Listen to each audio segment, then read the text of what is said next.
This celebrated bestseller offers an understanding of your personal financial problems that will guide you through a lifetime. The Richest Man in Babylon uses success secrets of the ancients to lead you onto the road of happiness and prosperity. And now, The Richest Man in Babylon. Forward. Our prosperity as a nation depends upon the personal financial prosperity of each of us as individuals. This book deals with the personal successes of each of us. Success means accomplishments as the result of our own efforts and abilities. Proper preparation is the key to our success. Our acts can be no wiser than our thoughts. Our thinking can be no wiser than our understanding. This book of cures for lean purses has been termed a guide to financial understanding. That indeed is its purpose, to offer those who are ambitious for financial success an insight which will aid them to acquire money, to keep money, and to make their surpluses earn more money. In the pages which follow, we are taken back to Babylon, the cradle in which was nurtured the basic principles of finance now recognized and used the world over. To new readers, the author is happy to extend the wish that its pages may contain for them the same inspiration for growing bank accounts, greater financial successes, and the solution of difficult personal financial problems so enthusiastically reported by readers from coast to coast. To the business executives who have distributed these tales in such generous quantities to friends, relatives, employees, and associates, the author takes this opportunity to express his gratitude. No endorsement could be higher than that of practical men who appreciate its teachings because they themselves have worked up to important successes by applying the very principles it advocates. Babylon became the wealthiest city of the ancient world because its citizens were the richest people of their time. They appreciated the value of money. They practiced sound financial principles in acquiring money, keeping money, and making their money earn more money. They provided for themselves what we all desire: incomes for the future. GSC. Chapter 1. The Man Who Desired Gold. Banseer, the chariot builder of Babylon, was thoroughly discouraged. From his seat upon the low wall surrounding his property, he gazed sadly at his simple home and the open workshop in which stood a partially completed chariot. His wife frequently appeared at the open door. Her furtive glances in his direction reminded him that the meal bag was almost empty and he should be at work finishing the chariot, hammering and hewing, polishing and painting, stretching taut the leather over the wheel rims, preparing it for delivery so he could collect from his wealthy customer. Nevertheless, his fat, muscular body sat stolidly upon the wall. His slow mind was struggling patiently with a problem for which he could find no answer. The hot tropical sun, so typical of this valley of the Euphrates, beat down upon him mercilessly. Beads of perspiration formed upon his brow and trickled down unnoticed to lose themselves in the hairy jungle on his chest. Beyond his home towered the high terraced walls surrounding the king's palace. Nearby, cleaving the blue heavens, was the painted tower of the Temple of Bel. In the shadow of such grandeur was his simple home and many others far less neat and well cared for. Babylon was like this, a mixture of grandeur and squalor, of dazzling wealth and direst poverty, crowded together without plan or system within the protecting walls of the city. Behind him, had he cared to turn and look, The noisy chariots of the rich jostled and crowded aside the sandaled tradesmen as well as the barefooted beggars. Even the rich were forced to turn into the gutters to clear the way for the long lines of slave-water carriers on the king's business, each bearing a heavy goatskin of water to be poured upon the hanging gardens. Bansir was too engrossed in his own problem to hear or heed the confused hubbub of the busy city. It was the unexpected twanging of the strings from a familiar lyre that aroused him from his reverie. He turned and looked into the sensitive, smiling face of his best friend, Kabai, the musician. "May the gods bless thee with great liberality, my good friend," began Kabai with an elaborate salute. "Yet it does appear they have already been so generous thou needst not to labor. I rejoice with thee in thy good fortune. More, I would even share it with thee. Pray, from thy purse, which must be bulging, else thou wouldst be busy in yon shop, extract but 2 humble shekels and lend them to me until after the nobleman's feast this night. Thou wilt not miss them ere they are returned." "If I did have 2 shekels," Bansir responded gloomily, "to no one could I lend them, not even to you, my best of friends, for they would be my fortune, my entire fortune." No one lends his entire fortune, not even to his best friend. "What?" exclaimed Kabai with genuine surprise. "Thou hast not 1 shekel in thy purse, yet sit like a statue upon a wall. Why not complete that chariot? How else canst thou provide for thy noble appetite? 'Tis not like thee, my friend. Where is thy endless energy? Doth something distress thee? Have the gods brought to thee troubles?" "A torment from the gods it must be," Bansir agreed.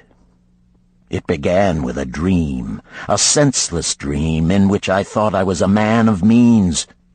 From my belt hung a handsome purse, heavy with coins. There were shekels which I cast with careless freedom to the beggars. There were pieces of silver with which I did buy finery for my wife and whatever I did desire for myself. There were pieces of gold which made me feel assured of the future and unafraid to spend the silver. A glorious feeling of contentment was within me. You would not have known me for thy hard-working friend, nor wouldst have known my wife, so free from wrinkles was her face and shining with happiness. She was again the smiling maiden of our early married days." "A pleasant dream indeed," commented Kabai. "But why should such pleasant feelings as it aroused turn thee into a glum statue upon the wall?" "Why, indeed? Because when I awoke and remembered how empty was my purse, a feeling of rebellion swept over me. Let us talk it over together, for, as the sailors do say, we ride in the same boat, we two. As youngsters we went together to the priests to learn wisdom. As young men we shared each other's pleasures. As grown men we have always been close friends. We have been contented subjects of our kind. We have been satisfied to work long hours and spend our earnings freely. We have earned much coin in the years that have passed, yet to know the joys that come from wealth, we must dream about them. Bah! Are we more than dumb sheep? We live in the richest city in all the world. The travelers do say none equals it in wealth. About us is much display of wealth, but of it we ourselves have not. After half a lifetime of hard labor, thou, my best of friends, hast an empty purse, and sayest to me, may I borrow such a trifle as 2 shekels until after the nobleman's feast this night? Then what do I reply? Do I say, here is my purse, its contents will I gladly share? No, I admit that my purse is as empty as thine. What is the matter? Why cannot we acquire silver and gold, more than enough for food and robes? Consider also our sons, Bansir continued. Are they not following in the footsteps of their fathers? Need they and their families, and their sons' families, live all their lives in the midst of such treasures of gold, and yet, like us, be content to banquet upon sour goat's milk and porridge? Never in all the years of our friendship didst thou talk like this before, Bansir. Kabai was puzzled. Never in all those years did I think like this before. From early dawn until darkness stopped me, I have labored to build the finest chariots any man could make, soft-heartedly hoping some day the gods would recognize my worthy deeds and bestow upon me great prosperity. This they have never done. At last I realize this they will never do. Therefore my heart is sad. I wish to be a man of means. I wish to own lands and cattle, to have fine robes and coins in my purse. I am willing to work for these things with all the strength in my back, with all the skill in my hands, with all the cunning in my mind. But I wish my labors to be fairly rewarded. What is the matter with us?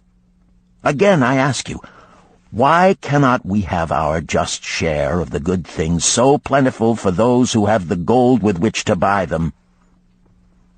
Would I knew the answer, Kabai replied. No better than thou am I satisfied. My earnings from my lyre are quickly gone. Often must I plan and scheme that my family be not hungry. Also within my breast is a deep longing for a lyre large enough that it may truly sing the strains of music that do surge through my mind. With such an instrument could I make music finer than even the king has ever heard before. Such a lyre thou shouldst have. No man in all Babylon could make it sing more sweetly. Could make it sing so sweetly not only the king, but the gods themselves would be delighted. But how mayest thou secure it while we both of us are as poor as the king's slaves? Listen to the bell. Here they come. He pointed to the long column of half-naked, sweating water-bearers plodding laboriously up the narrow street from the river. 5 abreast they marched, each bent under a heavy goatskin of water. A fine figure of a man he who doth lead them, Kabai indicated the wearer of the bell who marched in front without a load. A prominent man in his own country, 'tis easy to see. There are many good figures in the line, Bansir agreed, as good men as we. Tall, blond men from the north, laughing black men from the south, little brown men from the nearer countries, all marching together from the river to the gardens, back and forth, day after day, year after year, naught of happiness to look forward to, beds of straw upon which to sleep, hard grain porridge to eat. Pity the poor brutes, Kabai. Pity them I do, yet thou dost make me see how little better off are we, free men though we call ourselves. That is truth, Kabai, unpleasant thought though it may be. We do not wish to go on year after year living slavish lives, working, getting nowhere.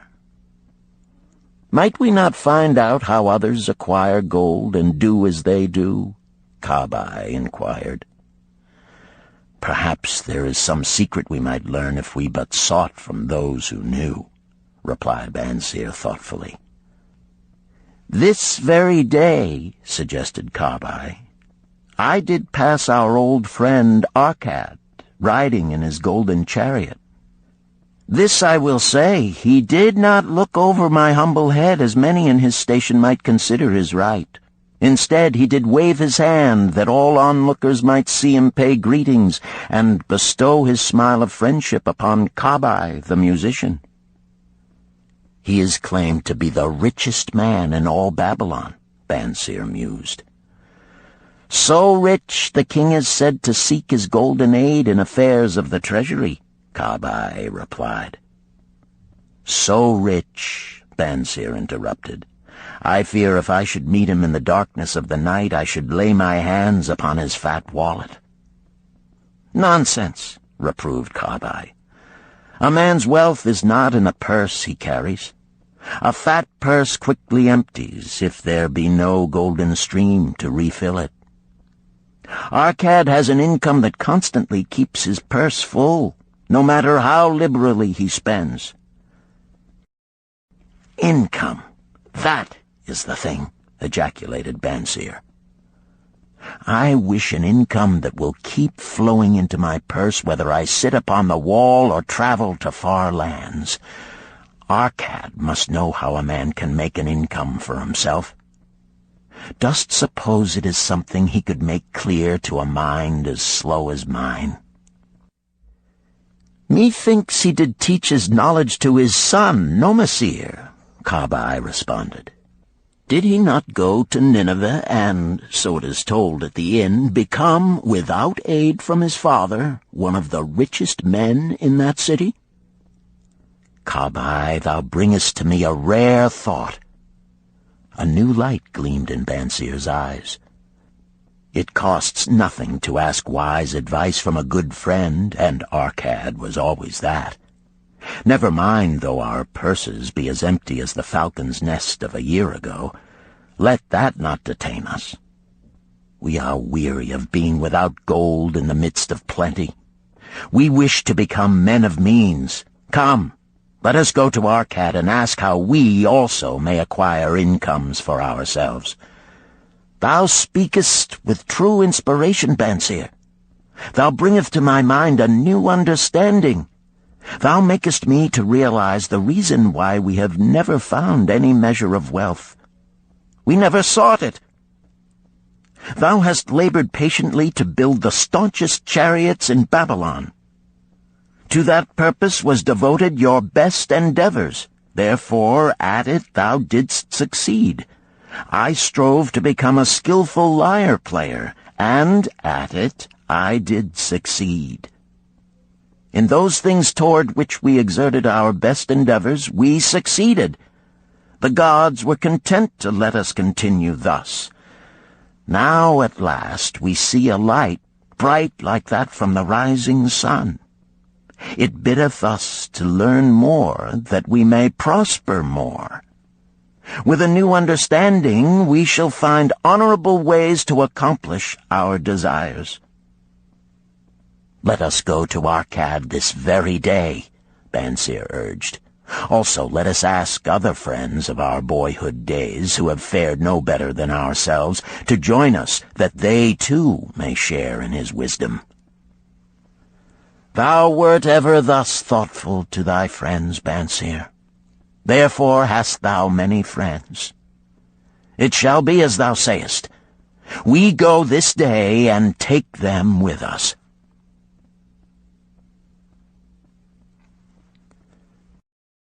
Chapter 2. The Richest Man in Babylon. In old Babylon there once lived a certain very rich man named Arkad. Far and wide he was famed for his great wealth. Also was he famed for his liberality. He was generous in his charities. He was generous with his family. He was liberal in his own expenses. But nevertheless, each year his wealth increased more rapidly than he spent it. And there were certain friends of younger days who came to him and said, You, Arkad, are more fortunate than we. You have become the richest man in all Babylon, while we struggle for existence. You can wear the finest garments, and you can enjoy the rarest foods, while we must be content if we can clothe our families in raiment that is presentable and feed them as best we can. Yet once we were equal. We studied under the same master. We played in the same games, and in neither the studies nor the games did you outshine us. And in the years since, you have been no more an honorable citizen than we. Nor have you worked harder or more faithfully in so far as we can judge. Why, then, should a fickle fate single you out to enjoy all the good things of life and ignore us who are equally deserving? Thereupon Arcad remonstrated with them, saying, If you have not acquired more than a bare existence in the years since we were youths, it is because you either have failed to learn the laws that govern the building of wealth, or else you do not observe them. Fickle fate is a vicious goddess who brings no permanent good to anyone. On the contrary, she brings ruin to almost every man upon whom she showers unearned gold. She makes wanton spenders who soon dissipate all they receive and are left beset by overwhelming appetites and desires they have not the ability to gratify. Yet others whom she favors become misers and hoard their wealth, fearing to spend what they have, knowing they do not possess the ability to replace it. They further are beset by fear of robbers and doom themselves to lives of emptiness and secret misery. Others there probably are who can take unearned gold and add to it and continue to be happy and contented citizens, but so few are they, I know of them but by hearsay.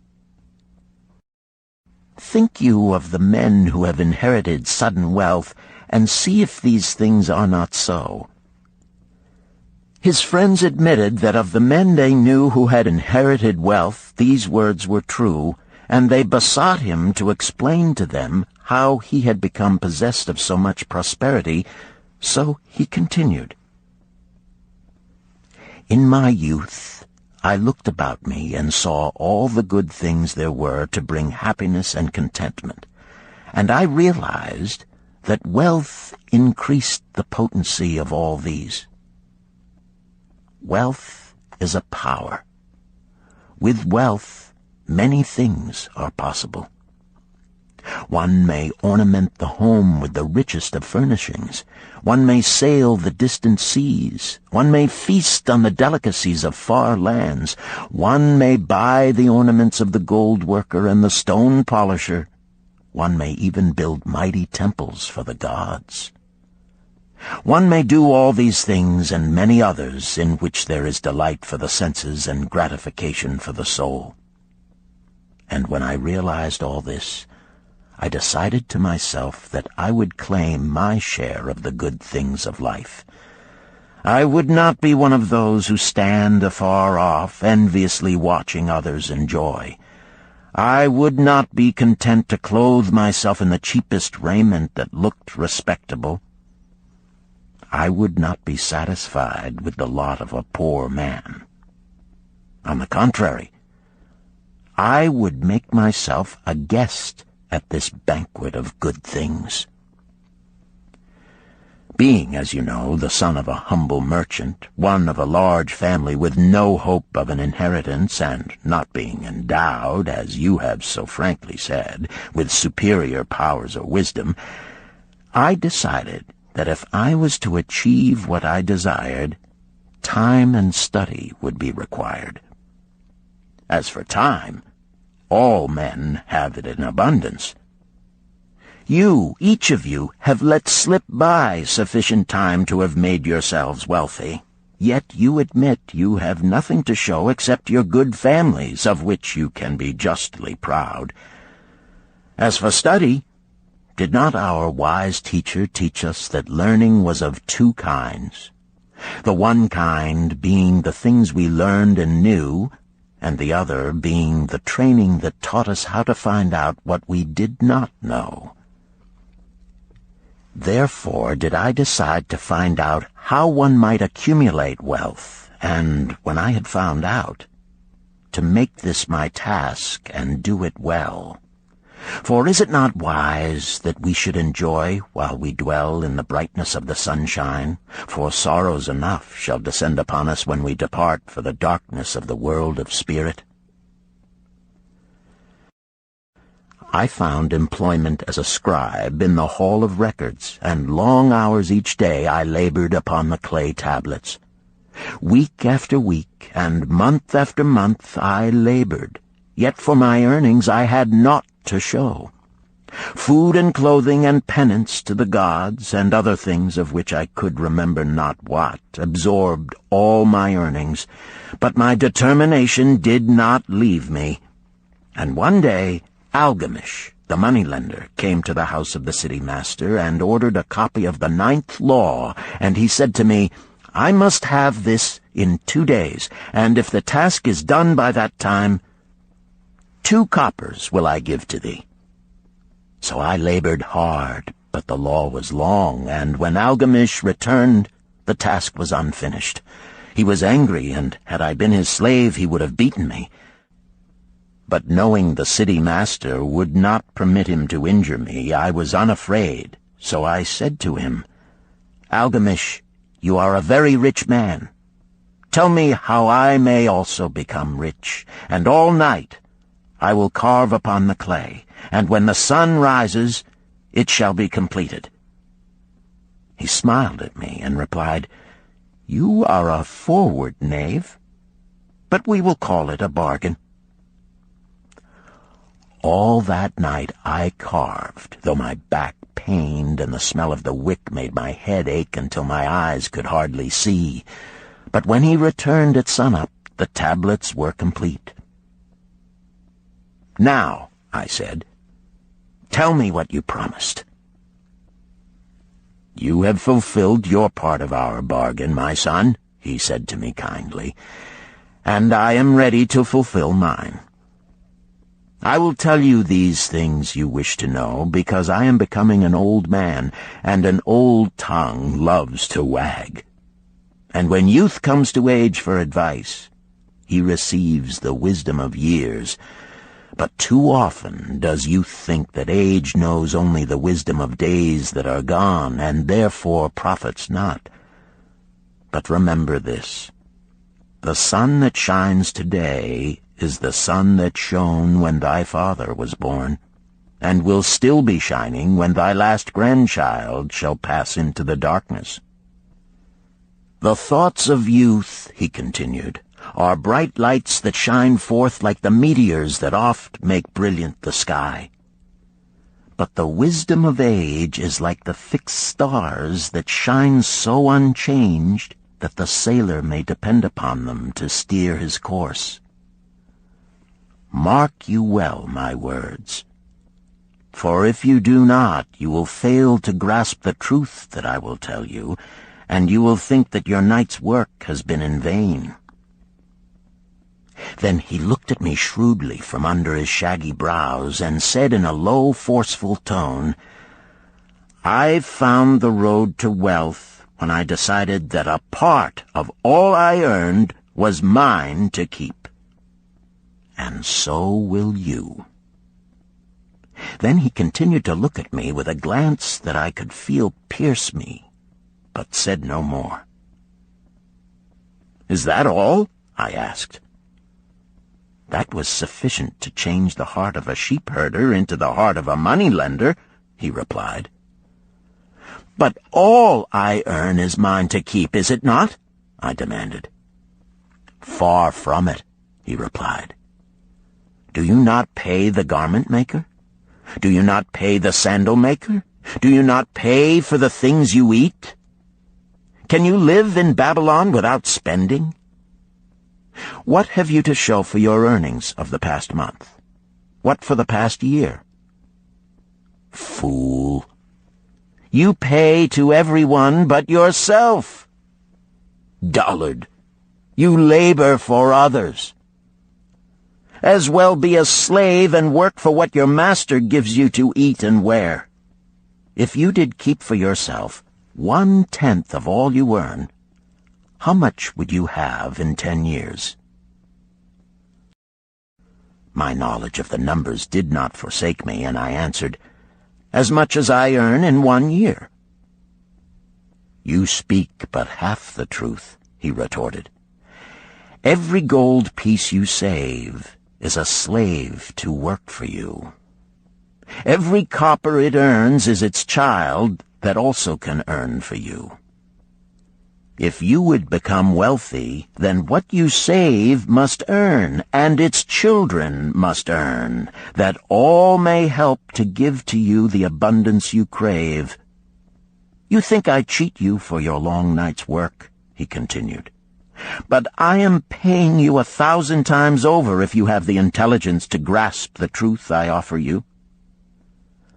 A part of all you earn is yours to keep. It should not be less than 1/10, no matter how little you earn. It can be as much more as you can afford. Pay yourself first. Do not buy from the clothes maker and the sandal maker more than you can pay out of the rest and still have enough for food and charity and penance to the gods. Wealth, like a tree, grows from a tiny seed. The first copper you save is the seed from which your tree of wealth shall grow. The sooner you plant that seed, the sooner shall the tree grow. And the more faithfully you nourish and water that tree with consistent savings, the sooner may you bask in contentment beneath its shade."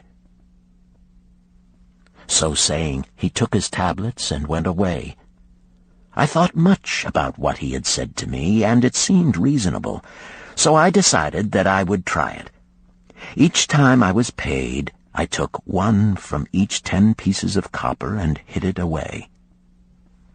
And strange as it may seem, I was no shorter of funds than before. I noticed little difference as I managed to get along without it. But often I was tempted, as my hoard began to grow, to spend it for some of the good things the merchants displayed, brought by camels and ships from the land of the Phoenicians. But I wisely refrained.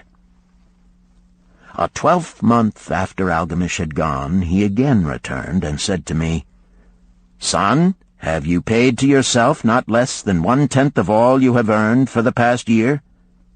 I answered proudly, "Yes, master, I have." "That is good," he answered, beaming upon me. "And what have you done with it?" "I have given it to Asmer, the brickmaker, who told me he was traveling over the far seas, and in Tyre he would buy from me the rare jewels of the Phoenicians.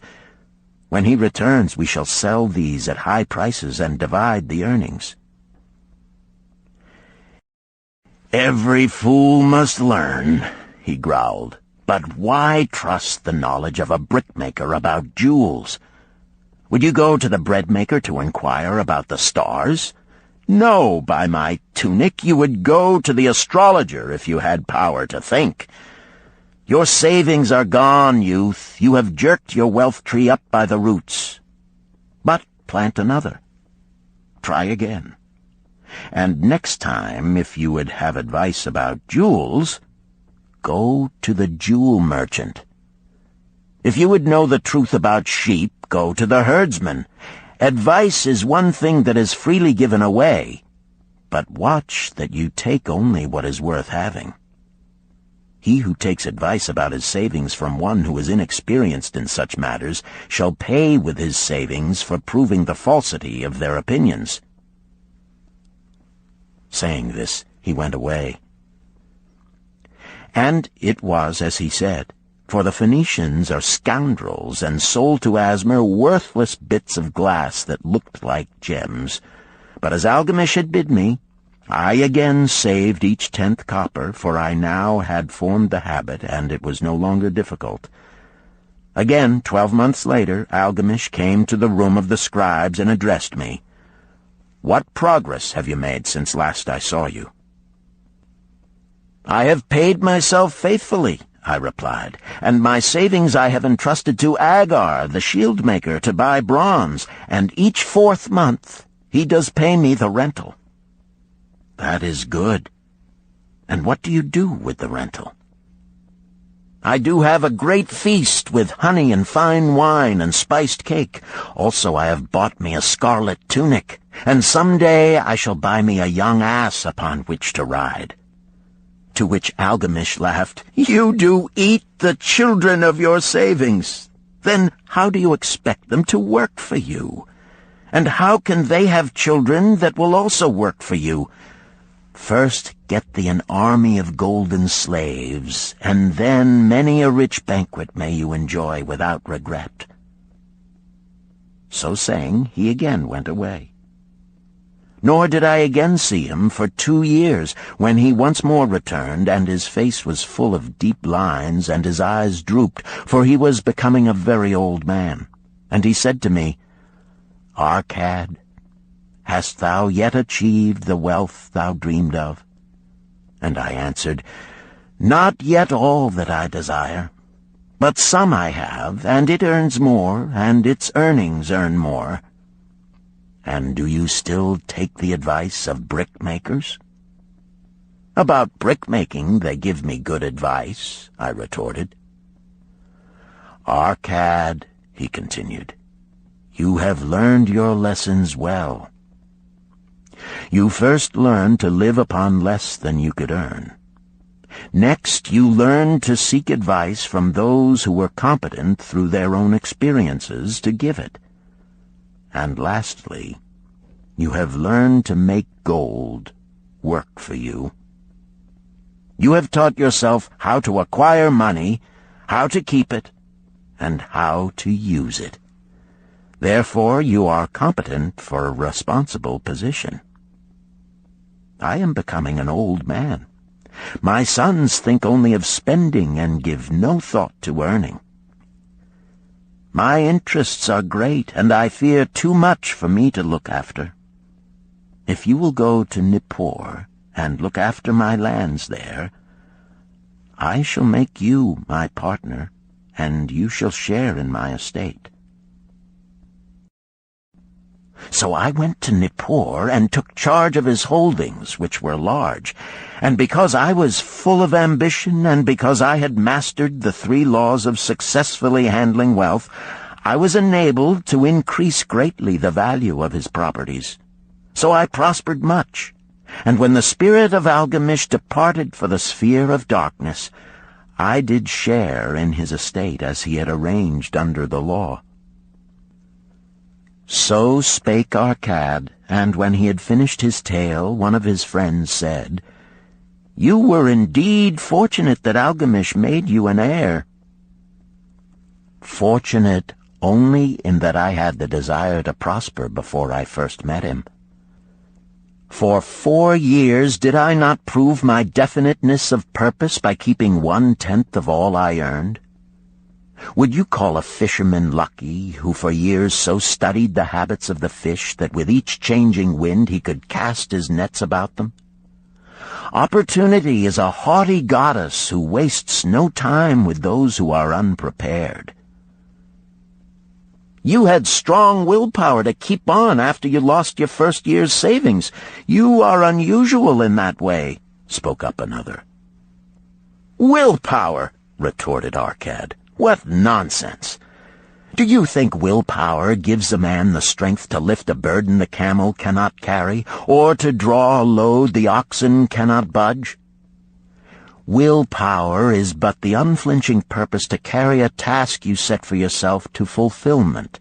If I set for myself a task, be it ever so trifling, I shall see it through. How else shall I have confidence in myself to do important things? Should I say to myself, for 100 days as I walk across the bridge into the city, I will pick from the road a pebble and cast it into the stream? I would do it. If on the 7th day I passed by without remembering, I would not say to myself, tomorrow I will cast 2 pebbles which will do as well. Instead, I would retrace my steps and cast the pebble. Nor on the 20th day would I say to myself, Arcad, this is useless. What does it avail you to cast a pebble every day? Throw in a handful and be done with it. No, I would not say that, nor do it. When I set a task for myself, I complete it. Therefore, I am careful not to start difficult and impractical tasks, because I love leisure." And then another friend spoke up and said, "If what you tell is true, and it does seem, as you have said, reasonable, then being so simple, if all men did it, there would not be enough wealth to go around." "Wealth grows wherever men exert energy," Arcad replied. "If a rich man builds him a new palace, is the gold he pays out gone? No, the brickmaker has part of it, and the laborer has part of it, and the artist has part of it, and everyone who labors upon the house has part of it. Yet, when the palace is completed, is it not worth all it cost? And is the ground upon which it stands not worth more because it is there? And is the ground that adjoins it not worth more because it is there? Wealth grows in magic ways. No man can prophesy the limit of it. Have not the Phoenicians built great cities on barren coasts with the wealth that comes from their ships of commerce on the seas? "What then do you advise us to do that we also may become rich?" asked still another of his friends. "The years have passed, and we are no longer young men, and we have nothing put by." "I advise that you take the wisdom of Algamish and say to yourselves, 'A part of all I earn is mine to keep.' Say it in the morning when you first arise, say it at noon, say it at night. Say it each hour of every day. Say it to yourself until the words stand out like letters of fire across the sky. Impress yourself with the idea. Fill yourself with the thought. Then take whatever portion seems wise. Let it be not less than 1/10, and lay it by. Arrange your other expenditures to do this if necessary, but lay by that portion first. Soon you will realize what a rich feeling it is to own a treasure upon which you alone have claim. As it grows, it will stimulate you. A new joy of life will thrill you. Greater efforts will come to you to earn more. For of your increased earnings, will not the same percentage be also yours to keep? Then learn to make your treasure work for you. Make it your slave. Make its children and its children's children work for you. Ensure an income for thy future. Look thou at the aged, and forget not that in the days to come thou also will be numbered among them. Therefore invest thy treasure with greatest caution that it be not lost. Usurious rates of return are deceitful sirens that sing but to lure the unwary upon the rocks of loss and remorse. Provide also that thy family may not want should the gods call thee to their realms. For such protection it is always possible to make provision with small payments at regular intervals. Therefore the provident man delays not in expectation of a large sum becoming available for such a wise purpose. Counsel with wise men. Seek the advice of men whose daily work is handling money. Let them save you from such an error as I myself made in entrusting my money to the judgment of Asmer, the brickmaker. A small return and a safe one is far more desirable than risk. Enjoy life while you are here. Do not overstrain or try to save too much. If 1/10 of all you earn is as much as you can comfortably keep, be content to keep this portion. Live otherwise according to your income, and let not yourself get niggardly and afraid to spend. Life is good, and life is rich with things worthwhile and things to enjoy. His friends thanked him and went away. Some were silent because they had no imagination and could not understand. Some were sarcastic because they thought that one so rich should divide with old friends not so fortunate. But some had in their eyes a new light. They realized that Algamish had come back each time to the room of the scribes because he was watching a man work his way out of darkness into light. When that man had found the light, a place awaited him. No one could fill that place until he had for himself worked out his own understanding, until he was ready for opportunity. These latter were the ones who, in the following years, frequently revisited Arcad, who received them gladly.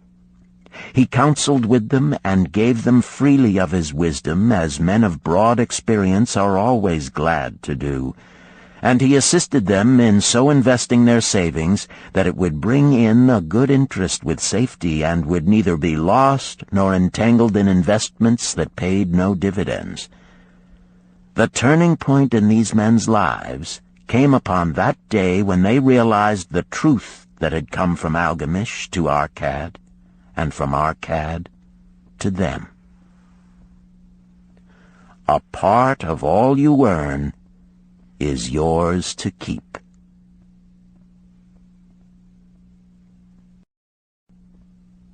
Chapter 3. 7 Cures for a Lean Purse. The glory of Babylon endures. Down through the ages, its reputation comes to us as the richest of cities, its treasures as fabulous. Yet it was not always so. The riches of Babylon were the results of the wisdom of its people. They first had to learn how to become wealthy. When the good King Sargon returned to Babylon after defeating his enemies, the Elamites, he was confronted with a serious situation. The royal chancellor explained it to the king thus: "After many years of great prosperity brought to our people because your majesty built the great irrigation canals and the mighty temples of the gods, now that these works are completed, the people seem unable to support themselves. The laborers are without employment. The merchants have few customers. The farmers are unable to sell their produce. The people have not enough gold to buy food." "But where has all the gold gone that we spent for these great improvements?" demanded the king. "It has found its way, I fear," responded the chancellor, "into the possession of a few very rich men of our city. It filtered through the fingers of most of our people as quickly as the goat's milk goes through the strainer. Now that the stream of gold has ceased to flow, most of our people have nothing to show for their earnings." The king was thoughtful for some time. Then he asked, "Why should so few men be able to acquire all the gold?" "Because they know how," replied the chancellor. "One may not condemn a man for succeeding because he knows how. Neither may one with justice take away from a man what he has fairly earned to give to men of less ability." "But why," demanded the king, "should not all the people learn how to accumulate gold and therefore become themselves rich and prosperous?" "Quite possible, Your Excellency.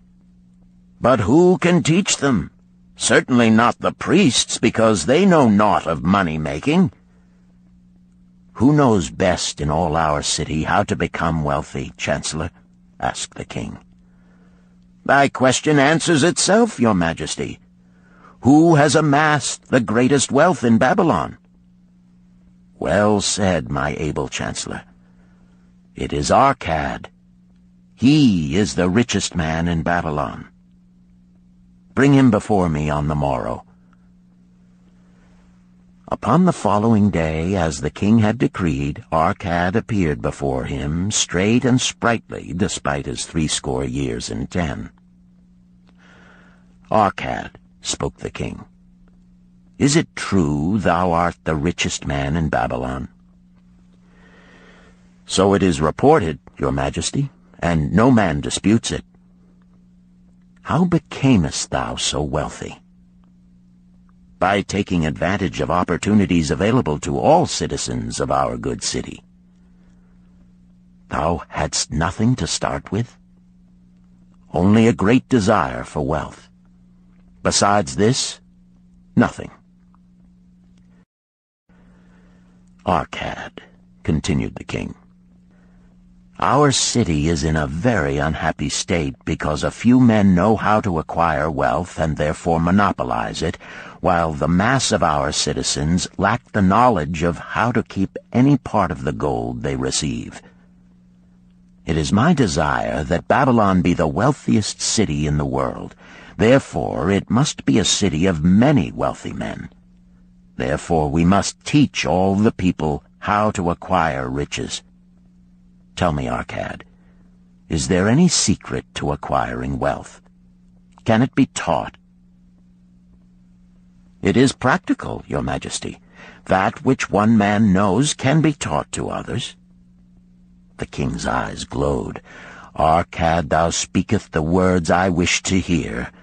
Wilt thou lend thyself to this great cause?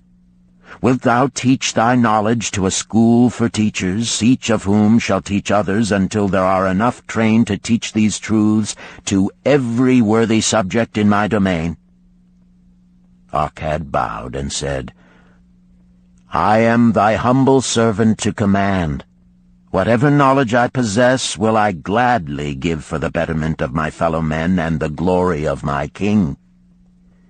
Let your good chancellor arrange for me a class of 100 men, and I will teach them those 7 cures which did fatten my purse, than which there was none leaner in all Babylon.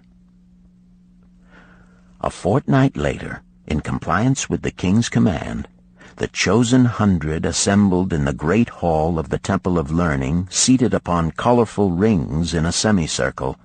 Arcad sat beside a small tabaret upon which smoked a sacred lamp sending forth a strange and pleasing odor.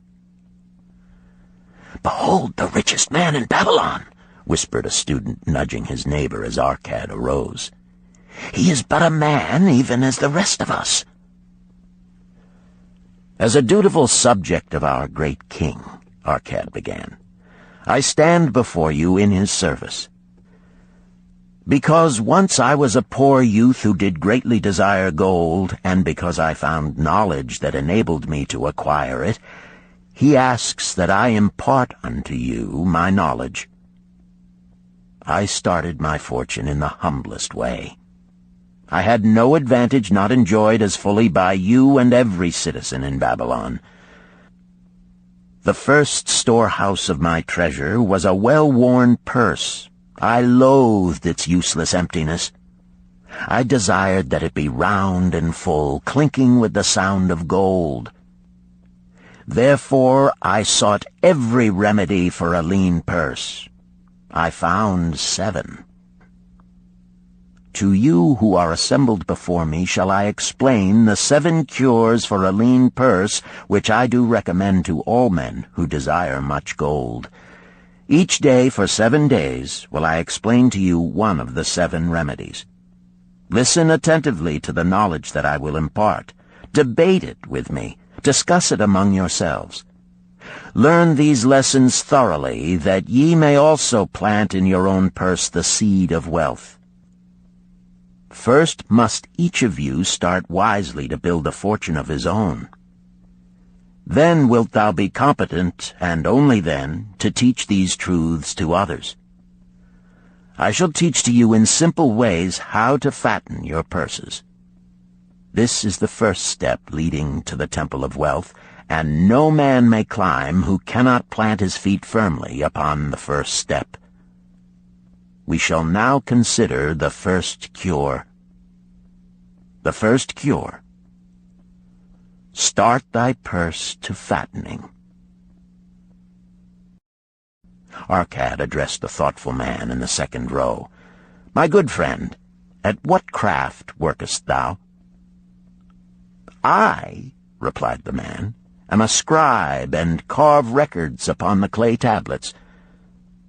Even at such labor did I myself earn my first coppers. Therefore thou hast the same opportunity to build a fortune. He spoke to a florid-faced man farther back. Pray tell also what dost thou to earn thy bread? I, responded this man, am a meat butcher. I do buy the goats the farmers raise, and kill them, and sell the meat to the housewives, and the hides to the sandal makers. Because thou dost also labor and earn, thou hast every advantage to succeed that I did possess. In this way did Arcad proceed to find out how each man labored to earn his living.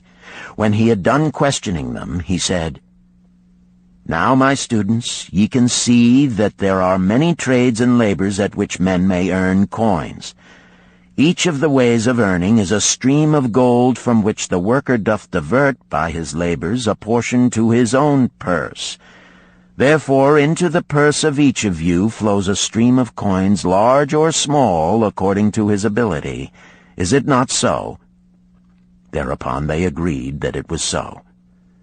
Then, continued Arcad, if each of you desireth to build for himself a fortune, is it not wise to start by utilizing that source of wealth which he already has established? To this they agreed. Then Arcad turned to a humble man who had declared himself an egg merchant. If thou select one of thy baskets, and put into it each morning 10 eggs, and take out from it each evening 9 eggs, what will eventually happen? It will become in time overflowing. Why? Because each day I put in 1 more egg than I take out. Arcad turned to the class with a smile. Does any man here have a lean purse? First they looked amused, then they laughed. Lastly, they waved their purses in jest. All right, he continued. Now I shall tell thee the first remedy I learned to cure a lean purse. Do exactly as I have suggested to the egg merchant. For every 10 coins thou placest within thy purse, take out for use but 9.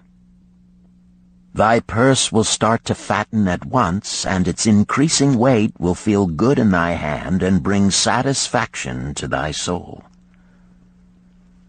Deride not what I say because of its simplicity. Truth is always simple. I told thee I would tell how I built my fortune. This was my beginning. I, too, carried a lean purse and cursed it because there was naught within to satisfy my desires. But when I began to take out from my purse but 9 parts of 10 I put in, it began to fatten. So will thine. Now I will tell a strange truth, the reason for which I know not. When I ceased to pay out more than 9/10 of my earnings, I managed to get along just as well. I was not shorter than before. Also, ere long did coins come to me more easily than before. Surely it is a law of the gods that unto him who keepeth and spendeth not a certain part of all his earnings shall gold come more easily. Likewise him whose purse is empty does gold avoid. Which desirest thou the most? Is it the gratification of thy desires of each day, a jewel, a bit of finery, better raiment, more food, things quickly gone and forgotten? Or is it substantial belongings, gold, lands, herds, merchandise, income-bringing investments?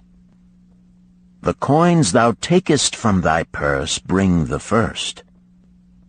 The coins thou leavest within it will bring the latter. This, my students, was the first cure I did discover for my lean purse. For each 10 coins I put in, to spend but 9. Debate this among yourselves. If any man proves it untrue, tell me upon the morrow when we shall meet again. The second cure. Control thy expenditures. Some of your members, my students, have asked me this. How can a man keep 1/10 of all he earns in his purse when all the coins he earns are not enough for his necessary expenses? So did Arcad address his students upon the second day. "Yesterday, how many of thee carried lean purses?" "All of us," answered the class. "Yet thou do not all earn the same. Some earn much more than others. Some have much larger families to support. Yet all purses were equally lean. Now I will tell thee an unusual truth about men and sons of men. It is this: that what each of us calls our necessary expenses will always grow to equal our incomes unless we protest to the contrary. Confuse not the necessary expenses with thy desires. Each of you, together with your good families, have more desires than your earnings can gratify. Therefore are thy earnings spent to gratify these desires in so far as they will go. Still thou retainest many ungratified desires. All men are burdened with more desires than they can gratify. Because of my wealth, thinkest thou I may gratify every desire? 'Tis a false idea. There are limits to my time. There are limits to my strength. There are limits to the distance I may travel. There are limits to what I may eat. There are limits to the zest with which I may enjoy. I say to you that just as weeds grow in a field wherever the farmer leaves space for their roots, even so freely do desires grow in men whenever there is a possibility of their being gratified. Thy desires are a multitude, and those that thou mayest gratify are but few. Study thoughtfully thy accustomed habits of living. Herein may be most often found certain accepted expenses that may wisely be reduced or eliminated. Let thy motto be 100% of appreciated value demanded for each coin spent. Therefore engrave upon the clay each thing for which thou desireth to spend. Select those that are necessary and others that are possible through the expenditure of 9/10 of thy income. Cross out the rest, and consider them but a part of that great multitude of desires that must go unsatisfied, and regret them not. Budget then thy necessary expenses. Touch not the 1/10 that is fattening thy purse. Let this be thy great desire that is being fulfilled. Keep working with thy budget. Keep adjusting it to help thee. Make it thy first assistant in defending thy fattening purse. Hereupon one of the students, wearing a robe of red and gold, arose and said, "I am a free man. I believe that it is my right to enjoy the good things of life. Therefore do I rebel against the slavery of a budget which determines just how much I may spend and for what. I feel it would take much pleasure from my life and make me little more than a pack-ass to carry a burden." To him Arcad replied, "Who, my friend, would determine thy budget?" "I would make it for myself," responded the protesting one.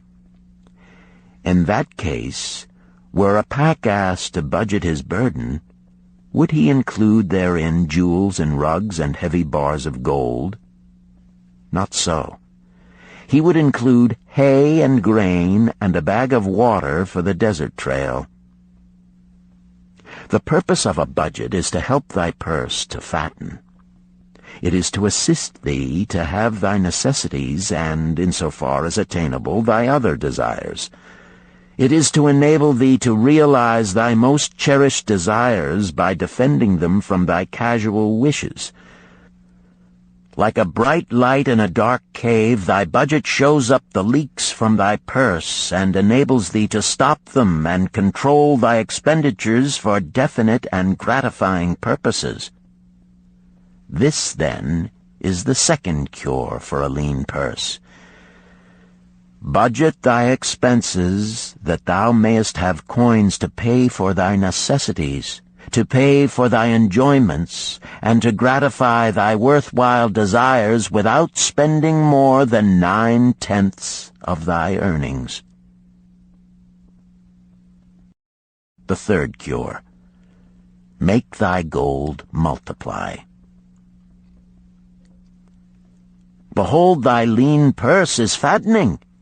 Thou hast disciplined thyself to leave therein 1/10 of all thou earnest. Thou hast controlled thy expenditures to protect thy growing treasure. Next, we will consider means to put thy treasure to labor and to increase. Gold in a purse is gratifying to own, and satisfieth a miserly soul, but earns nothing. The gold we may retain from our earnings is but the start. The earnings it will make shall build our fortunes. So spoke our cat upon the third day to his class. How, therefore, may we put our gold to work? My first investment was unfortunate, for I lost all. Its tale I will relate later. My first profitable investment was a loan I made to a man named Agar, a shield maker. Once each year did he buy large shipments of bronze brought from across the sea to use in his trade. Lacking sufficient capital to pay the merchants, he would borrow from those who had extra coins. He was an honorable man. His borrowing he would repay, together with a liberal rental as he sold his shields. Each time I loaned to him, I loaned back also the rental he had paid to me. Therefore not only did my capital increase, but its earnings likewise increased. Most gratifying was it to have these sums returned to my purse. I tell you, my students, a man's wealth is not in the coins he carries in his purse. It is the income he buildeth, the golden stream that continually floweth into his purse and keepeth it always bulging. That is what every man desireth. That is what thou, each one of thee, desireth. An income that continueth to come whether thou work or travel. Great income I have acquired, so great that I am called a very rich man. My loans to Agar were my first training in profitable investment.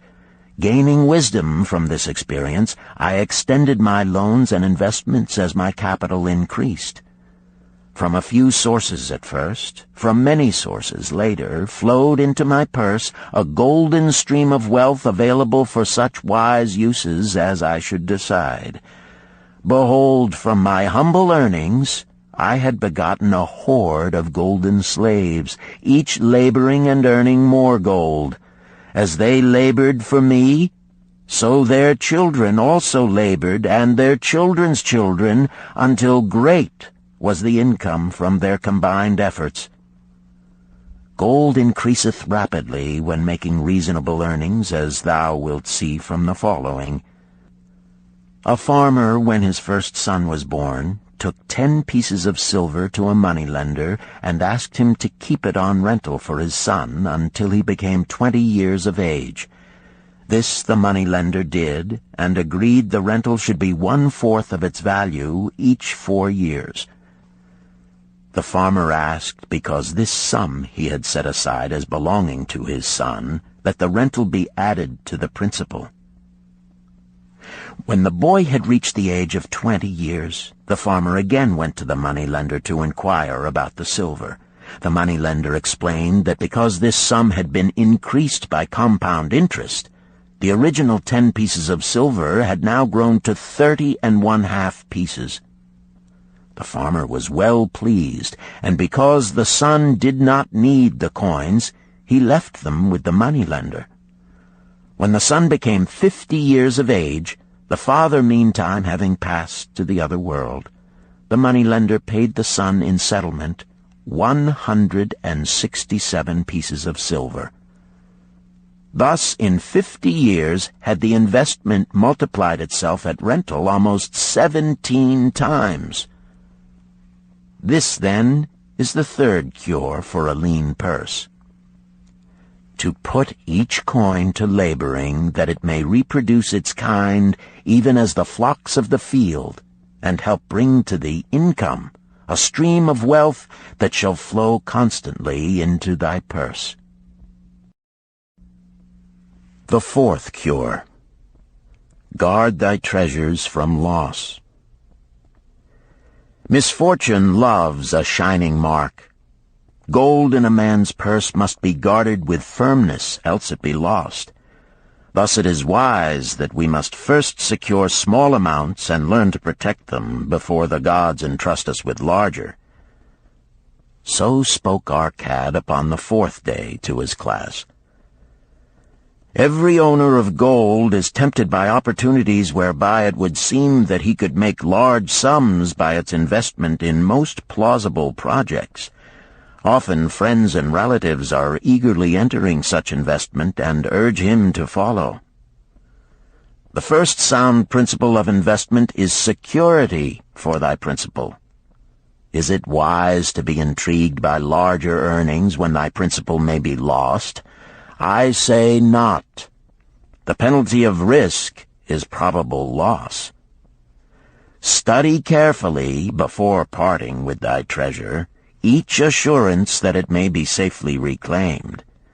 Be not misled by thine own romantic desires to make wealth rapidly.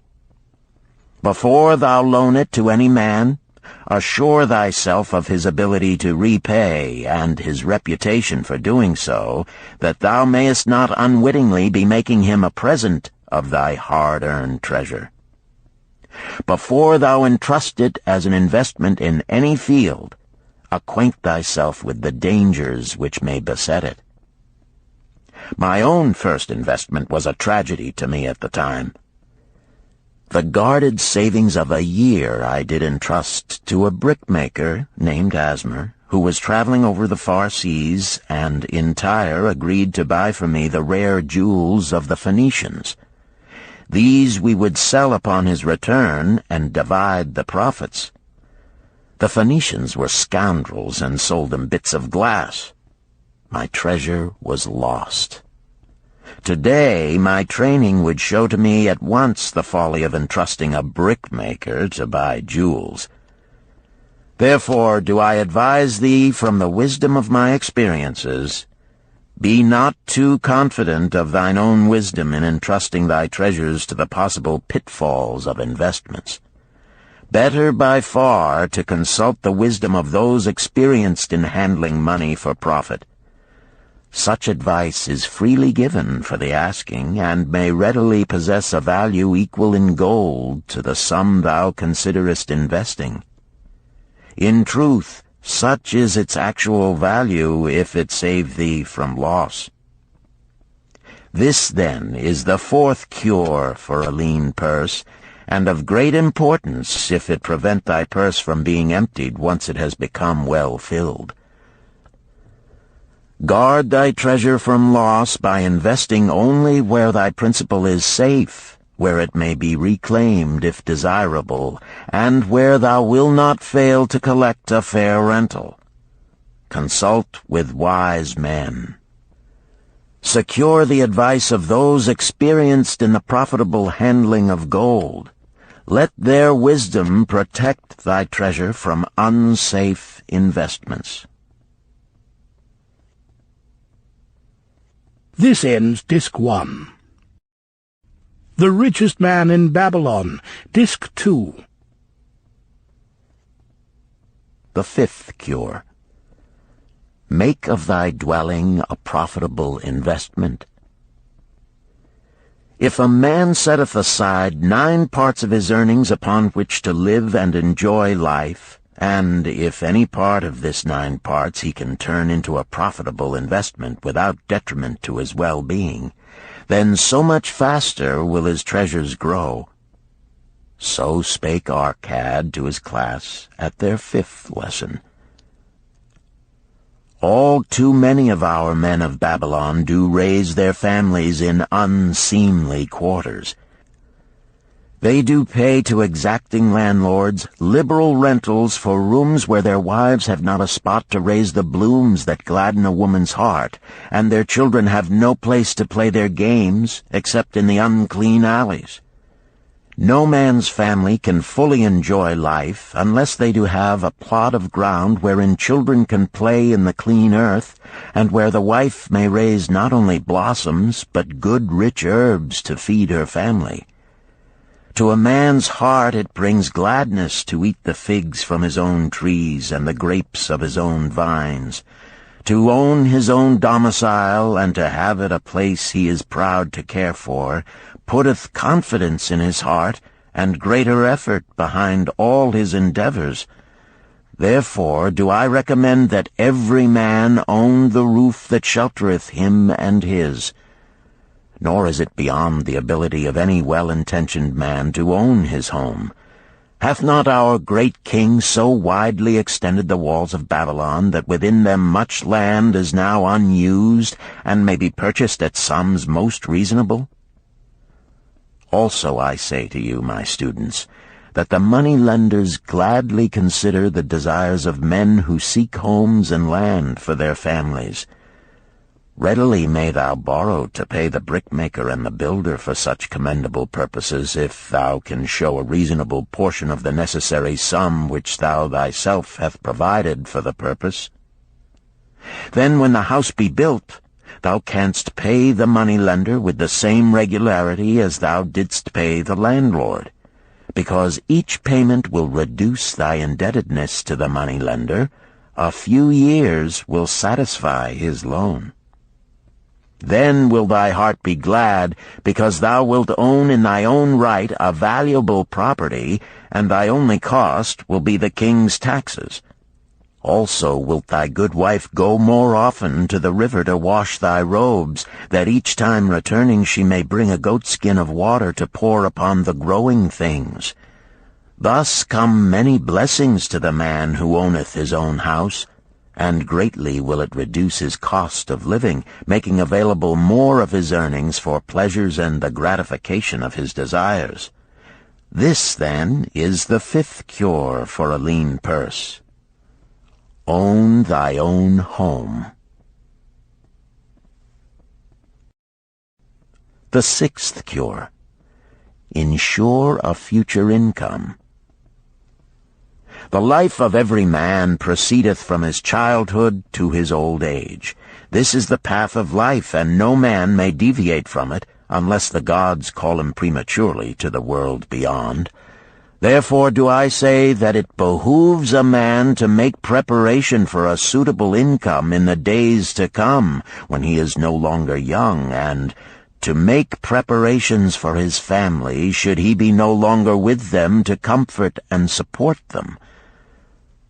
This lesson shall instruct thee in providing a full purse when time has made thee less able to earn. So Arcad addressed his class upon the sixth day. The man who, because of his understanding of the laws of wealth, acquireth a growing surplus, should give thought to those future days. He should plan certain investments or provisions that may endure safely for many years, yet will be available when the time arrives which he has so wisely anticipated. There are diverse ways by which a man may provide with safety for his future. He may provide a hiding place and there bury a secret treasure. Yet no matter with what skill it be hidden, it may nevertheless become the loot of thieves. For this reason I recommend not this plan. A man may buy houses or lands for this purpose. If wisely chosen as to their usefulness and value in the future, they are permanent in their value and their earnings, or their sale will provide well for his purpose. A man may loan a small sum to the moneylender and increase it at regular periods. The rental which the moneylender adds to this will largely add to its increase. I do know a sandal-maker named Ansan, who explained to me not long ago that each week for 8 years he had deposited with his moneylender 2 pieces of silver. The money-lender had but recently given him an accounting over which he greatly rejoiced. The total of his small deposits with their rental at the customary rate of 1/4 their value for each 4 years had now become 1,040 pieces of silver. I did gladly encourage him further by demonstrating to him with my knowledge of the numbers that in 12 years more, if he would keep his regular deposits of but 2 pieces of silver each week, the moneylender would then owe him 4,000 pieces of silver, a worthy competence for the rest of his life. Surely when such a small payment made with regularity doth produce such profitable results, no man can afford not to insure a treasure for his old age and the protection of his family, no matter how prosperous his business and his investments may be. I would that I might say more about this. In my mind rests a belief that someday wise-thinking men will devise a plan to insure against death, whereby many men pay in but a trifling sum regularly, the aggregate making a handsome sum for the family of each member who passeth to the beyond. This do I see as something desirable, and which I could highly recommend. But today it is not possible, because it must reach beyond the life of any man or any partnership to operate. It must be as stable as the king's throne. Some day do I feel that such a plan shall come to pass, and be a great blessing to many men, because even the first small payment will make available a snug fortune for the family of a member, should he pass on.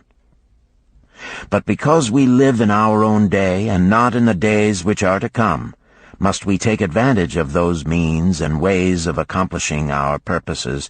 Therefore do I recommend to all men that they, by wise and well-thought-out methods, do provide against a lean purse in their mature years. For a lean purse to a man no longer able to earn, or to a family without its head, is a sore tragedy. This, then, is the 6th cure for a lean purse. Provide in advance for the needs of thy growing age and the protection of thy family. The 7th cure. Increase thy ability to earn. This day do I speak to thee, my students, of one of the most vital remedies for a lean purse. Yet I will not talk of gold, but of yourselves, of the men beneath the robes of many colors who do sit before me. I will talk to you of those things within the minds and lives of men which do work for or against their success. So did Arcad address his class upon the 7th day. Not long ago came to me a young man seeking to borrow. When I questioned him the cause of his necessity, he complained that his earnings were insufficient to pay his expenses. Thereupon I explained to him, this being the case, he was a poor customer for the moneylender, as he possessed no surplus earning capacity to repay the loan. What you need, young man, I told him, is to earn more coins. What dost thou to increase thy capacity to earn? All that I can do, he replied. 6 times within 2 moons have I approached my master to request my pay be increased, but without success. No man can go oftener than that. We may smile at his simplicity, yet he did possess one of the vital requirements to increase his earnings. Within him was a strong desire to earn more, a proper and commendable desire. Preceding accomplishment must be desire. Thy desires must be strong and definite. General desires are but weak longings. For a man to wish to be rich is of little purpose. For a man to desire 5 pieces of gold is a tangible desire which he can press to fulfillment. After he has backed his desire for 5 pieces of gold with strength of purpose to secure it, next he can find similar ways to obtain 10 pieces, and then 20 pieces, and later 1,000 pieces, and, behold, he has become wealthy. In learning to secure his one definite small desire, he hath trained himself to secure a larger one. This is the process by which wealth is accumulated, first in small sums, then in larger ones as a man learns and becomes more capable. Desires must be simple and definite. They defeat their own purpose should they be too many, too confusing, or beyond a man's training to accomplish. As a man perfecteth himself in his calling, even so doth his ability to earn increase. In those days when I was a humble scribe carving upon the clay for a few coppers each day, I observed that other workers did more than I, and were paid more. Therefore did I determine that I would be exceeded by none. Nor did it take long for me to discover the reason for their greater success. More interest in my work, more concentration upon my task, more persistence in my effort, and, behold, few men could carve more tablets in a day than I. With reasonable promptness my increased skill was rewarded, nor was it necessary for me to go 6 times to my master to request recognition. The more of wisdom we know, the more we may earn. That man who seeks to learn more of his craft shall be richly rewarded. If he is an artisan, he may seek to learn the methods and the tools of those most skillful in the same line. If he laboreth at the law or at healing, he may consult and exchange knowledge with others of his calling. If he be a merchant, he may continually seek better goods that can be purchased at lower prices. Always do the affairs of men change and improve, because keen-minded men seek greater skill that they may better serve those upon whose patronage they depend. Therefore I urge all men to be in the front rank of progress, and not to stand still, lest they be left behind. Many things come to make a man's life rich with gainful experiences. Such things as the following a man must do if he respects himself. He must pay his debts with all the promptness within his power, not purchasing that for which he is unable to pay. He must take care of his family, that they may think and speak well of him. He must make a will of record, that in case the gods call him, proper and honorable division of his property be accomplished. He must have compassion upon those who are injured and smitten by misfortune, and aid them within reasonable limits. He must do deeds of thoughtfulness to those dear to him. Thus, the 7th and last remedy for a lean purse is to cultivate thy own powers, to study and become wiser, to become more skillful, to so act as to respect thyself. Thereby shalt thou acquire confidence in thyself to achieve thy carefully considered desires.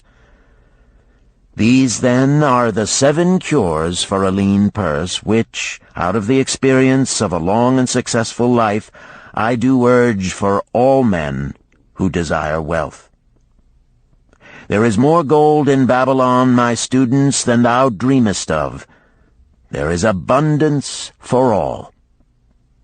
Go thou forth and practice these truths, that thou mayest prosper and grow wealthy, as is thy right.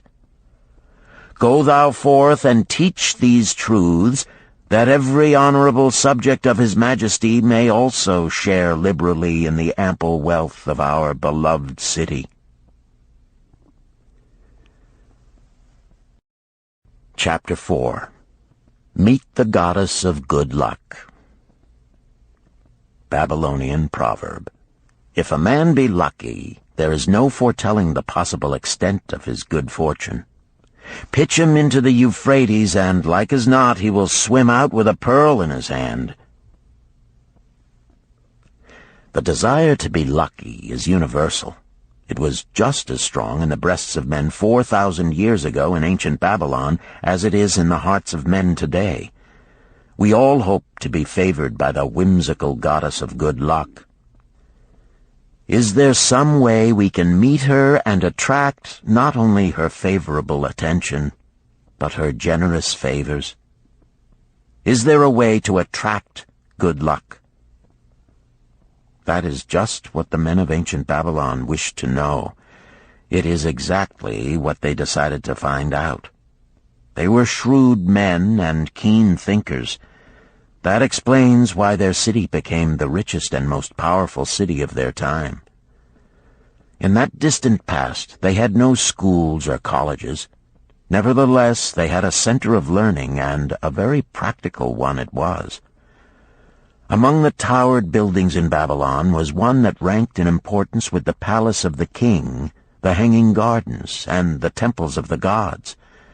You will find scant mention of it in the history books, more likely no mention at all, yet it exerted a powerful influence upon the thought of that time. This building was the temple of learning, where the wisdom of the past was expounded by voluntary teachers, and where subjects of popular interest were discussed in open forums. Within its walls, all men met as equals. The humblest of slaves could dispute with impunity the opinions of a prince of the royal house. Among the many who frequented the Temple of Learning was a wise rich man named Arcad, called the richest man in Babylon. He had his own special hall where almost any evening a large group of men, some old, some very young, but mostly middle-aged, gathered to discuss and argue interesting subjects. Suppose we listen in to see whether they knew how to attract good luck. The sun had just set like a great red ball of fire shining through the haze of desert dust when Arcad strolled to his accustomed platform. Already full 80 men were awaiting his arrival, reclining on their small rugs spread upon the floor. More were still arriving. "What shall we discuss this night?" Arcad inquired.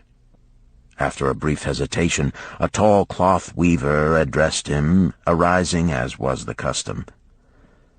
"I have a subject I would like to hear discussed, yet hesitate to offer, lest it seem ridiculous to you, Arcad, and my good friends here."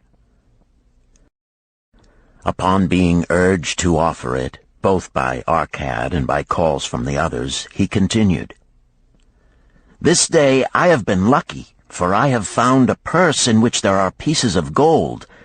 To continue to be lucky is my great desire.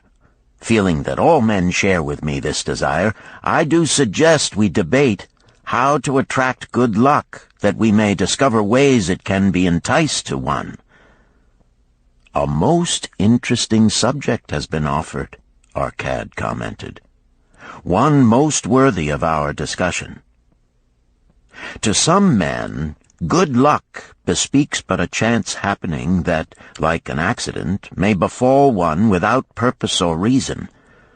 Others do believe that the instigator of all good fortune is our most bounteous goddess Ashtar, ever anxious to reward with generous gifts those who please her. Speak up, my friends, what say you? Shall we seek to find if there be means by which good luck may be enticed to visit each and all of us?" "Yea, and much of it," responded the growing group of eager listeners. Thereupon Arcad continued, "To start our discussion, let us first hear from those among us who have enjoyed experiences similar to that of the cloth weaver in finding or receiving, without effort upon their part, valuable treasures or jewels." There was a pause in which all looked about, expecting someone to reply, but no one did. "What? No one?" Arcad asked. Then rare indeed must be this kind of good luck. Who now will offer a suggestion as to where we shall continue our search?" "That I will do," spoke a well-robed young man, arising. "When a man speaketh of luck, is it not natural that his thoughts turn to the gaming tables? Is it not there we find many men courting the favor of the goddess in hope she will bless them with rich winnings?" As he resumed his seat, a voice called, "Do not stop! Continue thy story. Tell us, didst thou find favor with the goddess at the gaming tables? Did she turn the cubes with red side up, so thou filled thy purse at the dealer's expense?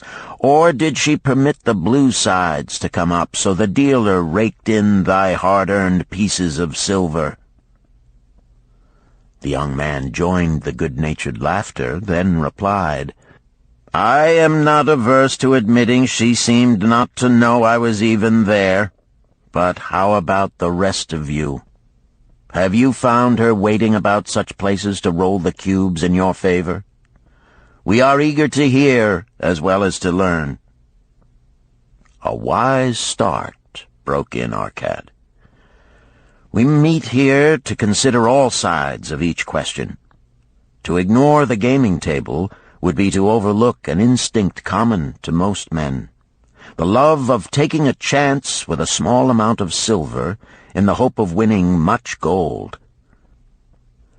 "That doth remind me of the races but yesterday," called out another listener. "If the goddess frequents the gaming tables, certainly she doth not overlook the races where the gilded chariots and the foaming horses offer far more excitement. Tell us honestly, Arcad, didst she whisper to you to place your bet upon those gray horses from Nineveh yesterday? I was standing just behind thee, and could scarce believe my ears when I heard thee place thy bet upon the grays. Thou knowest as well as any of us that no team in all Assyria can beat our beloved bays in a fair race. Didst the goddess whisper in thy ear to bet upon the grays, because at the last turn the inside black would stumble and so interfere with our bays that the grays would win the race and score an unearned victory?" Arcad smiled indulgently at the banter. "What reason have we to feel the good goddess would take that much interest in any man's bet upon a horse race? To me she is a goddess of love and dignity, whose pleasure it is to aid those who are in need and to reward those who are deserving.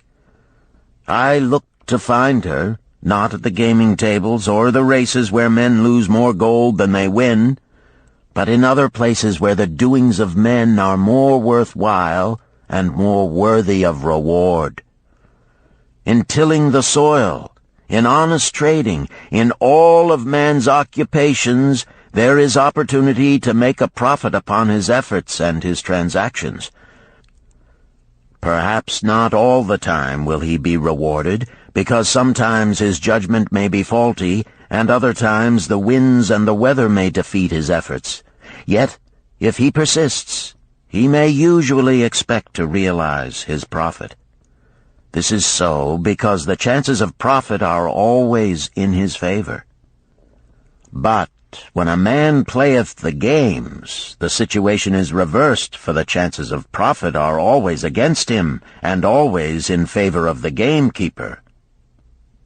The game is so arranged that it will always favor the keeper. It is his business at which he plans to make a liberal profit for himself from the coins bet by the players. Few players realize how certain are the gamekeeper's profits and how uncertain are their own chances to win. For example, let us consider wagers placed upon the cube. Each time it is cast, we bet which side will be uppermost. If it be the red side, the game master pays to us 4 times our bet. But if any other of the 5 sides come uppermost, we lose our bet. Thus, the figures show that for each cast we have 5 chances to lose, but because the red pays 4 for 1, we have 4 chances to win. In a night's play, the game master can expect to keep for his profit 1/5 of all the coins wagered. Can a man expect to win more than occasionally against odds so arranged that he should lose 1/5 of all his bets? Yet some men do win large sums at times, volunteered one of the listeners. Quite so, they do, Arcad continued. Realizing this, the question comes to me whether money secured in such ways brings permanent value to those who are thus lucky. Among my acquaintances are many of the successful men of Babylon, yet among them I am unable to name a single one who started his success from such a source. You who are gathered here tonight know many more of our substantial citizens. To me, it would be of much interest to learn how many of our successful citizens can credit the gaming tables with their start to success. Suppose each of you tell of those you know. What say you? After a prolonged silence, a wag ventured, "Wouldst thy inquiry include the gamekeepers?" "If you think of no one else," Arcad responded. "If not one of you can think of anyone else, then how about yourselves? Are there any consistent winners with us who hesitate to advise such a source for their incomes?" His challenge was answered by a series of groans from the rear, taken up and spread amid much laughter. "It would seem we are not seeking good luck in such places as the goddess frequents," he continued. "Therefore let us explore other fields. We have not found it in picking up lost wallets, neither have we found it haunting the gaming tables.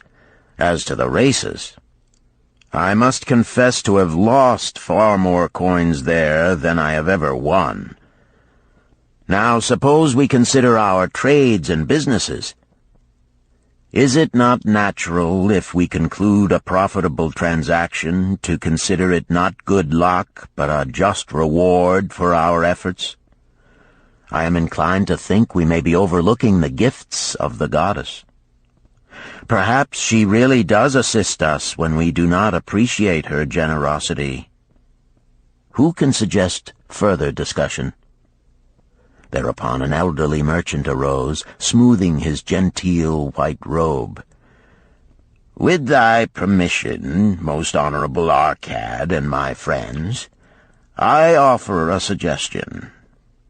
If, as you have said, we take credit to our own industry and ability for our business success, why not consider the successes we almost enjoyed but which escaped us, happenings which would have been most profitable?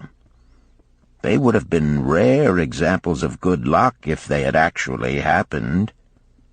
Because they were not brought to fulfillment, we cannot consider them as our just rewards.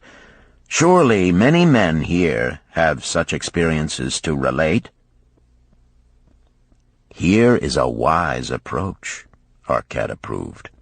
"Who among you have had good luck within your grasp only to see it escape?" Many hands were raised, among them that of the merchant. Arcad motioned to him to speak. "As you suggested this approach, we should like to hear first from you."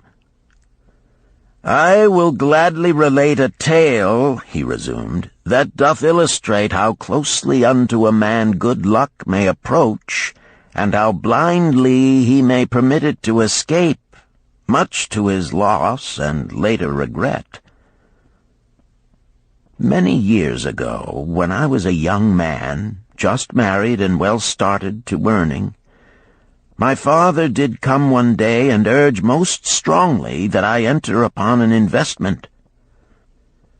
The son of one of his good friends had taken notice of a barren tract of land not far beyond the outer walls of our city. It lay high above the canal where no water could reach it. The son of my father's friend devised a plan to purchase this land, build 3 large water wheels that could be operated by oxen, and thereby raise the life-giving waters to the fertile soil. This accomplished, he planned to divide it into small tracts and sell to the residents of the city for herb patches. The son of my father's friend did not possess sufficient gold to complete such an undertaking. Like myself, he was a young man earning a fair sum. His father, like mine, was a man of large family and small means.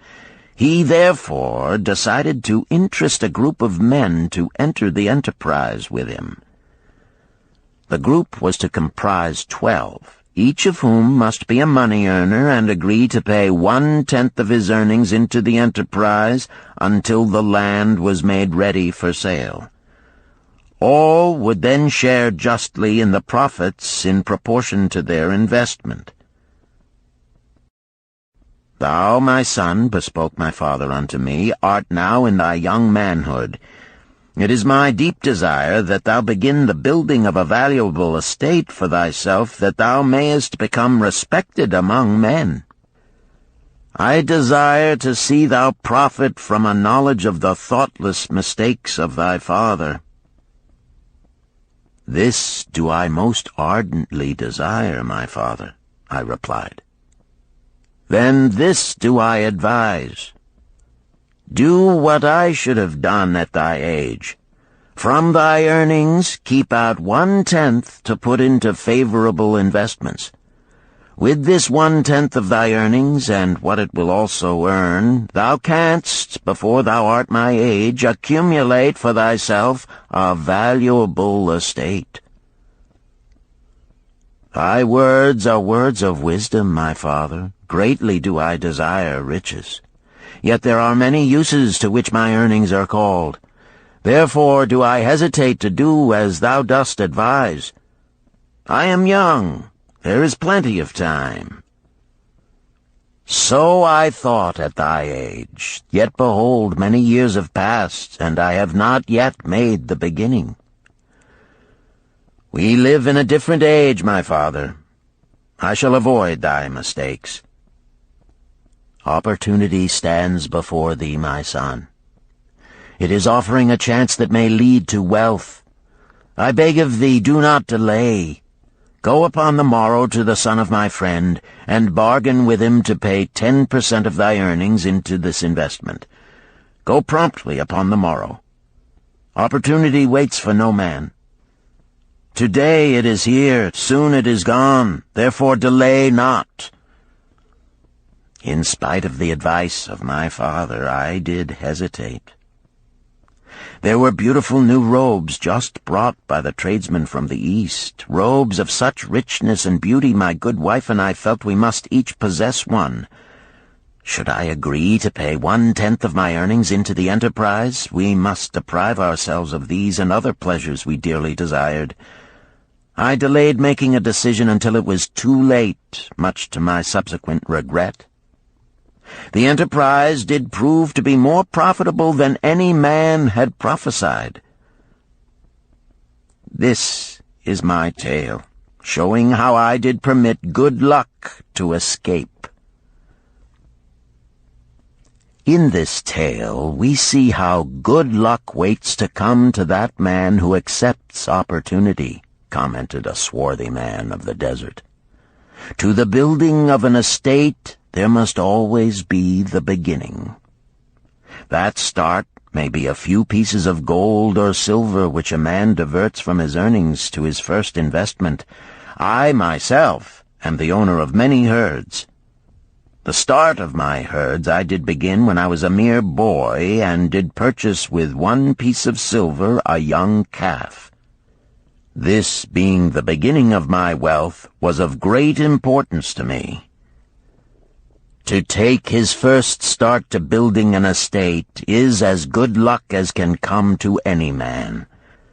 With all men, that first step, which changes them from men who earn from their own labor to men who draw dividends from the earnings of their gold, is important. Some fortunately take it when young and thereby outstrip in financial success those who do take it later, or those unfortunate men, like the father of this merchant, who never take it.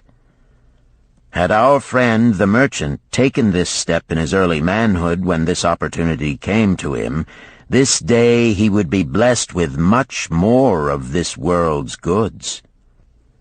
Should the good luck of our friend the cloth weaver cause him to take such a step at this time, it will indeed be but the beginning of much greater good fortune. "Thank you. I like to speak also," a stranger from another country arose. "I am a Syrian. Not so well do I speak your tongue. I wish to call this friend, the merchant, a name. Maybe you think it not polite, this name. Yet I wish to call him that. But, alas, I not know your word for it. If I do call it in Syrian, you will not understand. Therefore, please, some good gentleman, tell me that right name you call man who puts off doing those things that mighty good for him." "Procrastinator!" called a voice. "That's him!" shouted the Syrian, waving his hands excitedly. "He accepts not opportunity when she comes. He waits. He says, I have much business right now. By and by I talk to you. Opportunity she will not wait for such slow fellow. She thinks if a man desires to be lucky he will step quick. Any man who not step quick when opportunity comes. He, big procrastinator like our friend, this merchant." The merchant arose and bowed good-naturedly in response to the laughter. "My admiration to the stranger within our gates who hesitates not to speak the truth." And now let us hear another tale of opportunity. "Who has for us another experience?" demanded Arcad. "I have," responded a red-robed man of middle age.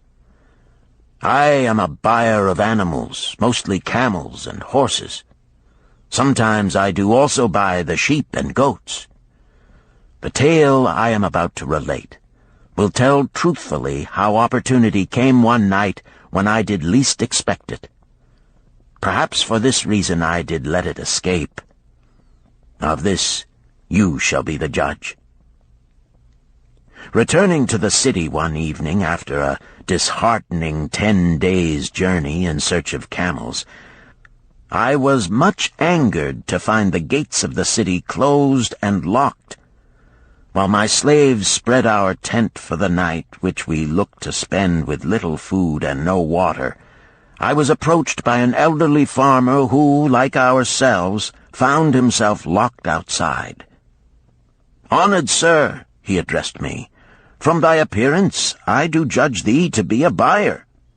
If this be so, much would I like to sell to thee the most excellent flock of sheep just driven up. Alas, my good wife lies very sick with the fever. I must return with all haste. Buy thou my sheep, that I and my slaves may mount our camels and travel back without delay." So dark it was that I could not see his flock, but from the bleating I did know it must be large. Having wasted 10 days searching for camels I could not find, I was glad to bargain with him. In his anxiety he did set a most reasonable price. I accepted, well knowing my slaves could drive the flock through the city gates in the morning and sell at a substantial profit. The bargain concluded, I called my slaves to bring torches that we might count the flock which the farmer declared to contain 900. I shall not burden you, my friends, with a description of our difficulty in attempting to count so many thirsty, restless, milling sheep. It proved to be an impossible task. Therefore, I bluntly informed the farmer I would count them at daylight and pay him then. "Please, most honorable sir," he pleaded, Pay me but 2/3 of the price tonight, that I may be on my way. I will leave my most intelligent and educated slave to assist to make the count in the morning. He is trustworthy, and to him thou canst pay the balance." But I was stubborn and refused to make payment that night. Next morning, before I awoke, the city gates opened, and 4 buyers rushed out in search of flocks. They were most eager and willing to pay high prices because the city was threatened with siege and food was not plentiful. Nearly 3 times the price at which he had offered the flock to me did the old farmer receive for it. Thus was rare good luck allowed to escape. "Here is a tale most unusual," commented Arcad. "What wisdom doth it suggest?" "The wisdom of making a payment immediately when we are convinced our bargain is wise," suggested a venerable saddle-maker. "If the bargain be good, then dost thou need protection against thy own weaknesses as much as against any other man. We mortals are changeable. Alas, I must say, more apt to change our minds when right than wrong. Wrong, we are stubborn indeed. Right, we are prone to vacillate and let opportunity escape. My first judgment is my best. Yet always have I found it difficult to compel myself to proceed with a good bargain when made. Therefore, as a protection against my own weaknesses, I do make a prompt deposit thereon. This doth save me from later regrets for the good luck that should have been mine." "Thank you. Again I like to speak." The Syrian was upon his feet once more. "These tales much alike. Each time opportunity fly away for same reason. Each time she come to procrastinator, bringing good plan. Each time they hesitate, not say, right now, best time, I do it quick. How can men succeed that way?" "Wise are thy words, my friend," responded the buyer. "Good luck fled from procrastination in both these tales. Yet this is not unusual.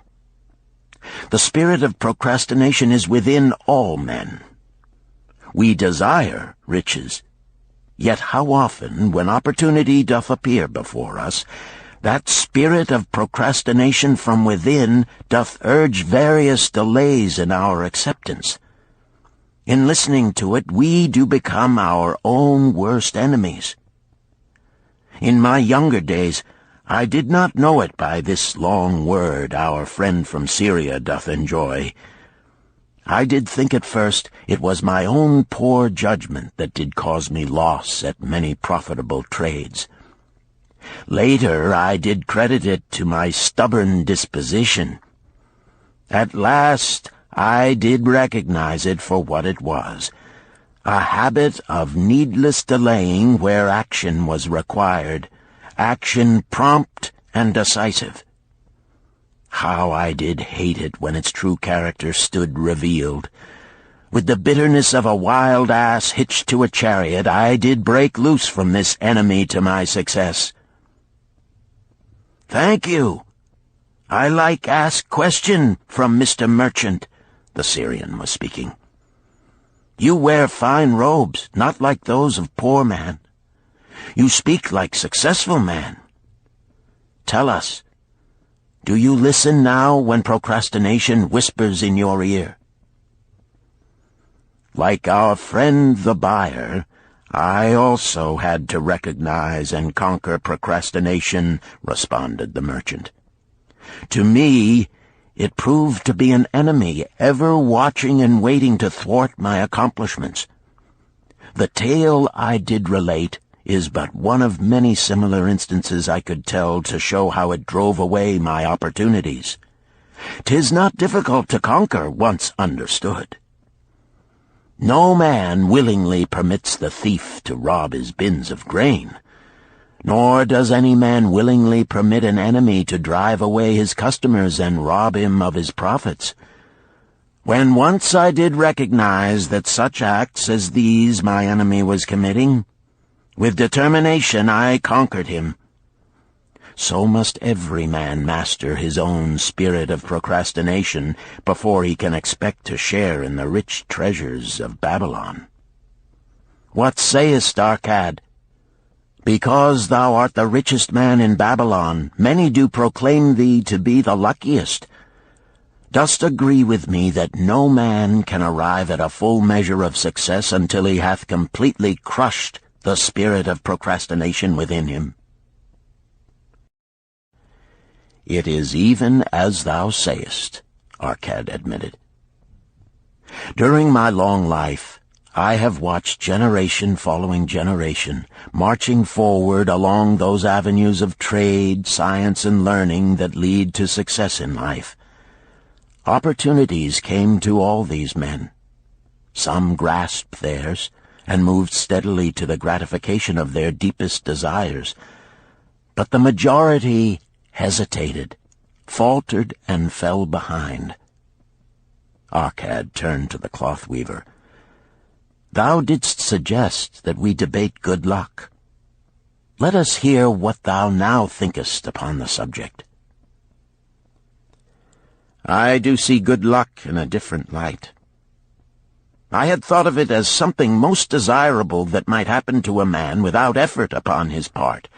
Now I do realize such happenings are not the sort of thing one may attract to himself.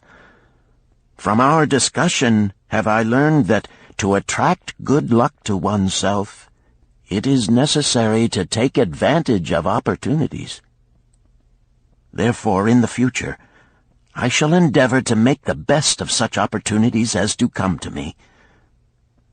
Thou hast well grasped the truths brought forth in our discussion, Arcad replied. Good luck, we do find, often follows opportunity, but seldom comes otherwise. Our merchant friend would have found great good luck had he accepted the opportunity the good goddess did present to him. Our friend the buyer likewise would have enjoyed good luck had he completed the purchase of the flock and sold at such a handsome profit. We did pursue this discussion to find a means by which good luck could be enticed to us. I feel that we have found the way. Both the tales did illustrate how good luck follows opportunity. Herein lies a truth that many similar tales of good luck, won or lost, could not change. The truth is this: good luck can be enticed by accepting opportunity. Those eager to grasp opportunities for their betterment do attract the interest of the good goddess. She is ever anxious to aid those who please her. Men of action please her best. Action will lead thee forward to the successes thou dost desire. Men of action are favored by the goddess of good luck.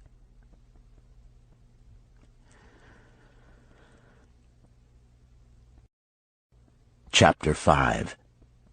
The 5 Laws of Gold. A bag heavy with gold, or a clay tablet carved with words of wisdom. If thou hadst thy choice, which wouldst thou choose? By the flickering light from the fire of desert shrubs, the sun-tanned faces of the listeners gleamed with interest. "The gold! The gold!" chorused the 27. Old Calibab smiled knowingly. "Hark!" he resumed, raising his hand. "Hear the wild dogs out there in the night? They howl and wail because they are lean with hunger. Yet feed them, and what do they? Fight and strut. Then fight and strut some more, giving no thought to the morrow that will surely come. Just so it is with the sons of men. Give them a choice of gold and wisdom. What do? Ignore the wisdom and waste the gold. On the morrow they wail because they have no more gold. Gold is reserved for those who know its laws and abide by them."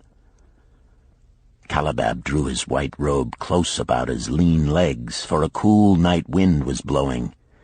"Because thou hast served me faithfully upon our long journey, because thou cared well for my camels, because thou toiled uncomplainingly across the hot sands of the desert, because thou fought bravely the robbers that sought to despoil my merchandise, I will tell thee this night the tale of the 5 laws of gold, such a tale as thou never hast heard before. Hark ye with deep attention to the words I speak, for if you grasp their meaning and heed them, in the days that come thou shalt have much gold." He paused impressively. Above, in a canopy of blue, the stars shone brightly in the crystal-clear skies of Babylonia. Behind the group loomed their faded tents tightly staked against possible desert storms. Beside the tents were neatly stacked bales of merchandise covered with skins. Nearby, the camel herd sprawled in the sand, some chewing their cuds contentedly, others snoring in hoarse discord. "Thou hast told us many good tales, Calabab," spoke up the chief packer. "We look to thy wisdom to guide us upon the morrow when our service with thee shall be at an end. I have but told thee of my adventures in strange and distant lands, but this night I shall tell thee of the wisdom of Arkad, the wise rich man." "Much have we heard of him," acknowledged the chief packer, "for he was the richest man that ever lived in Babylon." "The richest man he was, and that because he was wise in the ways of gold, even as no man had ever been before him. This night shall I tell you of his great wisdom as it was told to me by Nomasir, his son, many years ago in Nineveh, when I was but a lad. My master and myself had tarried long into the night in the palace of Nomasir. I had helped my master bring great bundles of fine rugs, each one to be tried by Nomasir until his choice of colors was satisfied. At last he was well pleased, and commanded us to sit with him and to drink a rare vintage, odorous to the nostrils and most warming to my stomach, which was unaccustomed to such a drink. Then did he tell us this tale of the great wisdom of Arkad, his father, even as I shall tell it to you. In Babylon it is the custom, as you know, that the sons of wealthy fathers live with their parents in expectation of inheriting the estate. Arkad did not approve of this custom. Therefore, when Nomasir reached the man's estate, he sent for the young man and addressed him. "My son, it is my desire that thou succeed to my estate. Thou must, however, first prove that thou art capable of wisely handling it. Therefore, I wish that thou go out into the world and show thy ability both to acquire gold and to make thyself respected among men. To start thee well, I will give thee 2 things of which I myself was denied when I started as a poor youth to build up a fortune. First, I give thee this bag of gold. If thou use it wisely, it will be the basis of thy future success. Second, I give thee this clay tablet upon which is carved the 5 laws of gold. If thou dost but interpret them in thy own acts, they shall bring thee competence and security. 10 years from this day come thou back to the house of thy father and give account of thyself. If thou prove worthy, I will then make thee the heir to my estate. Otherwise I will give it to the priests that they may barter for my soul the kind consideration of the gods." So Nomasir went forth to make his own way, taking his bag of gold the clay tablet carefully wrapped in silken cloth, his slave, and the horses upon which they rode. The 10 years passed, and Nomasir, as he had agreed, returned to the house of his father, who provided a great feast in his honor, to which he invited many friends and relatives. After the feast was over, the father and mother mounted their throne-like seats at one side of the great hall, and Nomasir stood before them to give an account of himself as he had promised his father. It was evening. The room was hazy with smoke from the wicks of the oil lamps that but dimly lighted it. Slaves in white woven jackets and tunics fanned the humid air rhythmically with long-stemmed palm leaves. A stately dignity colored the scene. The wife of Nomasir and his 2 young sons, with friends and other members of the family, sat upon rugs behind him, eager listeners. "My father," he began deferentially, "I bow before thy wisdom.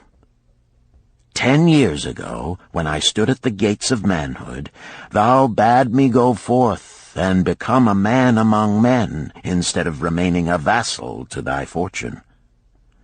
Thou gave me liberally of thy gold.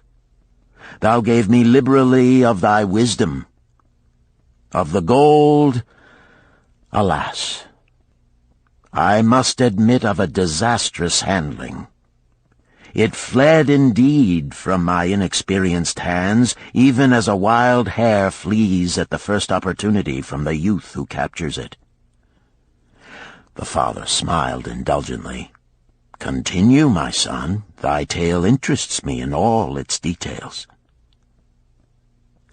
"I decided to go to Nineveh, as it was a growing city, believing that I might find there opportunities. I joined a caravan, and among its members made numerous friends. 2 well-spoken men who had a most beautiful white horse, as fleet as the wind, were among these. As we journeyed, they told me in confidence that in Nineveh was a wealthy man who owned a horse so swift that it had never been beaten. Its owner believed that no horse living could run with greater speed. Therefore would he wager any sum, however large, that his horse could outspeed any horse in all Babylonia. Compared to their horse, so my friend said, it was but a lumbering ass that could be beaten with ease. They offered, as a great favor, to permit me to join them in a wager. I was quite carried away with the plan.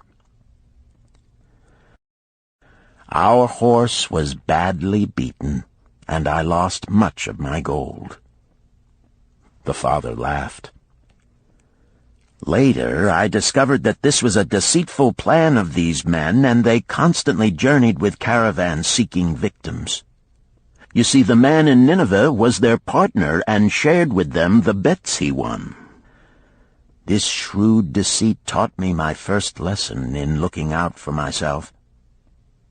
I was soon to learn another, equally bitter. In the caravan was another young man with whom I became quite friendly. He was the son of wealthy parents and, like myself, journeying to Nineveh to find a suitable location. Not long after our arrival, he told me that a merchant had died, and his shop with its rich merchandise and patronage could be secured at a paltry price. Saying that we would be equal partners, but first he must return to Babylon to secure his gold, he prevailed upon me to purchase the stock with my gold, agreeing that his would be used later to carry on our venture. He long delayed the trip to Babylon, proving in the meantime to be an unwise buyer and a foolish spender. I finally put him out, but not before the business had deteriorated to where we had only unsaleable goods and no gold to buy other goods. I sacrificed what was left to an Israelite for a pitiful sum. Soon there followed, I tell you, my father, bitter days. I sought employment and found it not, for I was without trade or training that would enable me to earn. I sold my horses, I sold my slave. I sold my extra robes that I might have food and a place to sleep, but each day grim want crouched closer. But in those bitter days I remembered thy confidence in me, my father. Thou hadst sent me forth to become a man, and this I was determined to accomplish. The mother buried her face and wept softly. At this time I bethought me of the table thou had given to me, upon which thou had carved the 5 laws of gold. Thereupon I read most carefully thy words of wisdom, and realized that had I but sought wisdom first, my gold would not have been lost to me. I learned by heart each law, and determined that when once more the goddess of good fortune smiled upon me, I would be guided by the wisdom of age, and not by the inexperience of youth.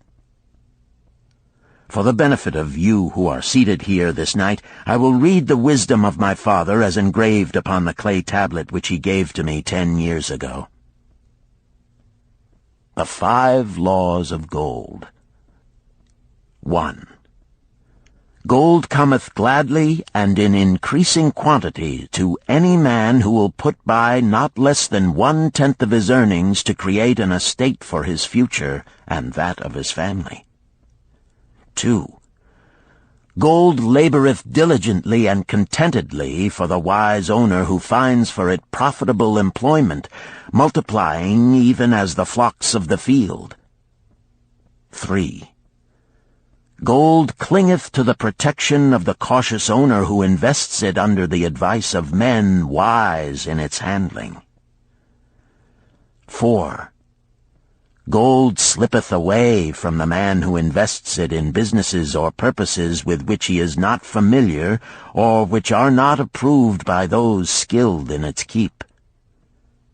5. Gold flees the man who would force it to impossible earnings, or who followeth the alluring advice of tricksters and schemers, or who trusts it to his own inexperience and romantic desires in investment. These are the 5 laws of gold as written by my father. I do proclaim them as of greater value than gold itself, as I will show by the continuance of my tale. He again faced his father. I have told thee of the depth of poverty and despair to which my inexperience brought me. However, there is no chain of disasters that will not come to an end. Mine came when I secured employment managing a crew of slaves working upon the new outer wall of the city.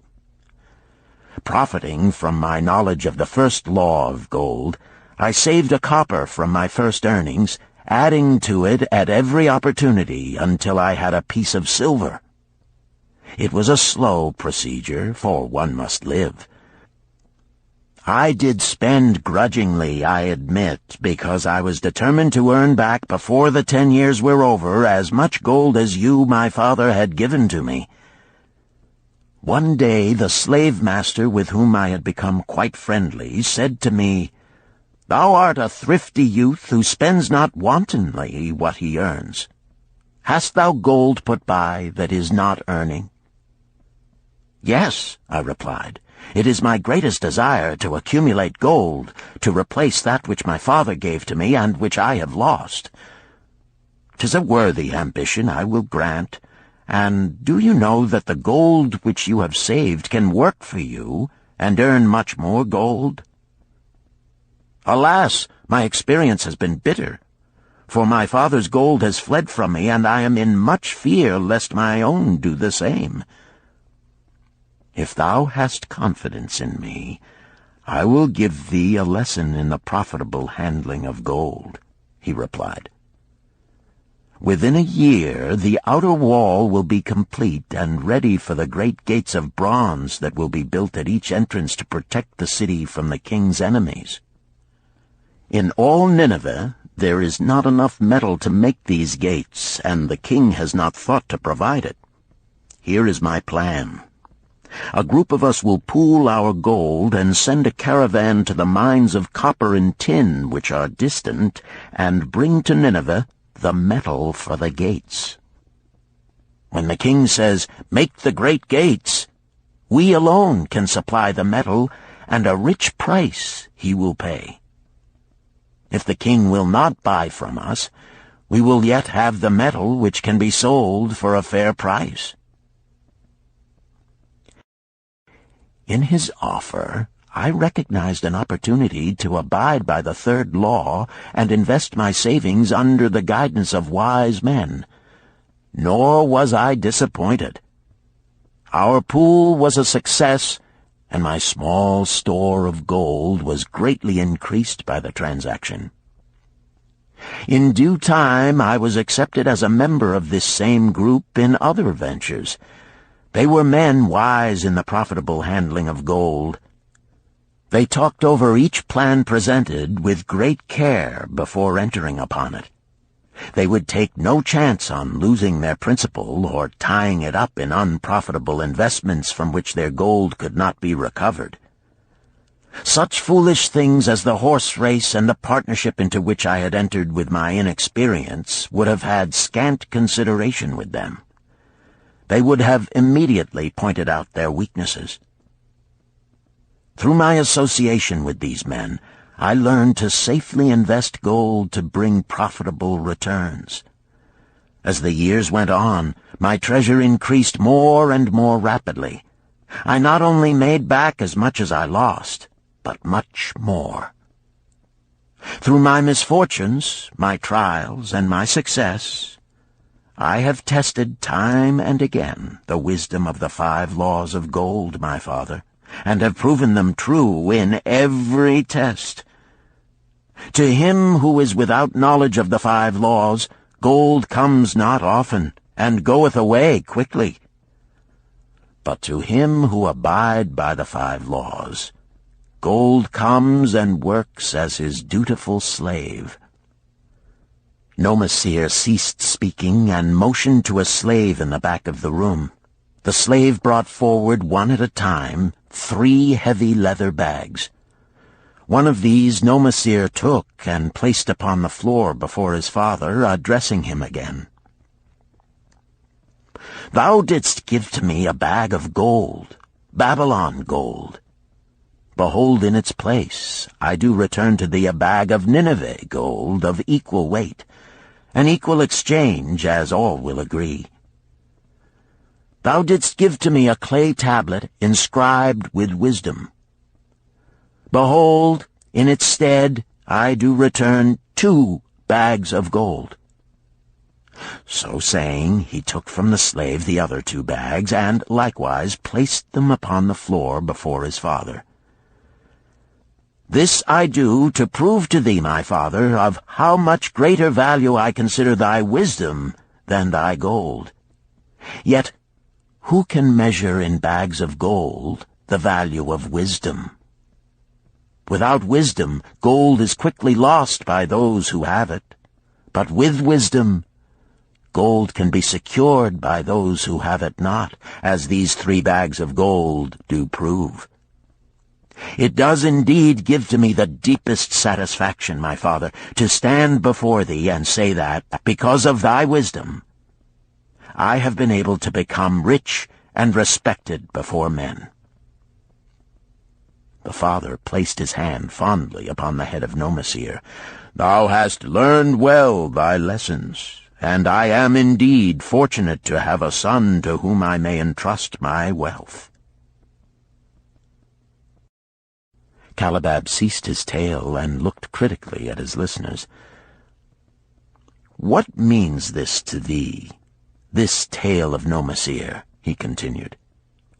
"Who among thee can go to thy father or to the father of thy wife and give an account of wise handling of his earnings? What would these venerable men think were you to say, 'I have traveled much and learned much and labored much and earned much, yet alas, of gold I have little. Some I spent wisely, some I spent foolishly, and much I lost in unwise ways'?" Dost still think it but an inconsistency of fate that some men have much gold and others have naught? Then you err. Men have much gold when they know the 5 laws of gold and abide thereby. Because I learned these 5 laws in my youth and abided by them, I have become a wealthy merchant. Not by some strange magic did I accumulate my wealth. Wealth that comes quickly goeth the same way. Wealth that stayeth to give enjoyment and satisfaction to its owner comes gradually, because it is a child born of knowledge and persistent purpose. To earn wealth is but a slight burden upon the thoughtful man. Bearing the burden consistently from year to year accomplishes the final purpose. The 5 laws of gold offer to thee a rich reward for their observance. Each of these 5 laws is rich with meaning, and lest thou overlook this in the briefness of my tale, I will now repeat them. I do know them each by heart, because in my youth I could see their value and would not be content until I knew them word for word. The first law of gold. Gold cometh gladly and in increasing quantity to any man who will put by not less than 1/10 of his earnings to create an estate for his future and that of his family. Any man who will put by 1/10 of his earnings consistently and invest it wisely will surely create a valuable estate that will provide an income for him in the future and further guarantee safety for his family in case the gods call him to the world of darkness. This law always saith that gold cometh gladly to such a man. I can truly certify this in my own life. The more gold I accumulate, the more readily it comes to me, and in increased quantities. The gold which I save earns more, even as yours will, and its earnings earn more, and this is the working out of the first law. The second law of gold. Gold laboreth diligently and contentedly for the wise owner who finds for it profitable employment, multiplying even as the flocks of the field. Gold indeed is a willing worker.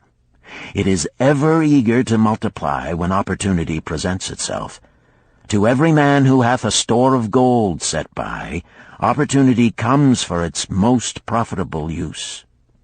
As the years pass, it multiplies itself in surprising fashion.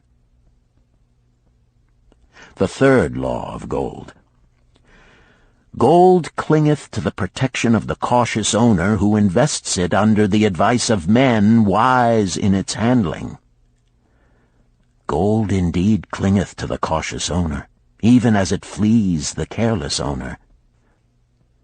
The man who seeks the advice of men wise in handling gold soon learneth not to jeopardize his treasure, but to preserve in safety and to enjoy in contentment its consistent increase. This ends Disc 2. The Richest Man in Babylon, Disc 3. The fourth law of gold. Gold slippeth away from the man who invests it in businesses or purposes with which he is not familiar or which are not approved by those skilled in its keep. To the man who hath gold yet is not skilled in its handling, many uses for it appear most profitable. Too often these are fraught with danger of loss, and if properly analyzed by wise men, show small possibility of profit. Therefore, the inexperienced owner of gold who trusts to his own judgment and invests it in businesses or purposes with which he is not familiar, too often finds his judgment imperfect and pays with his treasure for his inexperience. Wise indeed is he who investeth his treasures under the advice of men skilled in the ways of gold. The 5th law of gold. Gold flees the man who would force it to impossible earnings, or who followeth the alluring advice of tricksters and schemers, or who trusts it to his own inexperience and romantic desires in investment. Fanciful propositions that thrill like adventure tales always come to the new owner of gold. These appear to endow his treasure with magic powers that will enable it to make impossible earnings. Yet heed ye the wise men, for verily they know the risks that lurk behind every plan to make great wealth suddenly. Forget not the rich men of Nineveh, who would take no chance of losing their principal or tying it up in unprofitable investments. This ends my tale of the 5 laws of gold. In telling it to thee, I have told the secrets of my own success. Yet they are not secrets, but truths which every man must first learn and then follow, who wishes to step out of the multitude that, like yon wild dogs, must worry each day for food to eat. Tomorrow we enter Babylon. Look, see the fire that burns eternal above the temple of Bel? We are already in sight of the golden city. Tomorrow each of thee shall have gold, the gold thou hast so well earned by thy faithful services. 10 years from this night, what can you tell about this gold? If there be men among you who, like Nomasir, will use a portion of their gold to start for themselves an estate and be thenceforth wisely guided by the wisdom of Arkad, 10 years from now, 'tis a safe wager, like the son of Arkad, they will be rich and respected among men. Our wise acts accompany us through life to please us and to help us. Just as surely our unwise acts follow us to plague and torment us.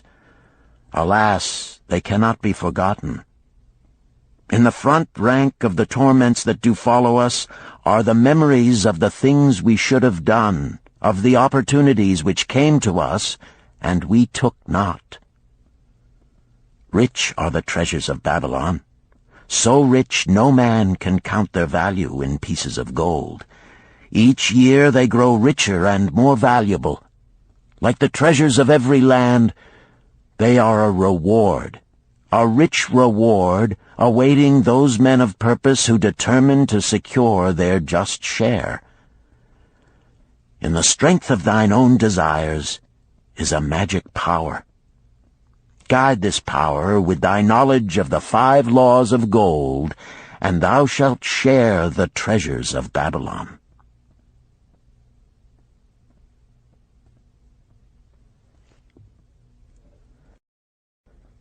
Chapter 6. The Gold Lender of Babylon. 50 pieces of gold. Never before had Rodan, the spear-maker of old Babylon, carried so much gold in his leather wallet. Happily down the king's highway from the palace of his most liberal majesty he strode. Cheerfully the gold clinked as the wallet at his belt swayed with each step, the sweetest music he had ever heard. 50 pieces of gold, all his. He could hardly realize his good fortune. What power in those clinking discs! They could purchase anything he wanted. A grand house, land, cattle, camels, horses, chariots, whatever he might desire. What use should he make of it? This evening, as he turned into a side street toward the home of his sister, he could think of nothing he would rather possess than those same glittering, heavy pieces of gold, his to keep. It was upon an evening some days later that a perplexed Rodan entered the shop of Mathon, the lender of gold and dealer in jewels and rare fabrics. Glancing neither to the right nor the left at the colorful articles artfully displayed, he passed through to the living quarters at the rear. Here he found the genteel Mathon lounging upon a rug partaking of a meal served by a black slave. I would counsel with thee, for I know not what to do." Rodan stood stolidly, feet apart, hairy breast exposed by the gaping front of his leather jacket. Mathon's narrow, sallow face smiled a friendly greeting. "What indiscretions hast thou done that thou shouldst seek the lender of gold? Hast been unlucky at the gaming table? Or hath some plump dame entangled thee? For many years have I known thee, yet never hast thou sought me to aid thee in thy troubles.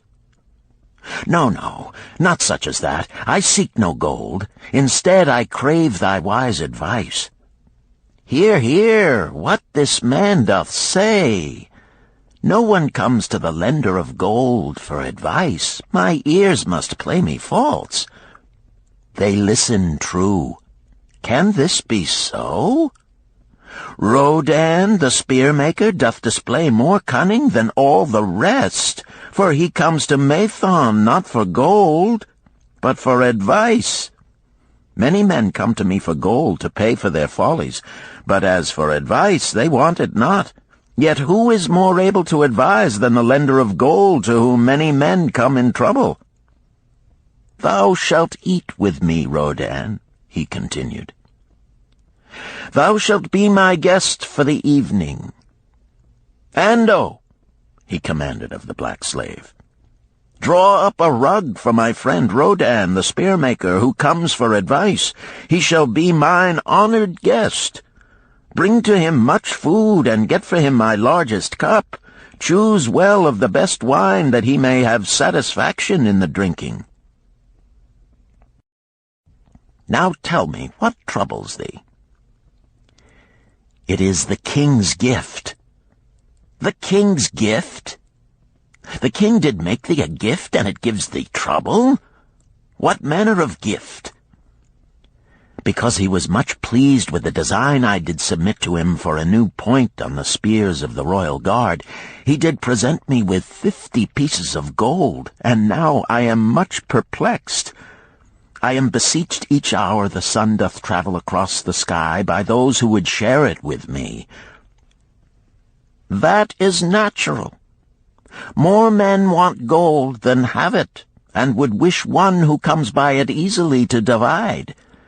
But can you not say no? Is thy will not as strong as thy fist? To many I can say no, yet sometimes it would be easier to say yes. Can one refuse to share with one's sister to whom he is deeply devoted? Surely thy own sister would not wish to deprive thee of enjoying thy reward? But it is for the sake of Araman, her husband, whom she wishes to see a rich merchant. She does feel that he has never had a chance, and she beseeches me to loan to him this gold, that he may become a prosperous merchant and repay me from his profits. My friend, resumed Mathon, 'tis a worthy subject thou bringest to discuss. Gold bringeth unto its possessor responsibility and a changed position with his fellow men. It bringeth fear lest he lose it, or it be tricked away from him. It bringeth a feeling of power and ability to do good. Likewise, it bringeth opportunities whereby his very good intentions may bring him into difficulties. Didst ever hear of the farmer of Nineveh who could understand the language of animals? I wot not, for 'tis not the kind of tale men like to tell over the bronze-caster's forge. I will tell it to thee, for thou shouldst know that to borrowing and lending there is more than the passing of gold from the hands of one to the hands of another. This farmer, who could understand what the animals said to each other, did linger in the farmyard each evening just to listen to their words. One evening he did hear the ox bemoaning to the ass the hardness of his lot. I do labor pulling the plow from morning until night, no matter how hot the day, or how tired my legs, or how the bow doth chafe my neck, still must I work. But you are a creature of leisure. You are trapped with a colorful blanket and do nothing more than carry our master about where he wishes to go. When he goes nowhere, you do rest and eat the green grass all the day." Now the ass, in spite of his vicious heels, was a goodly fellow and sympathized with the ox. "My good friend," he replied, "you do work very hard, and I would help ease your lot. Therefore will I tell you how you may have a day of rest. In the morning, when the slave comes to fetch you to the plow, lie upon the ground and bellow much, that he may say you are sick and cannot work."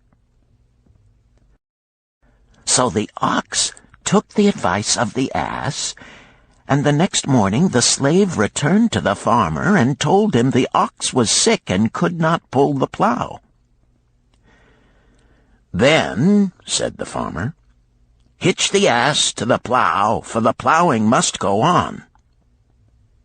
All that day, the ass, who had only intended to help his friend, found himself compelled to do the ox's task. When night came and he was released from the plow, his heart was bitter, and his legs were weary, and his neck was sore where the bow had chafed it. The farmer lingered in the barnyard to listen. The ox began first. "You are my good friend.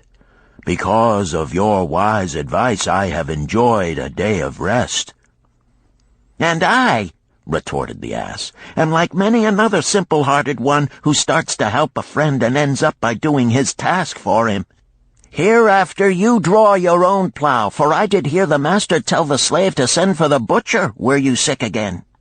I wish he would, for you are a lazy fellow." Thereafter they spoke to each other no more. This ended their friendship. "Canst thou tell the moral to this tale, Rodan?" "'Tis a good tale," responded Rodan, "but I see not the moral." "I thought not that you would, but it is there, and simple too. Just this: if you desire to help thy friend, do so in a way that will not bring thy friend's burdens upon thyself." "I had not thought of that. It is a wise moral. I wish not to assume the burdens of my sister's husband. But tell me, you lend to many. Do not the borrowers repay?" Mathon smiled the smile of one whose soul is rich with much experience. "Could a loan be well made if the borrower cannot repay? Must not the lender be wise and judge carefully whether his gold can perform a useful purpose to the borrower and return to him once more? Or whether it will be wasted by one unable to use it wisely and leave him without his treasure, and leave the borrower with a debt he cannot repay? I will show to thee the tokens in my token chest, and let them tell thee some of their stories." Into the room he brought a chest as long as his arm, covered with red pigskin and ornamented with bronze designs. He placed it upon the floor and squatted before it, both hands upon the lid. "From each person to whom I lend, I do exact a token for my token chest, to remain there until the loan is repaid. When they repay, I give it back. But if they never repay, it will always remind me of one who was not faithful to my confidence. The safest loans, my token box tells me, are to those whose possessions are of more value than the one they desire. They own lands or jewels or camels or other things which could be sold to repay the loan. Some of the tokens given to me are jewels of more value than the loan. Others are promises that if the loan be not repaid as agreed, they will deliver to me certain property settlement. On loans like those I am assured that my gold will be returned with the rental thereon, for the loan is based on property. In another class are those who have the capacity to earn. They are such as you, who labor or serve and are paid. They have income. And if they are honest and suffer no misfortune, I know that they also can repay the gold I loan them and the rental to which I am entitled. Such loans are based on human effort. Others are those who have neither property nor assured earning capacity. Life is hard, and there will always be some who cannot adjust themselves to it.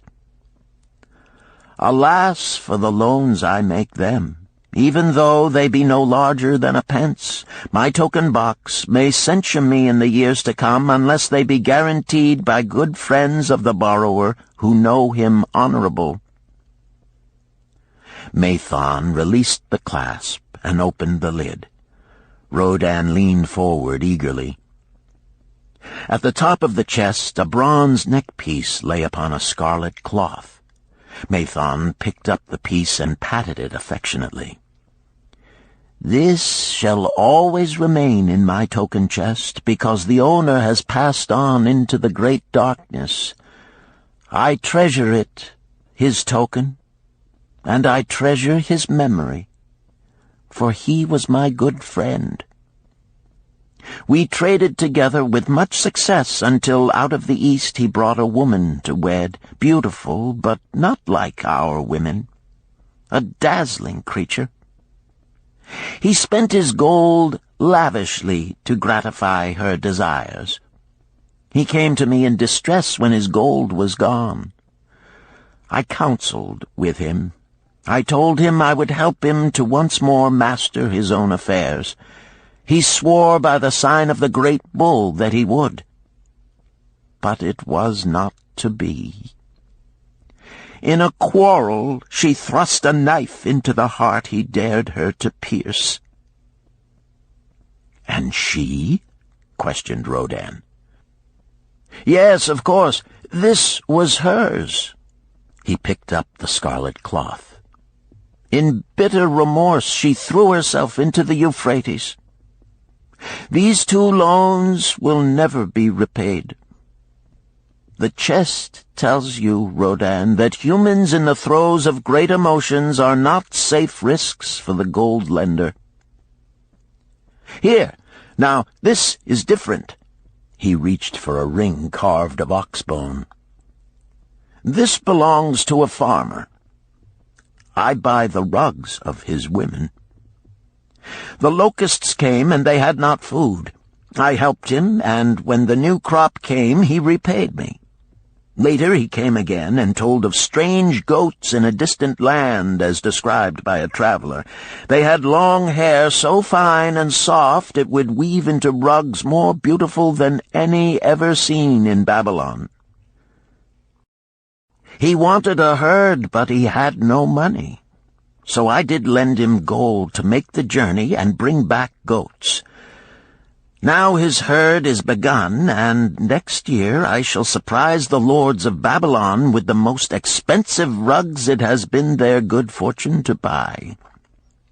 Soon I must return his ring. He doth insist on repaying promptly."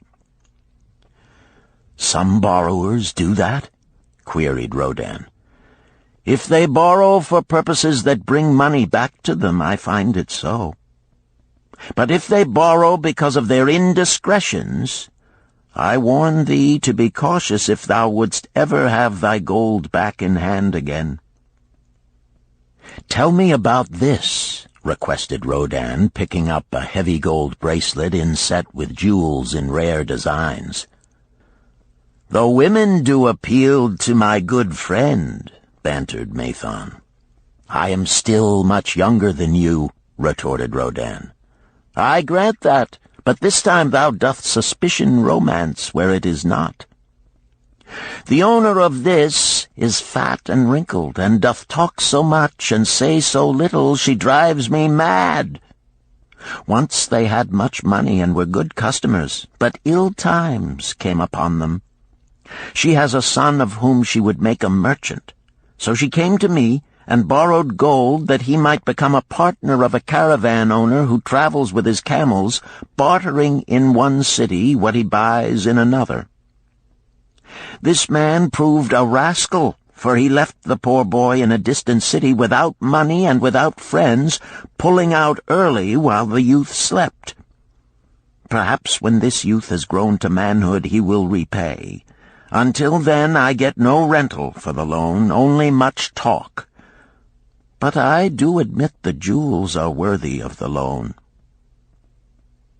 "Did this lady ask thy advice as to the wisdom of the loan?"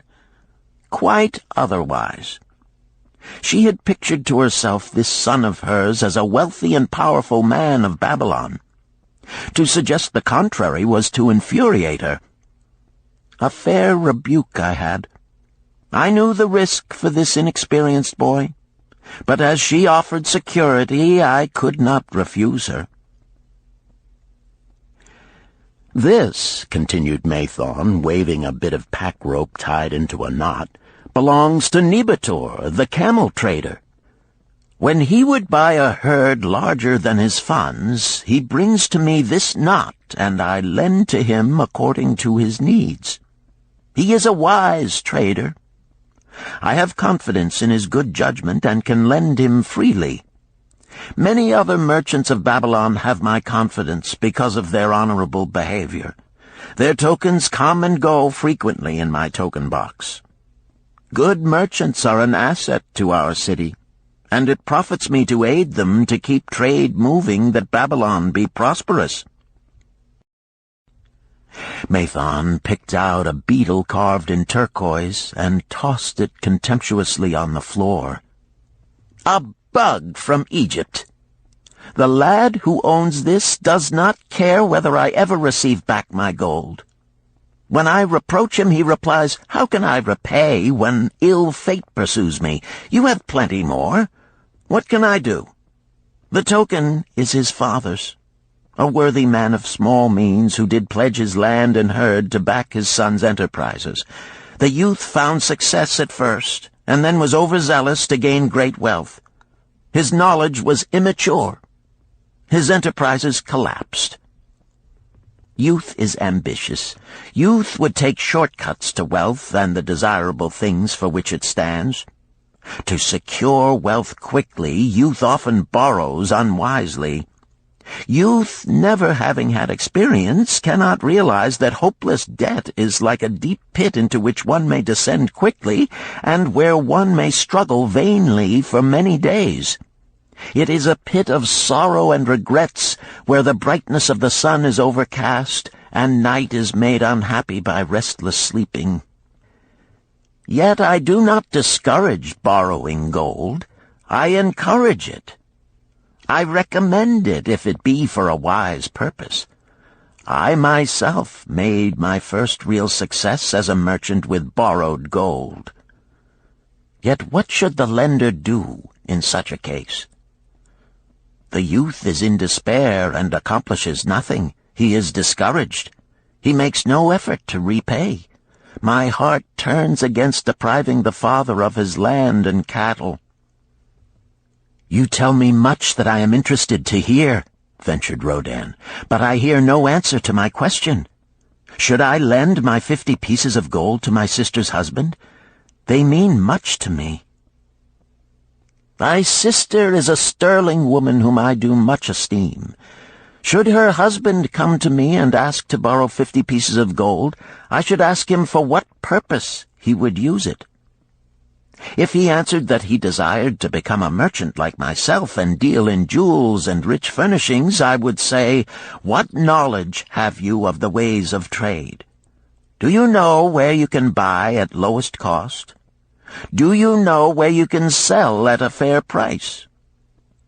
Could he say yes to these questions?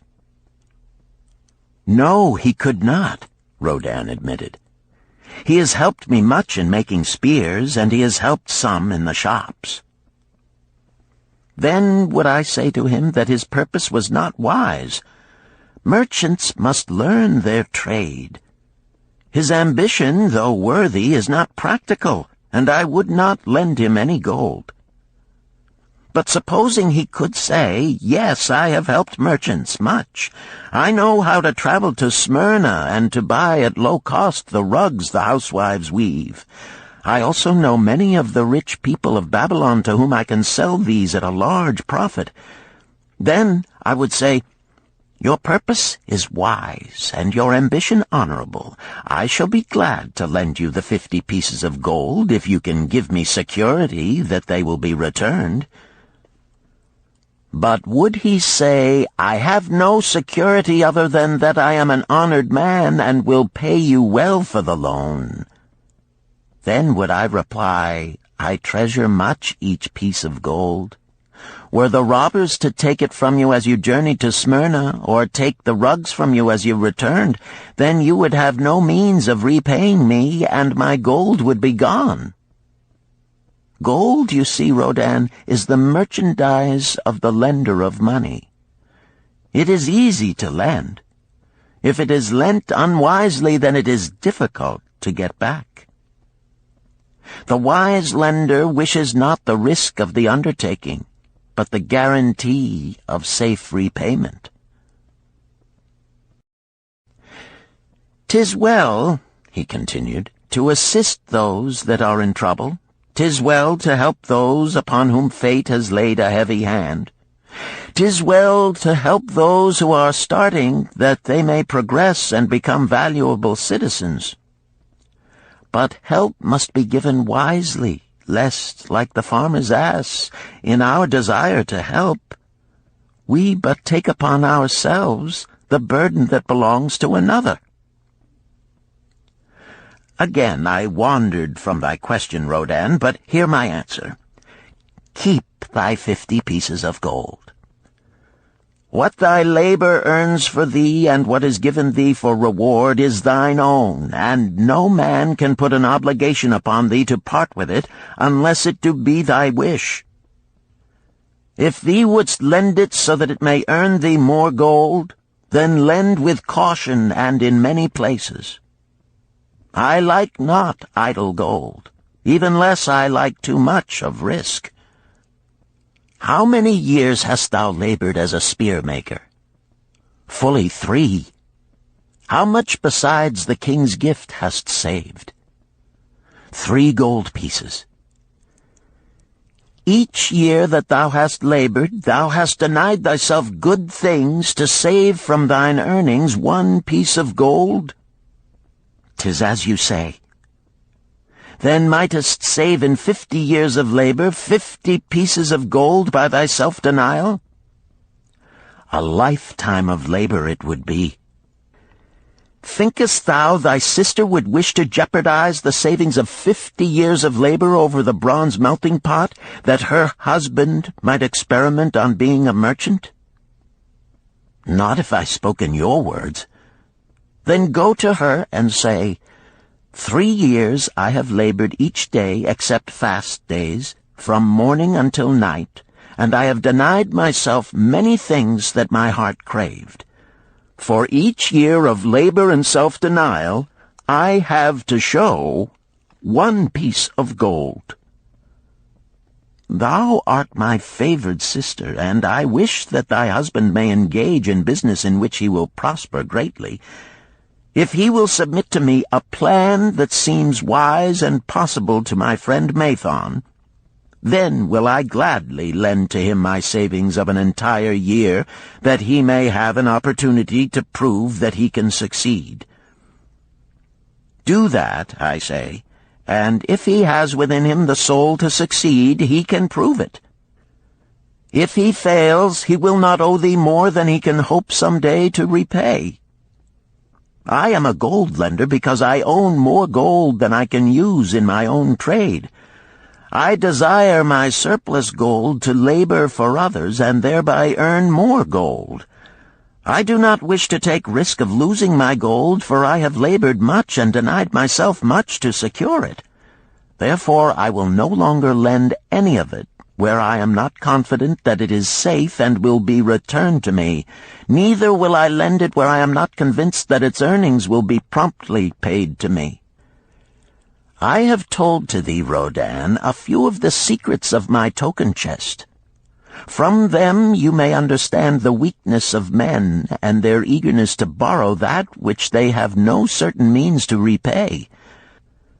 From this you can see how often their high hopes of the great earnings they could make if they but had gold are but false hopes they have not the ability or training to fulfill.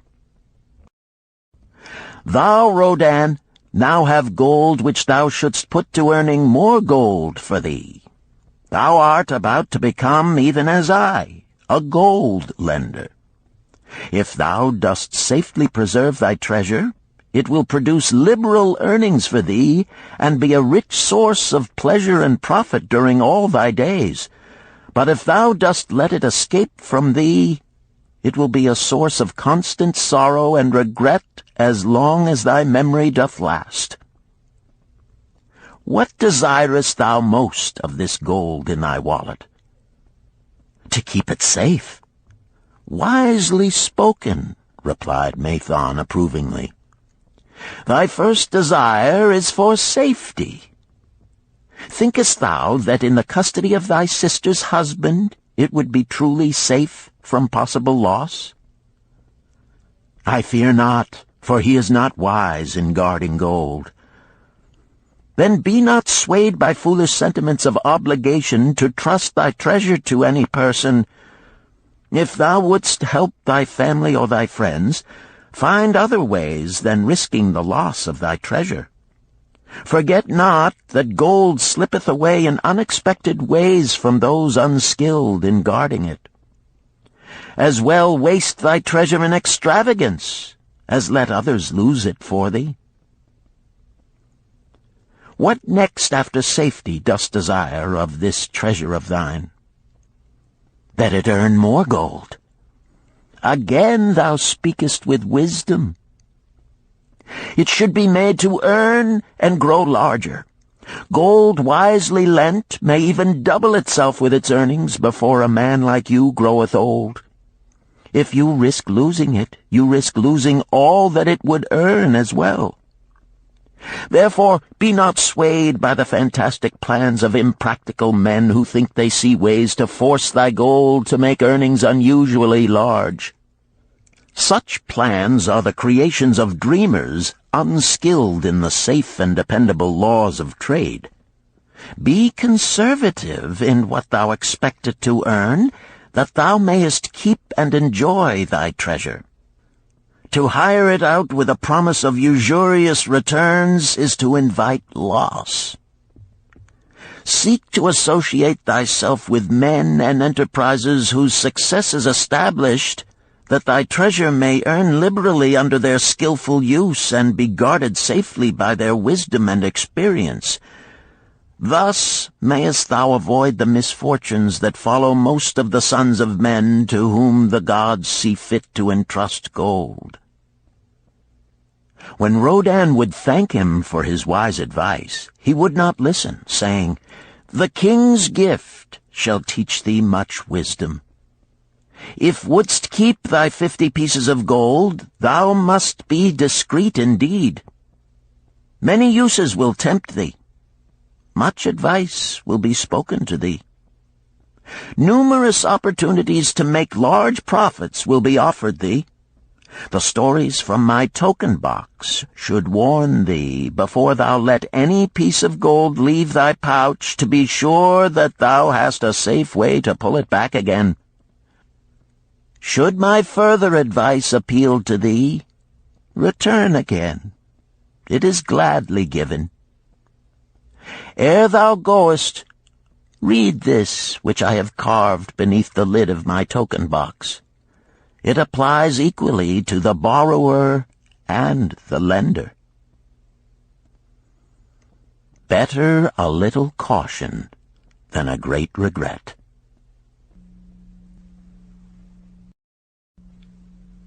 Chapter 7.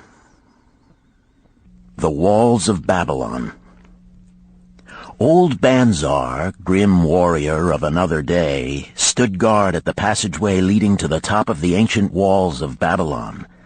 Up above, valiant defenders were battling to hold the walls. Upon them depended the future existence of this great city with its hundreds of thousands of citizens. Over the walls came the roar of the attacking armies, the yelling of many men, the trampling of thousands of horses, the deafening boom of the battering rams pounding the bronzed gates. In the street behind the gate lounged the spearmen, waiting to defend the entrance should the gates give way. They were but few for the task. The main armies of Babylon were with their king, far away in the east on a great expedition against the Elamites. No attack upon the city having been anticipated during their absence, the defending forces were small. Unexpectedly from the north bore down the mighty armies of the Assyrians, and now the walls must hold or Babylon was doomed. About Banzar were great crowds of citizens, white-faced and terrified, eagerly seeking news of the battle. With hushed awe they viewed the stream of wounded and dead being carried or led out of the passageway. Here was the crucial point of attack. After 3 days of circling about the city, the enemy had suddenly thrown his great strength against this section and this gate. The defenders from the top of the wall fought off the climbing platforms and the scaling ladders of the attackers with arrows, burning oil, and, if any reached the top, spears. Against the defenders, thousands of the enemy's archers poured a deadly barrage of arrows. Old Banzar had the vantage point for news. He was closest to the conflict and first to hear of each fresh repulse of the frenzied attackers.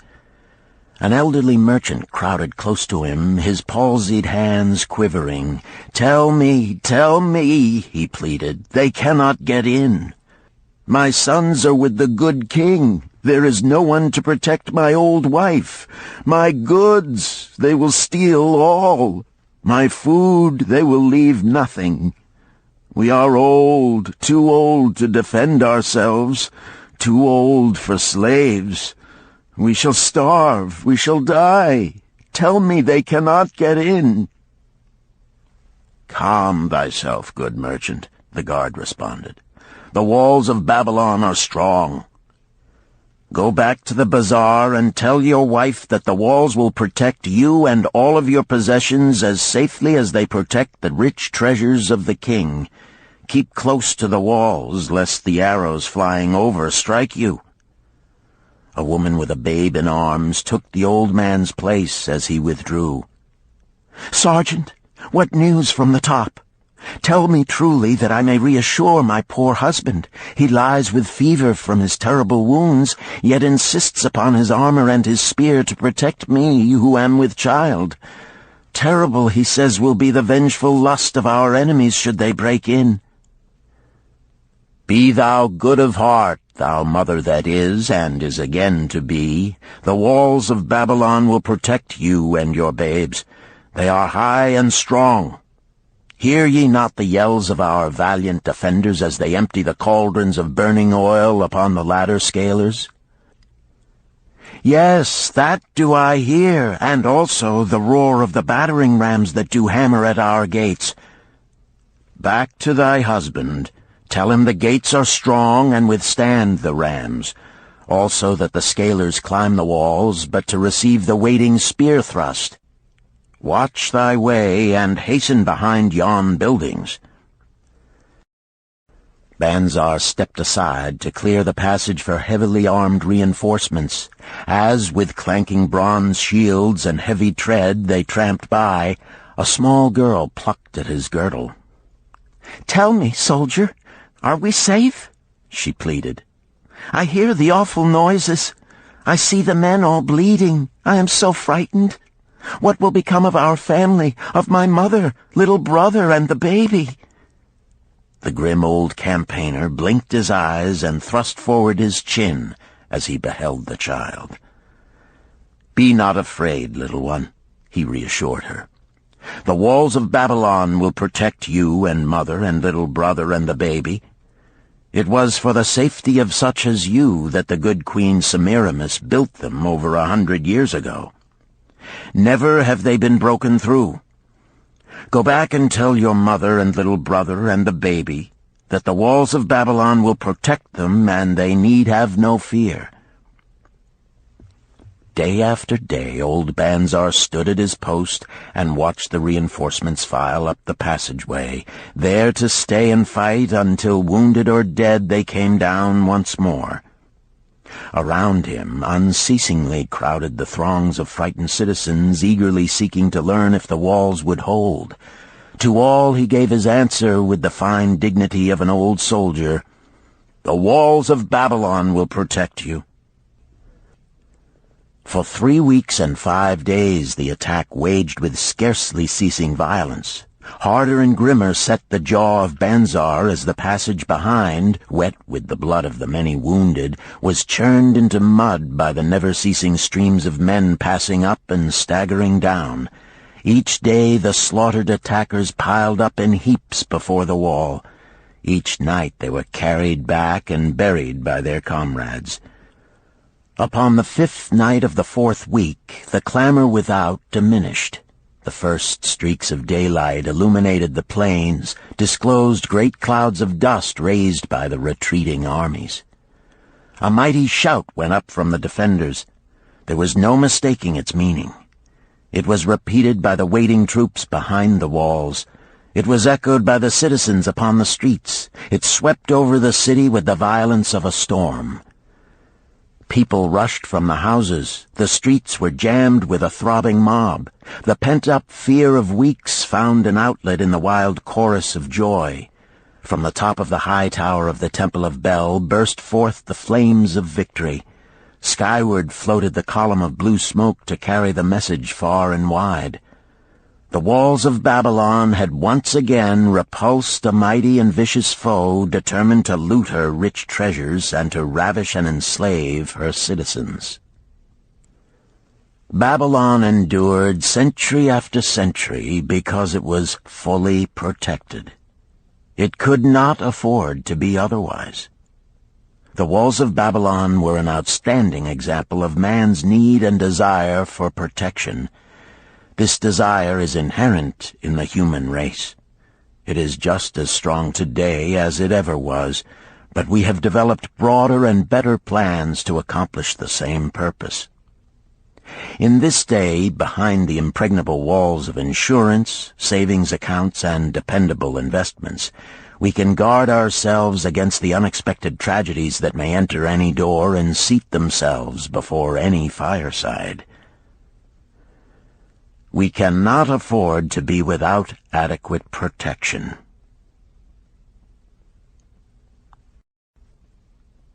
Chapter 8.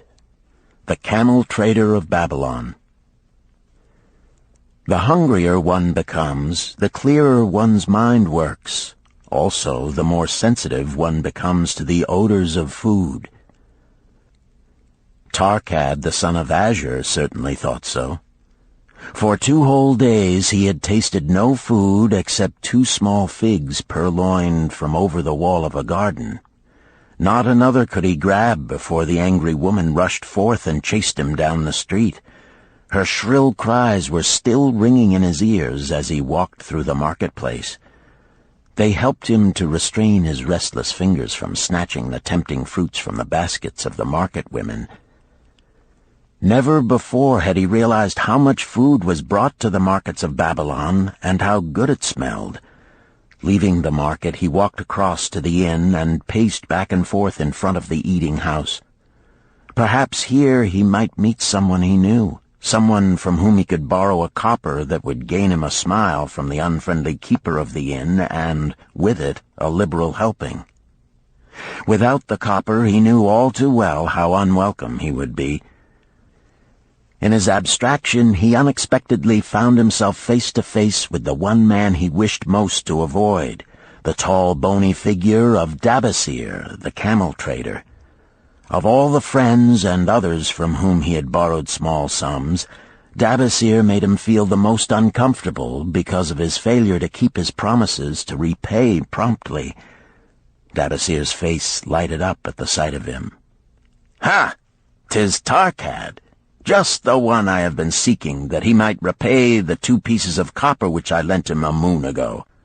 Also the piece of silver which I lent to him before that. We are well met. I can make good use of the coins this very day. What say, boy, what say?" Tarkad stuttered, and his face flushed. He had naught in his empty stomach to nerve him to argue with the outspoken Dabasir. "I am sorry, very sorry," he mumbled weakly. "But this day I have neither the copper nor the silver with which I could repay." "Then get it," Dabasir insisted. "Surely thou canst get hold of a few coppers and a piece of silver to repay the generosity of an old friend of thy father, who aided thee whence thou wast in need." "'Tis because ill fortune does pursue me that I cannot pay." "Ill fortune? Wouldst blame the gods for thine own weakness? Ill fortune pursues every man who thinks more of borrowing than of repaying. Come with me, boy, while I eat. I am hungry, and I would tell thee a tale." Tarkad flinched from the brutal frankness of Dabasir, but here at least was an invitation to enter the coveted doorway of the eating-house. Dabasir pushed him to a far corner of the room where they seated themselves upon small rugs. When Koskor, the proprietor, appeared smiling, Dabasir addressed him with his usual freedom. "Fat lizard of the desert, bring to me a leg of the goat, very brown, with much juice, and bread and all of the vegetables, for I am hungry and want much food. Do not forget my friend here. Bring to him a jug of water. Have it cooled, for the day is hot." Tarkad's heart sank. Must he sit here and drink water while he watched this man devour an entire goat leg? He said nothing. He thought of nothing he could say. Dabasir, however, knew no such thing as silence. Smiling and waving his hand good-naturedly to the other customers, all of whom knew him, he continued. "I did hear from a traveler just returned from Urfa of a certain rich man who has a piece of stone cut so thin that one can look through it. He put it in the window of his house to keep out the rains.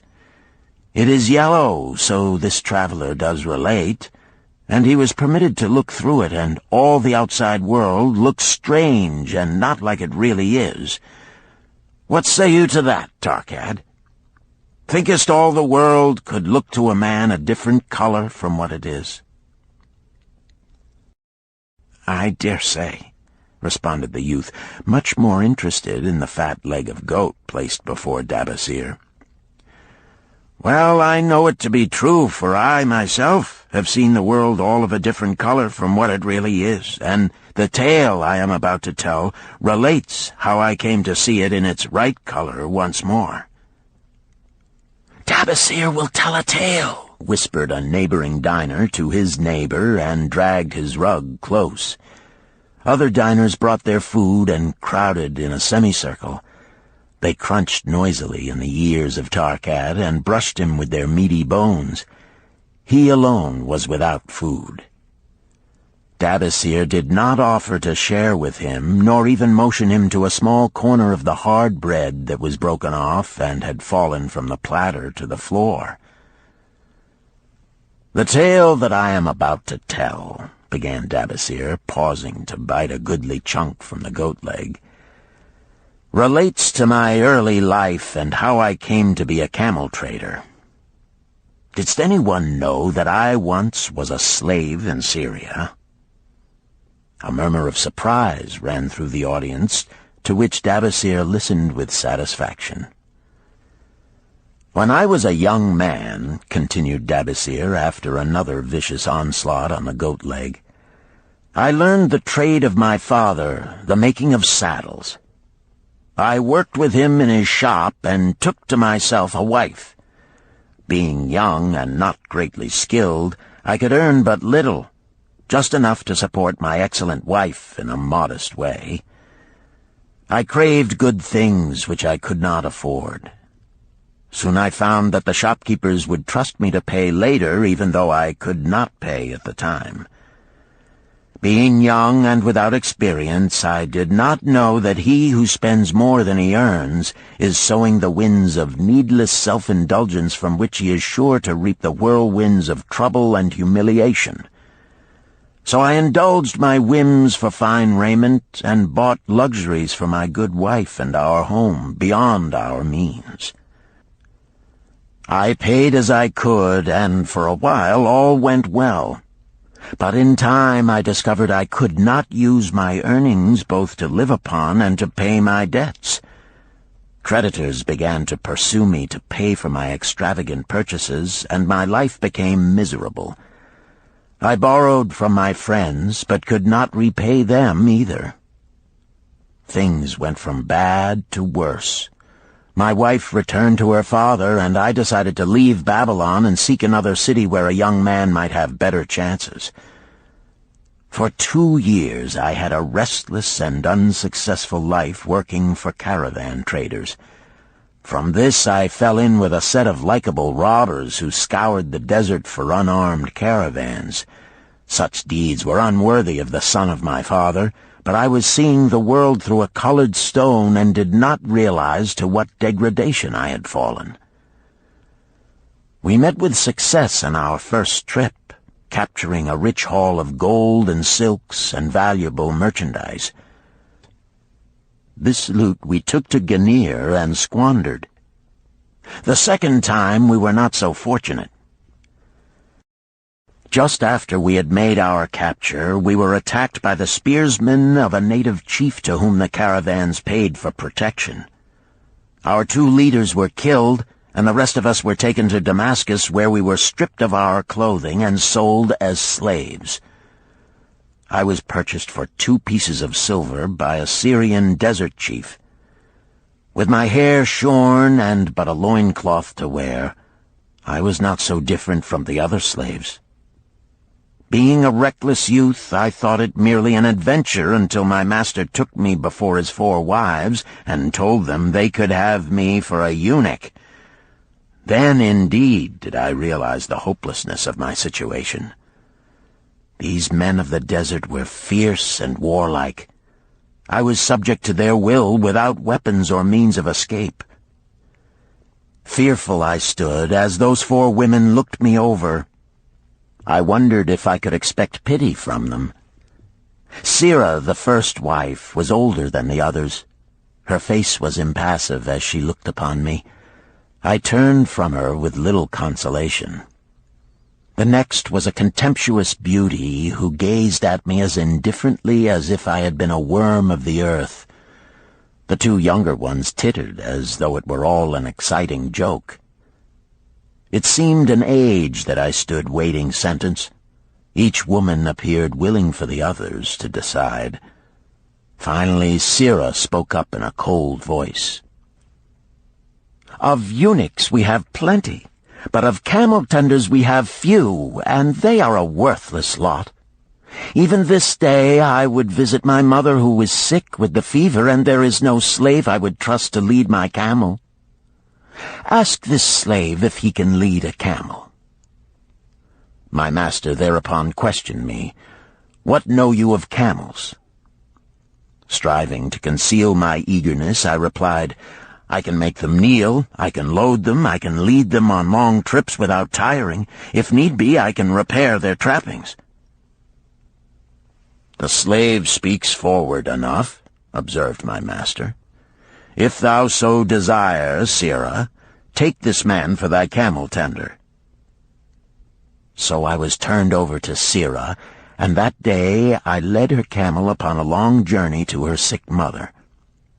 I took the occasion to thank her for her intercession, and also to tell her that I was not a slave by birth, but the son of a freeman, an honorable saddle-maker of Babylon. I also told her much of my story. Her comments were disconcerting to me, and I pondered much afterward on what she said. How can you call yourself a free man when your weakness has brought you to this? If a man has in himself the soul of a slave, will he not become one, no matter what his birth, even as water seeks its level? If a man has within him the soul of a free man, will he not become respected and honored in his own city in spite of his misfortune? For over a year I was a slave and lived with the slaves, but I could not become as one of them. One day Sira asked me, "In the eventime, when the other slaves can mingle and enjoy the society of each other, why dost thou sit in thy tent alone?" To which I responded, "I am pondering what you have said to me. I wonder if I have the soul of a slave. I cannot join them, so I must sit apart." "I, too, must sit apart," she confided. "My dowry was large, and my lord married me because of it. Yet he does not desire me. What every woman longs for is to be desired. Because of this, and because I am barren and have neither son nor daughter, must I sit apart. Were I a man, I would rather die than be such a slave, but the conventions of our tribe make slaves of women."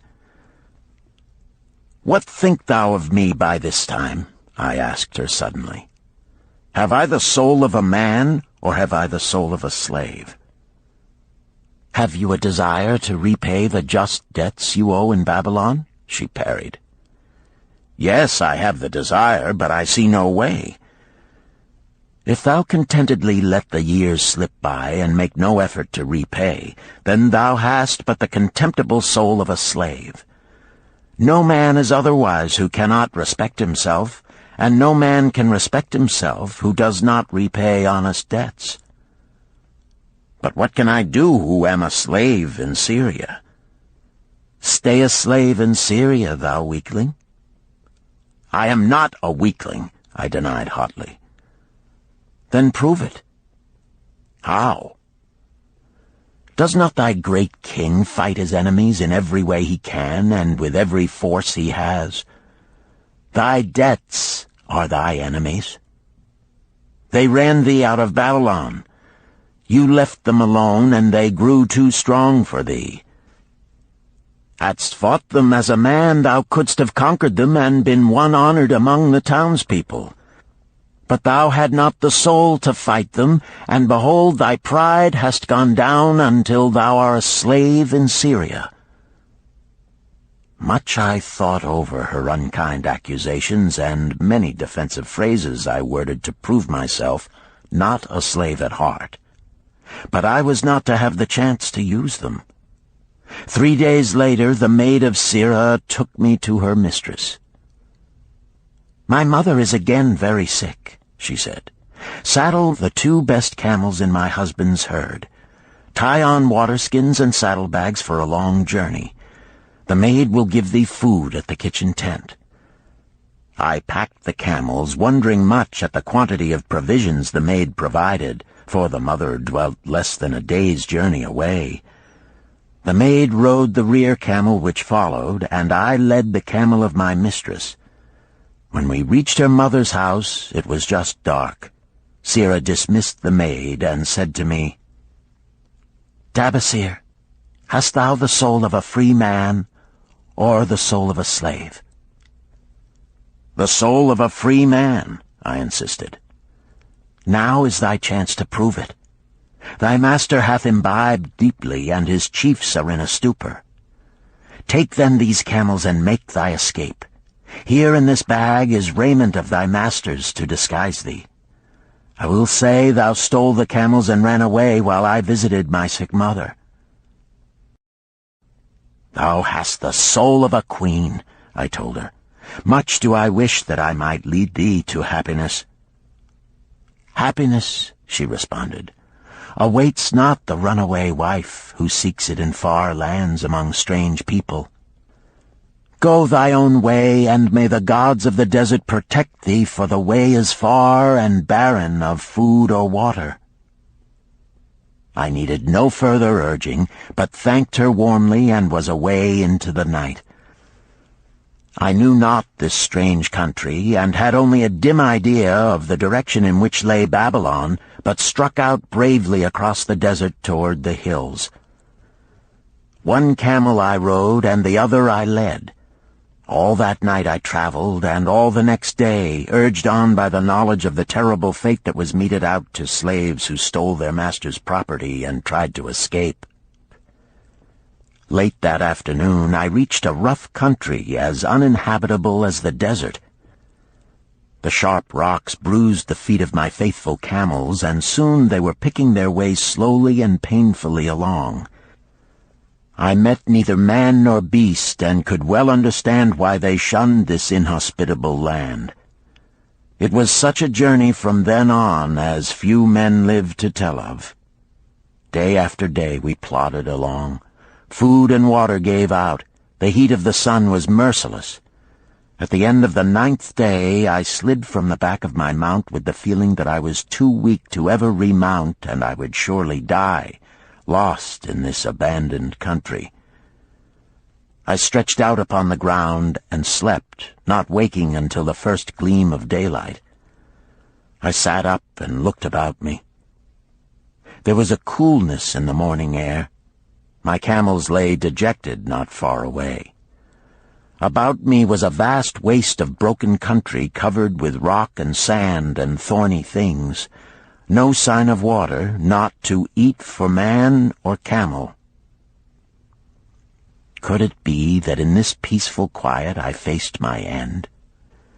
My mind was clearer than it had ever been before. My body now seemed of little importance. My parched and bleeding lips, my dry and swollen tongue, my empty stomach, all had lost their supreme agonies of the day before. I looked across into the uninviting distance, and once again came to me the question, have I the soul of a slave or the soul of a free man? Then, with clearness, I realized that if I had the soul of a slave, I should give up, lie down in the desert and die, a fitting end for a runaway slave. But if I had the soul of a free man, what then? Surely I would force my way back to Babylon, repay the people who had trusted me, bring happiness to my wife who truly loved me, and bring peace and contentment to my parents. Thy debts are thine enemies who have run thee out of Babylon, Sirrah had said. Yes, it was so. Why had I refused to stand my ground like a man? Why had I permitted my wife to go back to her father?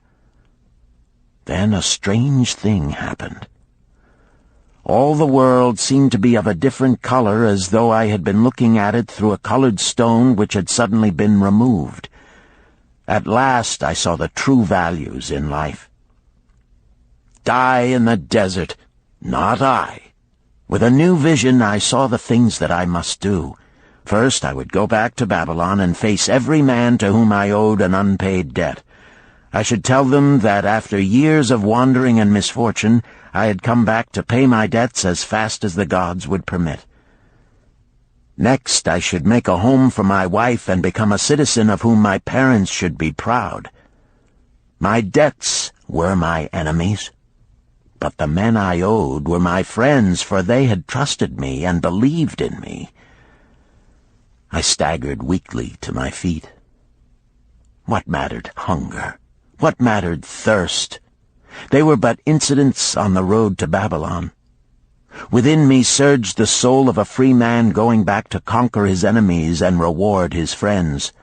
I thrilled with the great resolve. The glazed eyes of my camels brightened at the new note in my husky voice. With great effort, after many attempts, they gained their feet. With pitiful perseverance, they pushed on toward the north, where something within me said we would find Babylon. We found water. We passed into a more fertile country where were grass and fruit. We found the trail to Babylon because the soul of a free man looks at life as a series of problems to be solved, and solves them. while the soul of a slave whines, "What can I do who am but a slave?" How about thee, Tarkad? Does thy empty stomach make thy head exceedingly clear? Art ready to take the road that leads back to self-respect? Canst thou see the world in its true color? Hast thou the desire to pay thy honest debts, however many they may be, and once again be a man respected in Babylon? Moisture came to the eyes of the youth. He rose eagerly to his knees. "Thou hast shown me a vision. Already I feel the soul of a free man surge within me." "But how fared you upon your return?" questioned an interested listener. "Where the determination is, the way can be found," Dabasir replied. "I now had the determination, so I set out to find a way. First I visited every man to whom I was indebted, and begged his indulgence until I could earn that with which to repay. Most of them met me gladly. Several reviled me, but others offered to help me. One indeed did give me the very help I needed. It was Mathon, the gold lender. Learning that I had been a camel tender in Syria, he sent me to old Nebator, the camel trader, just commissioned by our good king to purchase many herds of sound camels for the great expedition. With him, my knowledge of camels I put to good use. Gradually, I was able to repay every copper and every piece of silver. Then at last I could hold up my head and feel that I was an honorable man among men." Again Dabasir turned to his food. "Kaskor, thou snail," he called loudly to be heard in the kitchen. "The food is cold. Bring me more meat fresh from the roasting. Bring thou also a very large portion for Tarkad, the son of my old friend, who is hungry and shall eat with me." So ended the tale of Dabasir, the camel trader of old Babylon. He found his own soul when he realized a great truth, a truth that had been known and used by wise men long before his time. It has led men of all ages out of difficulties and into success, and it will continue to do so for those who have the wisdom to understand its magic power. It is for any man to use who reads these lines.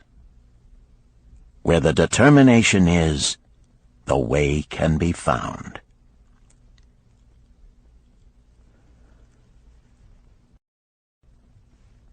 Chapter 9. The Clay Tablets from Babylon. St. Swithin's College, Nottingham University, Newark-on-Trent, Nottingham. October 21st, 1934. Professor Franklin Caldwell, care of British Scientific Expedition, Hilla, Mesopotamia. My dear Professor, the 5 clay tablets from your recent excavation in the ruins of Babylon arrived on the same boat with your letter. I have been fascinated no end and have spent many pleasant hours translating their inscriptions. I should have answered your letter at once, but delayed until I could complete the translations which are attached. The tablets arrived without damage thanks to your careful use of preservatives and excellent packing. You will be as astonished as we in the laboratory at the story they relate. One expects the dim and distant past to speak of romance and adventure. Arabian Nights sort of things, you know. When instead it discloses the problem of a person named Dabasir to pay off his debts, one realizes that conditions upon this old world have not changed as much in 5,000 years as one might expect. It's odd, you know, but these old inscriptions rather rag me, as the students say. Being a college professor, I am supposed to be a thinking human being possessing a working knowledge of most subjects. Yet here comes this old chap out of the dust-covered ruins of Babylon to offer a way I had never heard of to pay off my debts and at the same time acquire gold to jingle in my wallet. Pleasant thought, I say, and interesting to prove whether it will work as well nowadays as it did in old Babylon. Mrs. Shrewsbury and myself are planning to try out his plan upon our own affairs, which could be much improved. Wishing you the best of luck in your worthy undertaking, and waiting eagerly another opportunity to assist, I am, yours sincerely, Alfred H. Shrewsbury, Department of Archaeology. Tablet 1. Now, when the moon becometh full, I, Dabasir, who am but recently returned from slavery in Syria, with the determination to pay my many just debts and become a man of means worthy of respect in my native city of Babylon, do here engrave upon the clay a permanent record of my affairs to guide and assist me in carrying through my high desires. Under the wise advice of my good friend Mathon, the gold lender, I am determined to follow an exact plan that he doth say will lead any honorable man out of debt into means and self-respect. This plan includeth 3 purposes which are my hope and desire. First, the plan doth provide for my future prosperity. Therefore 1/10 of all I earn shall be set aside as my own to keep. For Mathon speaketh wisely when he saith, That man who keepeth in his purse both gold and silver that he need not spend is good to his family and loyal to his king. The man who hath but a few coppers in his purse is indifferent to his family and indifferent to his king. But the man who hath naught in his purse is unkind to his family and disloyal to his king, for his own heart is bitter. Therefore the man who wisheth to achieve must have coin that he may keep to jingle in his purse, that he have in his heart love for his family and loyalty to his king. Second, the plan doth provide that I shall support and clothe my good wife who hath returned to me with loyalty from the house of her father. For Mathon doth say that to take good care of a faithful wife putteth self-respect into the heart of a man, and addeth strength and determination to his purposes. Therefore 7/10 of all I earn shall be used to provide a home, clothes to wear, and food to eat, with a bit extra to spend, that our lives be not lacking in pleasure and enjoyment. But he doth further enjoin the greatest care that we spend not greater than 7/10 of what I earn for these worthy purposes. Herein lieth the success of the plan. I must live upon this portion, and never use more, nor buy what I may not pay for out of this portion. This ends Disc 3. The Richest Man in Babylon, Disc 4. Tablet 2. Third, the plan doth provide that out of my earnings my debts shall be paid. Therefore each time the moon is full, 2/10 of all I have earned shall be divided honorably and fairly among those who have trusted me and to whom I am indebted. Thus in due time will all my indebtedness be surely paid. Therefore do I here engrave the name of every man to whom I am indebted, and the honest amount of my debt. Faru the cloth weaver, 2 silver, 6 copper. Sinjar the couch maker, 1 silver. Amar my friend, 3 silver, 1 copper. Zantkar my friend, 4 silver, 7 copper. Askamir my friend, 1 silver, 3 copper. Haransir the jewel maker, 6 silver, 2 copper. Diarbekir my father's friend, 4 silver, 1 copper. Alkahad the house owner, 14 silver. Mathon the gold lender, 9 silver. Birajik the farmer, 1 silver, 7 copper. From here on, disintegrated, cannot be deciphered. Tablet 3. To these creditors do I owe in total 119 pieces of silver and 141 pieces of copper. Because I did owe these sums and saw no way to repay, in my folly I did permit my wife to return to her father, and didst leave my native city and seek easy wealth elsewhere, only to find disaster and to see myself sold into the degradation of slavery. Now that Mathon doth show me how I can repay my debts in small sums of my earnings, do I realize the great extent of my folly in running away from the results of my extravagances.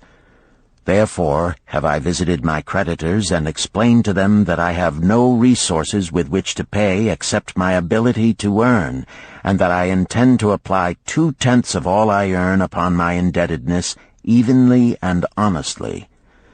This much can I pay, but no more. Therefore, if they be patient, in time my obligations will be paid in full. Amar, whom I thought my best friend, reviled me bitterly, and I left him in humiliation. Birajik, the farmer, pleaded that I pay him first, as he didst badly need help. Alcahad, the house owner, was indeed disagreeable, and insisted that he would make me trouble unless I did soon settle in full with him. All the rest willingly accepted my proposal. Therefore am I more determined than ever to carry through, being convinced that it is easier to pay one's just debts than to avoid them. Even though I cannot meet the needs and demands of a few of my creditors, I will deal impartially with all. Tablet 4. Again the moon shines full. I have worked hard with a free mind. My good wife hath supported my intentions to pay my creditors. Because of our wise determination, I have earned during the past moon, buying camels of sound wind and good legs for Nebertor, the sum of 19 pieces of silver. This I have divided according to the plan. 1/10 have I set aside to keep as my own, 7/10 have I divided with my good wife to pay for our living, 2/10 have I divided among my creditors as evenly as could be done in coppers. I did not see Amar, but left it with his wife. Birajik was so pleased that he would kiss my hand. Old Alcahad alone was grouchy and said I must pay faster. To which I replied that if I were permitted to be well fed and not worried, that alone would enable me to pay faster. All the others thanked me and spoke well of my efforts. Therefore, at the end of one moon, my indebtedness is reduced by almost 4 pieces of silver, and I possess almost 2 pieces of silver besides, upon which no man hath claim. My heart is lighter than it hath been for a long time. Again the moon shines full. I have worked hard, but with poor success. Few camels have I been able to buy. Only 11 pieces of silver have I earned.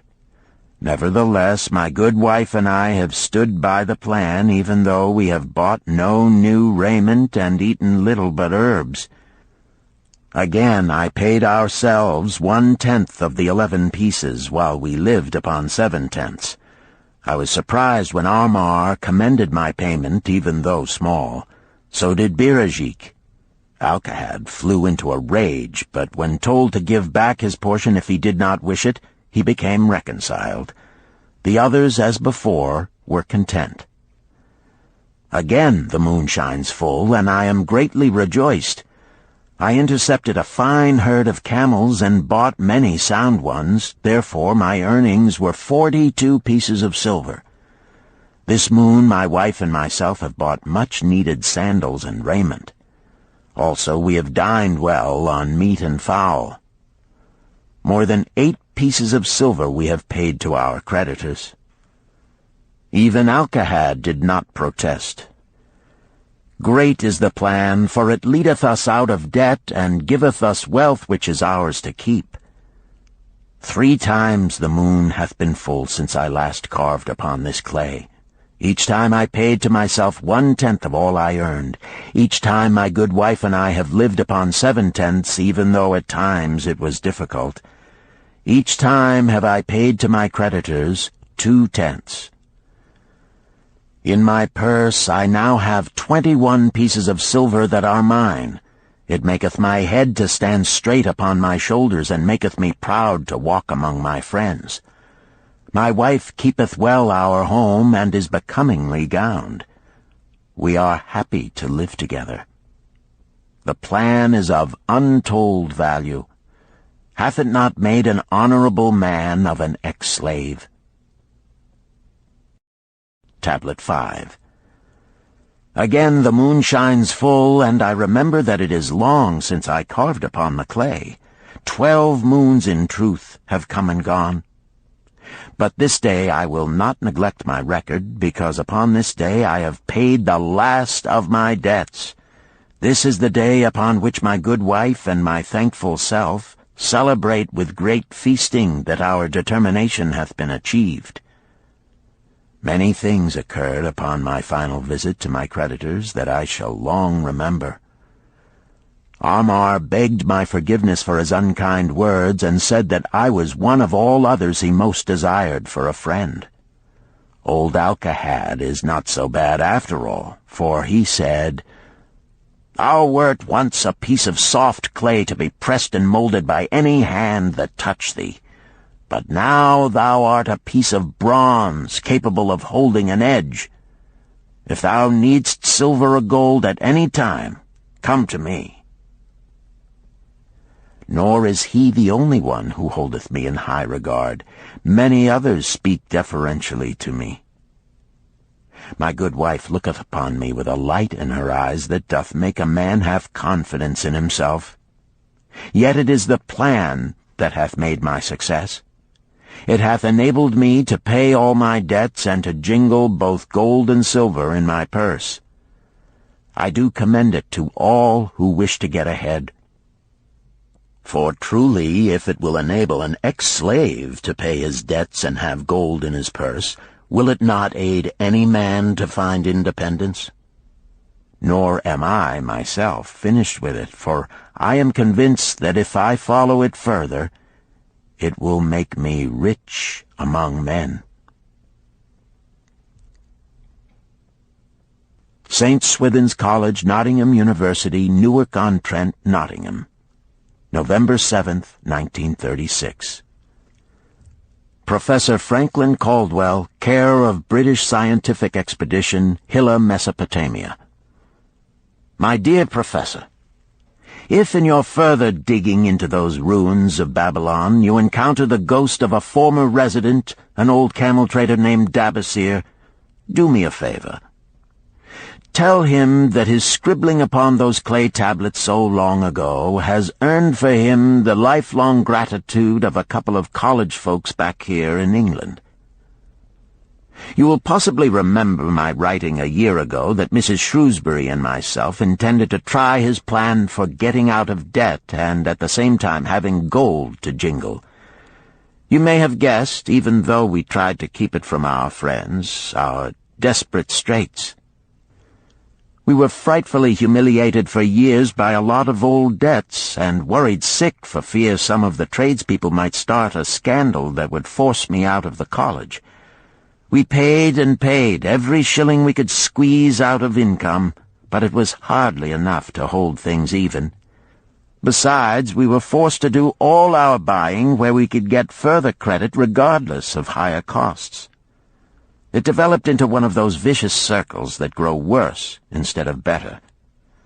Our struggles were getting hopeless. We could not move to less costly rooms because we owed the landlord. There did not appear to be anything we could do to improve our situation.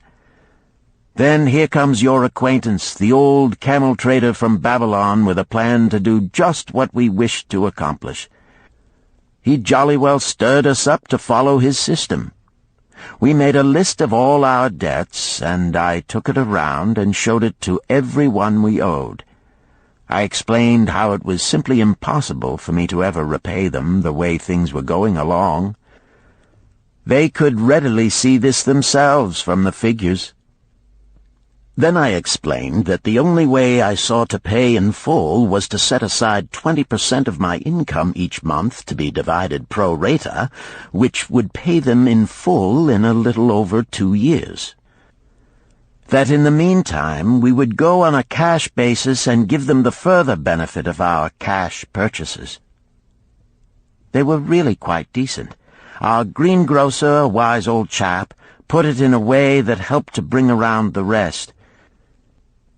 If you pay for all you buy and then pay some on what you owe, that is better than you have done, for you ain't paid down the account none in 3 years. Finally, I secured all their names to an agreement binding them not to molest us as long as the 20% of income was paid regularly. Then we began scheming on how to live upon 70%. We were determined to keep that extra 10% to jingle. The thought of silver and possibly gold was most alluring. It was like having an adventure to make the change. We enjoyed figuring this way and that to live comfortably upon that remaining 70%. We started with rent and managed to secure a fair reduction. Next, we put our favorite brands of tea and such under suspicion, and were agreeably surprised how often we could purchase superior qualities at less cost. It is too long a story for a letter, but anyhow it did not prove difficult. We managed, and right cheerfully at that. What a relief it proved to have our affairs in such a shape we were no longer persecuted by past due accounts. I must not neglect, however, to tell you about that extra 10% we were supposed to jingle. Well, we did jingle it for some time. Now, don't laugh too soon. You see, that is the sporty part. It is the real fun to start accumulating money that you do not want to spend. There is more pleasure in running up such a surplus than there could be in spending it. After we had jingled to our heart's content, we found a more profitable use for it. We took up an investment upon which we could pay that 10% each month. This is proving to be the most satisfying part of our regeneration. It is the first thing we pay out of my check. There is a most gratifying sense of security to know our investment is growing steadily. By the time my teaching days are over, it should be a snug sum, large enough so the income will take care of us from then on. All this out of my same old check. Difficult to believe, yet absolutely true. All our debts being gradually paid, and at the same time our investment increasing. Besides, we get along financially even better than before. Who would believe there could be such a difference in results between following a financial plan and just drifting along? At the end of the next year, when all our old bills shall have been paid, we will have more to pay upon our investment besides some extra for travel. We are determined never again to permit our living expenses to exceed 70% of our income. Now you can understand why we would like to extend our personal thanks to that old chap whose plan saved us from our hell on earth. He knew. He had been through it all. He wanted others to benefit from his own bitter experiences. That is why he spent tedious hours carving his message upon the clay. He had a real message for fellow sufferers, a message so important that after 5,000 years it has risen out of the ruins of Babylon just as true and just as vital as the day it was buried. Yours sincerely, Alfred H. Shrewsbury, Department of Archaeology. Chapter 10. The Luckiest Man in Babylon. At the head of his caravan proudly rode Shahrunada, the merchant prince of Babylon. He liked fine cloth and wore rich and becoming robes. He liked fine animals and sat easily upon his spirited Arabian stallion. To look at him, one would hardly have guessed his advanced years. Certainly they would not have suspected that he was inwardly troubled. The journey from Damascus is long, and the hardships of the desert many. These he minded not. The Arab tribes are fierce and eager to loot rich caravans. These he feared not, for his many fleet-mounted guards were a safe protection. About the youth at his side, whom he was bringing from Damascus, was he disturbed. This was Hayden Gula, the grandson of his partner of other years, Arid Gula, to whom he felt he owed a debt of gratitude which could never be repaid. He would like to do something for this grandson, but the more he considered this, the more difficult it seemed because of the youth himself. Eyeing the young man's rings and earrings, he thought to himself, "He thinks jewels are for men. Still, he has his grandfather's strong face. But his grandfather wore no such gaudy robes. Yet I sought him to come, hoping I might help him get a start for himself and get away from the wreck his father has made of their inheritance." Hayden Gula broke in upon his thoughts. "Why dost thou work so hard, riding always with thy caravan upon its long journeys? Dost thou never take time to enjoy life?" Shahrunada smiled. "To enjoy life?" he repeated. "What wouldst thou do to enjoy life if thou wert Shahrunada?" "If I had wealth equal to thine, I would live like a prince. Never across the hot desert would I ride. I would spend the shekels as fast as they came to my purse. I would wear the richest of robes and the rarest of jewels. That would be a life to my liking, a life worth living." Both men laughed. "Thy grandfather wore no jewels," Shahrunada spoke before he thought, then continued jokingly, "Wouldst thou leave no time for work?" "Work was made for slaves," Hayden Gula responded.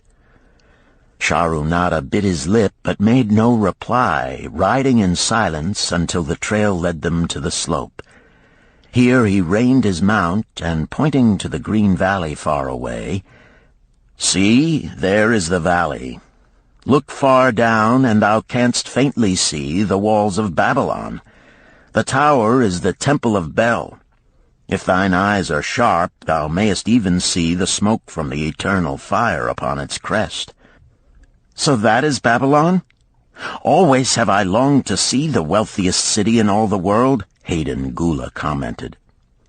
"Babylon, where my grandfather started his fortune. Would he were still alive, we would not be so sorely pressed. Why wish his spirit to linger on earth beyond its allotted time? Thou and thy father can well carry on his good work. Alas, of us neither has his gift. Father and myself know not his secret for attracting the golden shekels." Shahrunada did not reply, but gave rein to his mount and rode thoughtfully down the trail to the valley. Behind them followed the caravan in a cloud of reddish dust. Some time later they reached the King's Highway and turned south through the irrigated farms. 3 old men plowing a field caught Shahrunada's attention. They seemed strangely familiar. How ridiculous! One does not pass a field after 40 years and find the same men plowing there. Yet something within him said they were the same. One, with an uncertain grip, held the plow. The others laboriously plodded beside the oxen, ineffectually beating them with their barrel staves to keep them pulling. 40 years ago, he had envied these men. How gladly he would have exchanged places. But what a difference now! With pride he looked back at his trailing caravan, well-chosen camels and donkeys loaded high with valuable goods from Damascus. All this was but one of his possessions. He pointed to the plowers, saying, "Still plowing the same field where they were 40 years ago. They look it, but why thinkest thou they are the same?" "I saw them there," Shahrunada replied. Recollections were racing rapidly through his mind. Why could he not bury the past and live in the present? Then he saw, as in a picture, the smiling face of Arid Gula. The barrier between himself and the cynical youth beside him dissolved. But how could he help such a superior youth with his spendthrift ideas and bejeweled hands? Work he could offer in plenty to willing workers, but not for men who considered themselves too good for work. Yet he owed it to Arid Gula to do something, not a half-hearted attempt. He and Arid Gula had never done things that way. They were not that sort of men. A plan came almost in a flash. There were objections. He must consider his own family and his own standing. It would be cruel. It would hurt. Being a man of quick decisions, he waived objections and decided to act. "Wouldst thou be interested in hearing how thy worthy grandfather and myself joined in the partnership which proved so profitable?" he questioned. "Why not just tell me how thou madest the golden shekels? That is all I need to know," the young man parried. Sharunada ignored the reply and continued, "We start with those men plowing. I was no older than thou. As the column of men in which I marched approached, good old Megiddo, the farmer, scoffed at the slipshod way in which they plowed. Megiddo was chained next to me. 'Look at the lazy fellows,' he protested. 'The plow holder makes no effort to plow deep, nor do the beaters keep the oxen in the furrow. How can they expect to raise a good crop with poor plowing?' "Didst thou say Megiddo was chained to thee?" Hayden Gula asked in surprise. "Yes, with bronze collars about our necks and a length of heavy chain between us. Next to him was Zabado, the sheep thief. I had known him in Harun. At the end was a man we called Pirate because he told us not his name. We judged him as a sailor as he had entwined serpents tattooed upon his chest in sailor fashion. The column was made up thus so the men could walk in fours." "Thou wert chained as a slave?" Hayden Gula asked incredulously. "Did not thy grandfather tell thee I was once a slave? He often spoke of thee, but never hinted of this. He was a man thou couldst trust with innermost secrets. Thou, too, are a man I may trust, am I not right?" Sharunada looked him squarely in the eye. "Thou mayest rely upon my silence, but I am amazed. Tell me, how didst thou come to be a slave?" Sharunada shrugged his shoulders. "Any man may find himself a slave. It was a gaming house and barley beer that brought me disaster. I was the victim of my brother's indiscretions. In a brawl he killed his friend. I was bonded to the widow by my father, desperate to keep my brother from being prosecuted under the law. When my father could not raise the silver to free me, she in anger sold me to the slave dealer." "What a shame and injustice," Hayden Gula protested. "But tell me, how didst thou regain freedom?" "We shall come to that, but not yet. Let us continue my tale. As we passed, the plowers jeered at us. One did doff his ragged hat and bow low, calling out, 'Welcome to Babylon, guests of the king! He waits for thee on the city walls where the banquet is spread, mud bricks and onion soup.' With that, they laughed uproariously.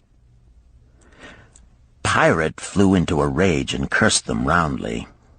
"What do those men mean by the king awaiting us on the walls?" I asked him. "To the city walls ye march to carry bricks until the back breaks. Maybe they beat thee to death before it breaks. They won't beat me. I'll kill 'em." Then Megiddo spoke up. "It doesn't make sense to me to talk of masters beating willing, hard-working slaves to death. Masters like good slaves and treat them well." "Who wants to work hard?" commented Zabato. "Those plowers are wise fellows. They're not breaking their backs, just letting on as if they be." "Thou can't get ahead by shirking," Megiddo protested. "If thou plow a hectare, that's a good day's work, and any master knows it. But when thou plow only a half, that's shirking. I don't shirk. I like to work, and I like to do good work, for work is the best friend I've ever known. It has brought me all the good things I've had, my farm and cows and crops, everything." "Yea, and where be these things now?" scoffed Zabato. "I figure it pays better to be smart and get by without working. You watch Zabato. If we're sold to the walls, he'll be carrying the water bag or some easy job, when thou, who like to work, will be breaking thy back carrying bricks." He laughed his silly laugh. Terror gripped me that night. I could not sleep. I crowded close to the guard rope, and when the others slept, I attracted the attention of Godoso, who was doing the first guard watch. He was one of those brigand Arabs, the sort of rogue who, if he robbed thee of thy purse, would think he must also cut thy throat. "Tell me, Godoso," I whispered, "when we get to Babylon, will we be sold to the walls?" "Why want to know?" he questioned cautiously. "Canst thou not understand?" I pleaded. "I am young. I want to live. I don't want to be worked or beaten to death on the walls. Is there any chance for me to get a good master?" He whispered back, "I tell something. Thou good fellow, give Godoso no trouble. Most times we go first to slave market. Listen now. When buyers come, tell 'em you good worker, like to work hard for good master, make 'em want to buy. You not make 'em buy, next day you carry brick. Mighty hard work." After he walked away, I lay in the warm sand looking up at the stars and thinking about work. What Megiddo had said about it being his best friend made me wonder if it would be my best friend. Certainly it would be if it helped me out of this. When Megiddo awoke, I whispered my good news to him. It was our one ray of hope as we marched toward Babylon. Late in the afternoon, we approached the walls and could see the lines of men, like black ants, climbing up and down the steep diagonal paths. As we drew closer, we were amazed at the thousands of men working. Some were digging in the moat, others mixed the dirt into mud bricks.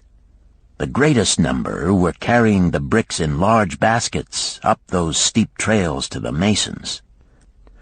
Overseers cursed the laggards and cracked bullock whips over the backs of those who failed to keep in line. Poor, worn-out fellows were seen to stagger and fall beneath their heavy baskets, unable to rise again. If the lash failed to bring them to their feet, they were pushed to the side of the paths and left writhing in agony. Soon they would be dragged down to join other craven bodies beside the roadway to await unsanctified graves. As I beheld the ghastly sight, I shuddered. So this was what awaited my father's son if he failed at the slave market. Godoso had been right. We were taken through the gates of the city to the slave prison, and next morning marched to the pens in the market. Here the rest of the men huddled in fear, and only the whips of our guard could keep them moving so the buyers could examine them. Megiddo and myself eagerly talked to every man who permitted us to address him. The slave dealer brought soldiers from the king's guard who shackled Pirate and brutally beat him when he protested. As they led him away, I felt sorry for him. Megiddo felt that we would soon part. When no buyers were near, he talked to me earnestly to impress upon me how valuable work would be to me in the future. Some men hate it. They make it their enemy. better to treat it like a friend. Make thyself like it. Don't mind because it is hard.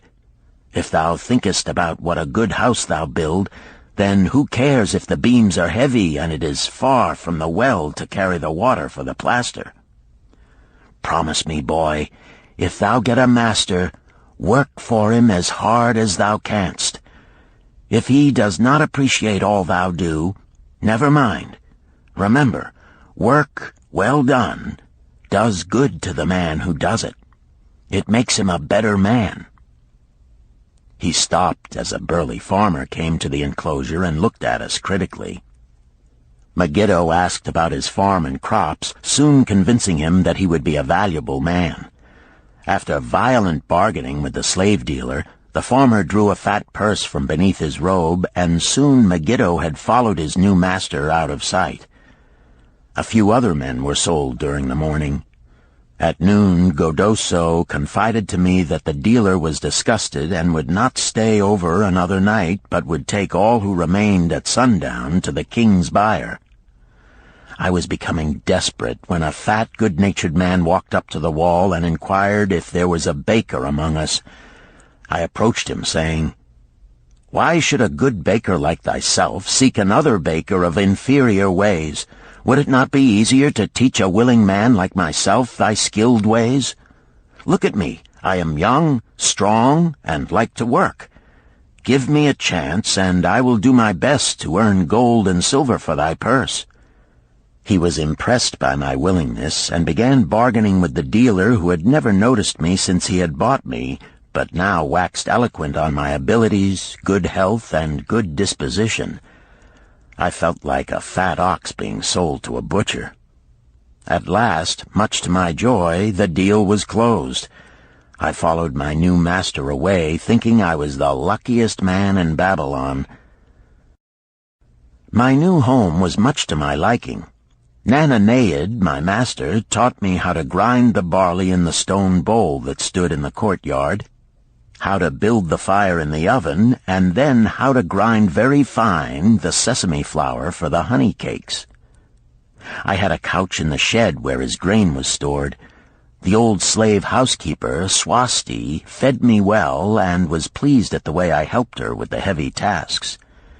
Here was the chance I had longed for to make myself valuable to my master, and, I hoped, to find a way to earn my freedom. I asked Nananeid to show me how to knead the bread and to bake. This he did, much pleased at my willingness. Later, when I could do this well, I asked him to show me how to make the honey cakes, and soon I was doing all the baking. My master was glad to be idle, but Swasti shook her head in disapproval. "No work to do is bad for any man," she declared. I felt it was time for me to think of a way by which I might start to earn coins to buy my freedom. As the baking was finished at noon, I thought Nananeid would approve if I found profitable employment for the afternoons and might share my earnings with me. Then the thought came to me, why not bake more of the honey cakes and peddle them to hungry men upon the streets of the city? I presented my plan to Nananeid this way. "If I can use my afternoons after the baking is finished to earn for thee coins, would it be only fair for thee to share my earnings with me, that I might have money of my own to spend for those things which every man desires and needs?" Fair enough," he admitted. When I told him of my plan to peddle our honey cakes, he was well pleased. "Here is what we will do," he suggested. "Thou sellest them at 2 for a penny, then half of the pennies will be mine to pay for the flour and the honey and the wood to bake them. Of the rest I shall take half, and thou shalt keep half." I was much pleased by this generous offer that I might keep for myself 1/4 of my sales. That night I worked late to make a tray upon which to display them. Nananeid gave me one of his worn robes that I might look well, and Swasti helped me patch it and wash it clean. The next day I baked an extra supply of honey cakes. They looked brown and tempting upon the tray as I went along the street, loudly calling my wares. At first no one seemed interested, and I became discouraged. I kept on, and later in the afternoon, as men became hungry, the cakes began to sell, and soon my tray was empty. Nananeid was well pleased with my success and gladly paid me my share. I was delighted to own pennies. Megiddo had been right when he said a master appreciated good work from his slaves. That night I was so excited over my success I could hardly sleep, and tried to figure how much I could earn in a year and how many years would be required to buy my freedom. As I went forth with my tray of cakes every day, I soon found regular customers. One of these was none other than thy grandfather, Arid Gula. He was a rug merchant and sold to the housewives, going from one end of the city to the other, accompanied by a donkey loaded high with rugs and a black slave to tend it. He would buy 2 cakes for himself and 2 for his slave, always tarrying to talk with me while they ate them. Thy grandfather said something to me one day that I shall always remember. "I like thy cakes, boy, but better still, I like the fine enterprise with which thou offerest them. Such spirit can carry thee far on the road to success." But how canst thou understand, Hayden Gula, what such words of encouragement could mean to a slave boy, lonesome in a great city, struggling with all he had in him to find a way out of his humiliation? As the months went by, I continued to add pennies to my purse. It began to have a comforting weight upon my belt. Work was proving to be my best friend, just as Megiddo had said. I was happy, but Swasti was worried. "Thy master, I fear to have him spend so much time at the gaming houses," she protested. I was overjoyed one day to meet my friend Megiddo upon the street.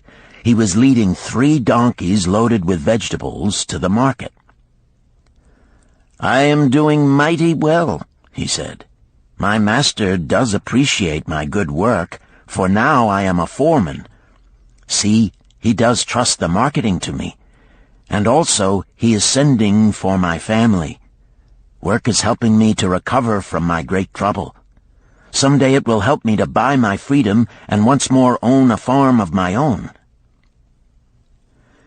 Time went on, and Nananeid became more and more anxious for me to return from selling.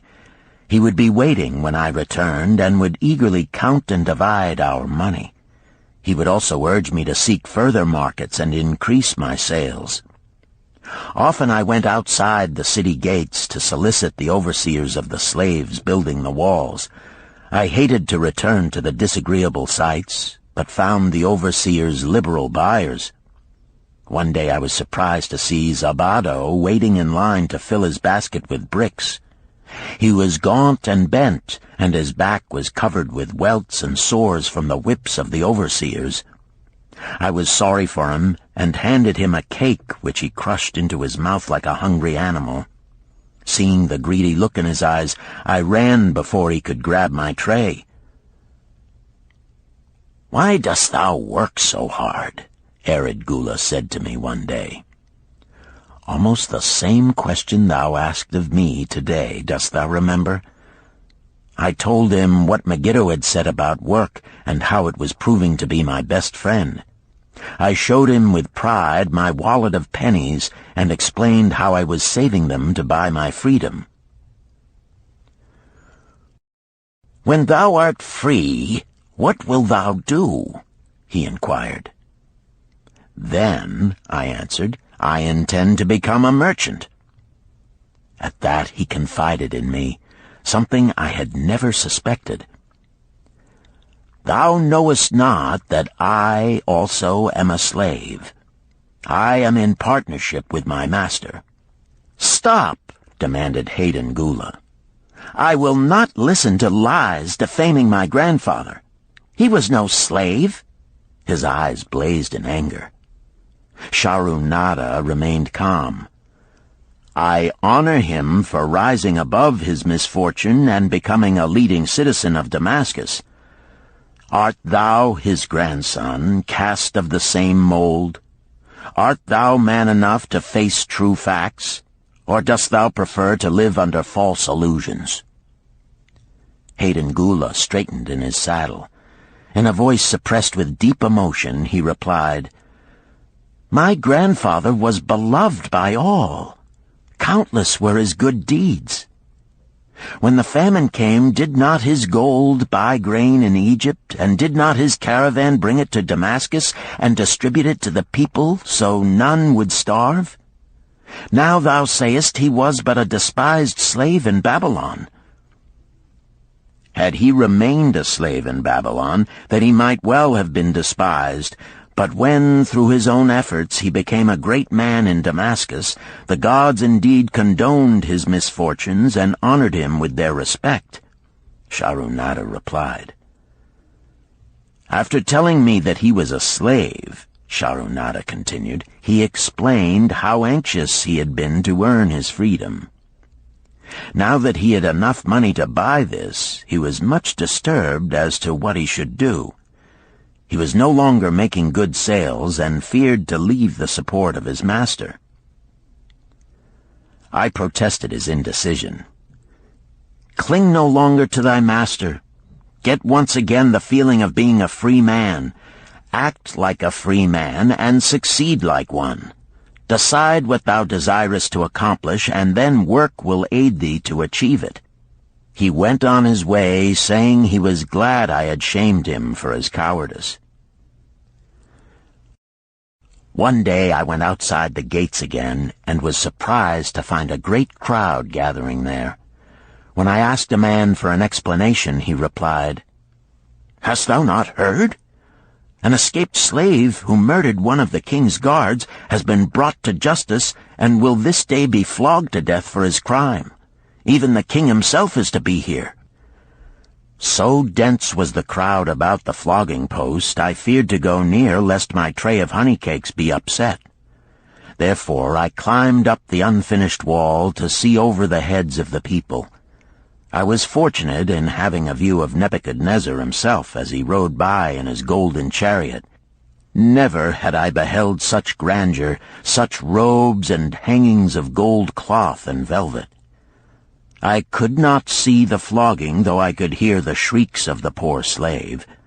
I wondered how one so noble as our handsome king could endure to see such suffering, yet when I saw he was laughing and joking with his nobles, I knew he was cruel and understood why such inhuman tasks were demanded of the slaves building the walls. After the slave was dead, his body was hung upon a pole by a rope attached to his leg so all might see. As the crowd began to thin, I went close. On the hairy chest, I saw tattooed 2 entwined serpents. It was Pirate. The next time I met Arid Gula, he was a changed man. Full of enthusiasm, he greeted me. "Behold, the slave thou knewest is now a free man. There was magic in thy words. Already my sales and my profits are increasing. My wife is overjoyed. She was a free woman, the niece of my master. She much desires that we move to a strange city where no man shall know I was once a slave. Thus our children shall be above reproach for their father's misfortune. Work has become my best helper.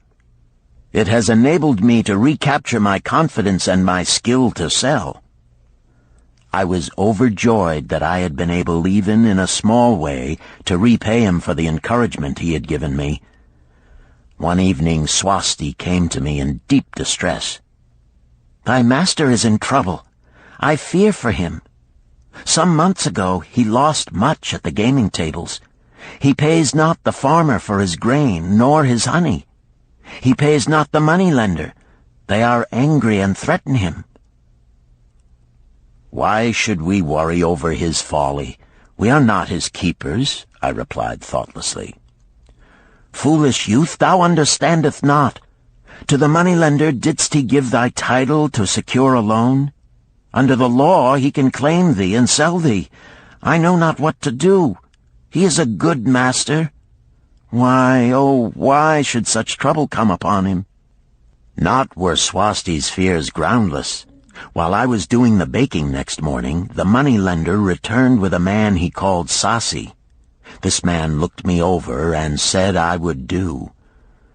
The moneylender waited not for my master to return, but told Swasti to tell him he had taken me. With only the robe on my back and the purse of pennies hanging safely from my belt, I was hurried away from the unfinished baking. I was whirled away from my dearest hopes as the hurricane snatches the tree from the forest and casts it into the surging sea. Again a gaming house and barley beer had caused me disaster. Sasi was a blunt, gruff man. As he led me across the city, I told him of the good work I had been doing for Nananeid, and said I hoped to do good work for him. His reply offered no encouragement. I like not this work. My master likes it not. The king has told him to send me to build a section of the Grand Canal. Master tells Sasi to buy more slaves, work hard, and finish quick. Bah! How can any man finish a big job quick? Picture a desert with not a tree, just low shrubs and a sun burning with such fury the water in our barrels became so hot we could scarcely drink it. Then picture rows of men going down into the deep excavation and lugging heavy baskets of dirt up soft, dusty trails from daylight until dark. Picture food served in open troughs from which we helped ourselves like swine. We had no tents, no straw for beds. That was the situation in which I found myself. I buried my wallet in a marked spot, wondering if I would ever dig it up again. At first I worked with good will, but as the months dragged on I felt my spirit breaking. Then the heat fever took hold of my weary body. I lost my appetite and could scarcely eat the mutton and vegetables. At night I would toss in unhappy wakefulness. In my misery I wondered if Zabado had not the best plan, to shirk and keep his back from being broken in work. Then I recalled my last sight of him and knew his plan was not good. I thought of Pirate with his bitterness and wondered if it might be just as well to fight and kill. The memory of his bleeding body reminded me that his plan was also useless. Then I remembered my last sight of Megiddo. His hands were deeply calloused from hard work, but his heart was light and there was happiness on his face. His was the best plan. Yet I was just as willing to work as Megiddo. He could not have worked harder than I. Why did not my work bring me happiness and success? Was it work that brought Megiddo happiness, or was happiness and success merely in the laps of the gods? Was I to work the rest of my life without gaining my desires, without happiness and success? All of these questions were jumbled in my mind, and I had not an answer. Indeed, I was sorely confused. Several days later, when it seemed that I was at the end of my endurance and my questions still unanswered, Sasi sent for me. A messenger had come from my master to take me back to Babylon. I dug up my precious wallet, wrapped myself in the tattered remnants of my robe, and was on my way. As we rode, the same thoughts of a hurricane whirling me hither and thither kept racing through my feverish brain. I seemed to be living the weird words of a chant from my native town of Harun.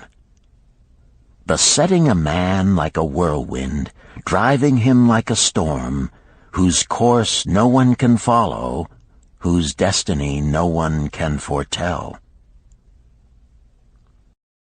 Was I destined to be ever thus punished for I knew not what? What new miseries and disappointments awaited me? When we rode to the courtyard of my master's house, imagine my surprise when I saw Erid Gula awaiting me. He helped me down and hugged me like a long-lost brother. As we went our way, I would have followed him as a slave should follow his master, but he would not permit me. He put his arm about me, saying, "I hunted everywhere for thee. When I had almost given up hope, I did meet Swasti, who told me of the money-lender who directed me to thy noble owner. A hard bargain he did drive, and made me pay an outrageous price. But thou art worth it. Thy philosophy and thy enterprise have been my inspiration to this new success." "Megiddo's philosophy, not mine," I interrupted. "Megiddo's and thine. Thanks to thee both, we are going to Damascus, and I need thee for my partner." "See," he exclaimed, "in one moment thou wilt be a free man." So saying, he drew from beneath his robe the clay tablet carrying my title. This he raised above his head and hurled it to break in 100 pieces upon the cobblestones. With glee he stamped upon the fragments until they were but dust. Tears of gratitude filled my eyes. I knew I was the luckiest man in Babylon. "Work, thou see, by this, in the time of my greatest distress, didst prove to be my best friend. My willingness to work enabled me to escape from being sold to join the slave gangs upon the walls. It also so impressed thy grandfather, he selected me for his partner." Then Hayden Gula questioned, "Was work my grandfather's secret key to the golden shekels?" "It was the only key he had when I first knew him," Sharunada replied. "Thy grandfather enjoyed working. The gods appreciated his efforts and rewarded him liberally." "I begin to see," Hayden Gula was speaking thoughtfully. "Work attracted his many friends who admired his industry and the success it brought. Work brought him the honors he enjoyed so much in Damascus. Work brought him all those things I have approved. And I thought work was fit only for slaves." "Life is rich with many pleasures for men to enjoy," Sharunada commented. "Each has its place. I am glad that work is not reserved for slaves. Were that the case, I would be deprived of my greatest pleasure. Many things do I enjoy, but nothing takes the place of work." Sharunada and Hayden Gula rode in the shadows of the towering walls up to the massive bronze gates of Babylon. At their approach, the gate guards jumped to attention and respectfully saluted an honored citizen. With head held high, Sharunada led the long caravan through the gates and up the streets of the city.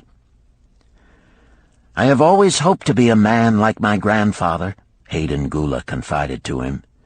"Never before did I realize just what kind of man he was. This thou hast shown me. Now that I understand, I do admire him all the more and feel more determined to be like him. I fear I can never repay thee for giving me the true key to his success. From this day forth I shall use his key. I shall start humbly as he started, which befits my true station far better than jewels and fine robes." So saying, Hayden Gula pulled the jeweled baubles from his ears and the rings from his fingers. Then, reining his horse, he dropped back and rode with deep respect behind the leader of the caravan.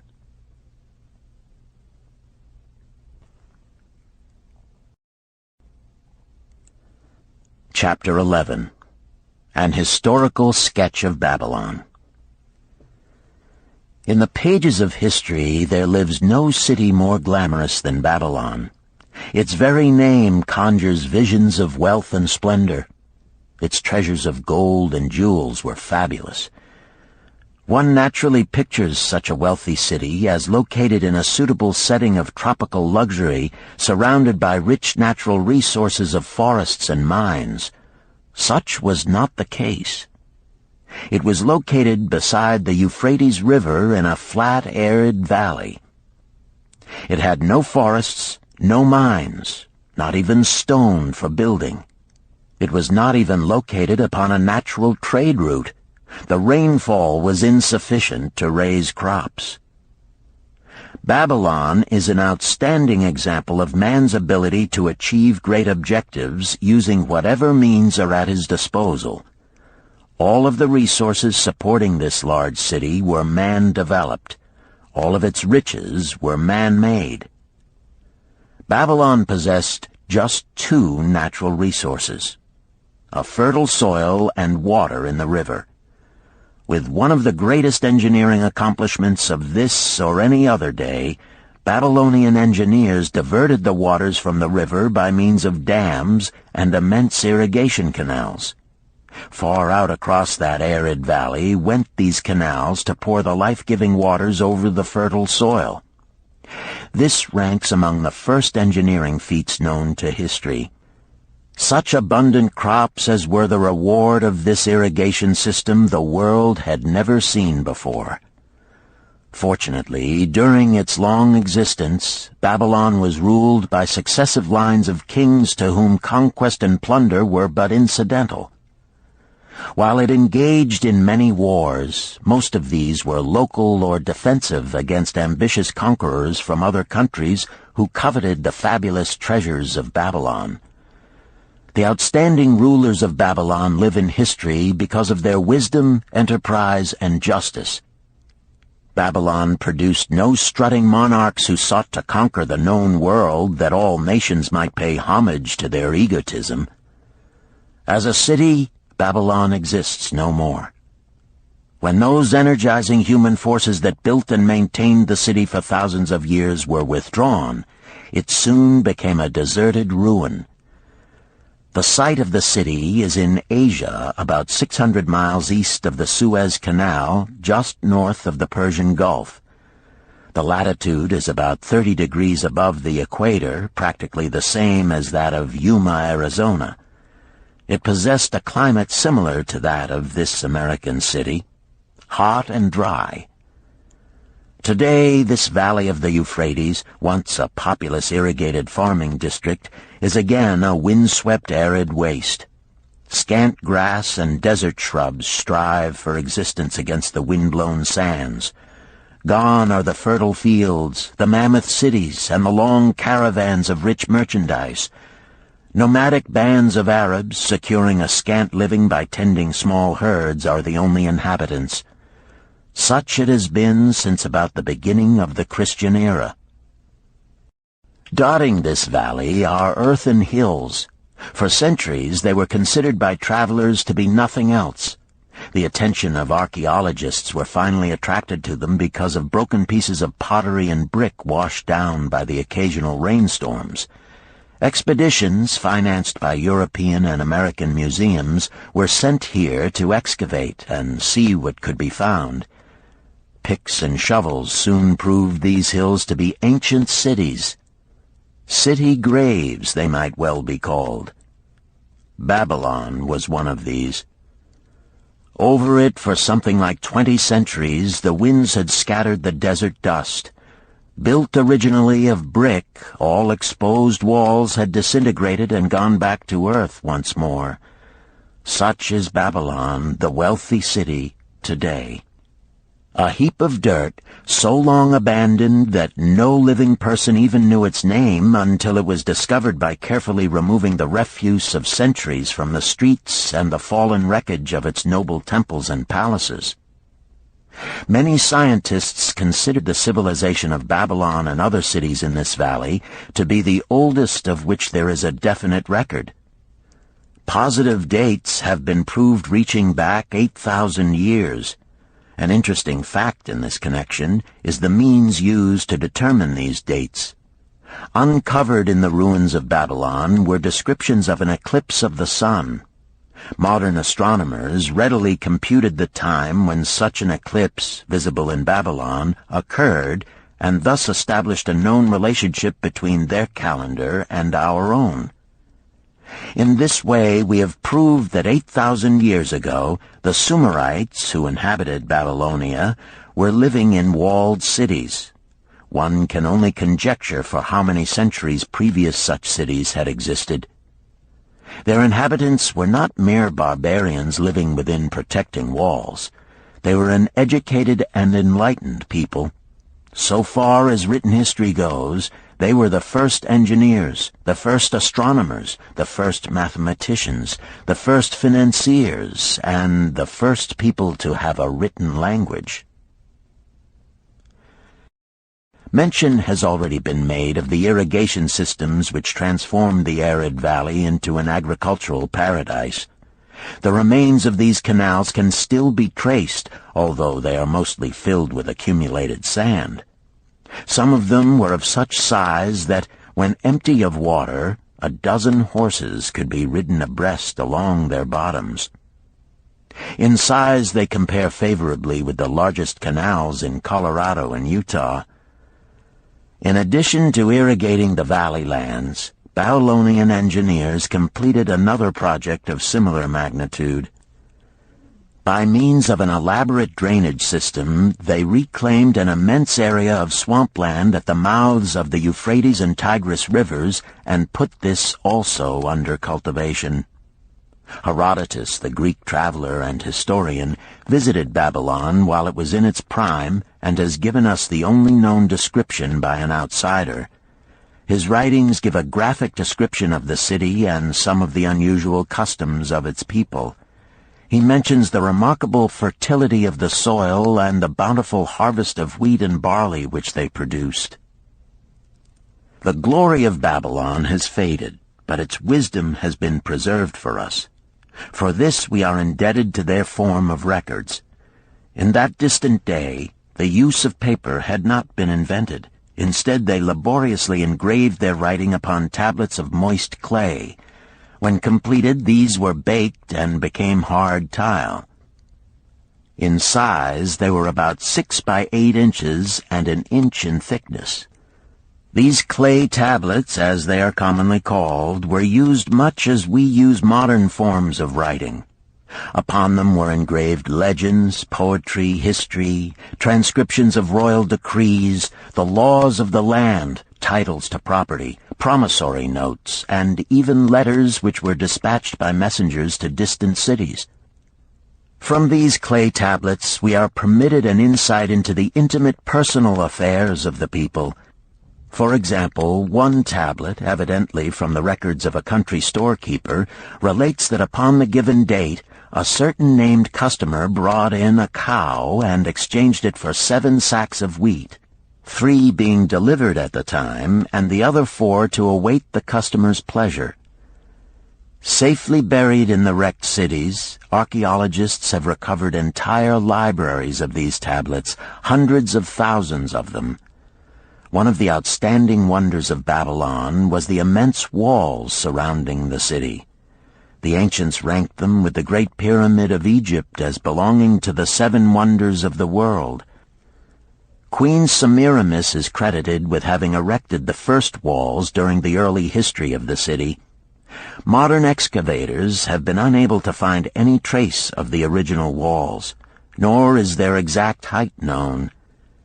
From mention made by early writers, it is estimated they were about 50 to 60 feet high, faced on the outer side with burnt brick, and further protected by a deep moat of water. The later and more famous walls were started about 600 years before the time of Christ by King Nabopolassar.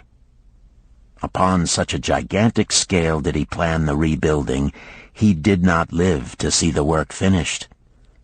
This was left to his son Nebuchadnezzar, whose name is familiar in biblical history.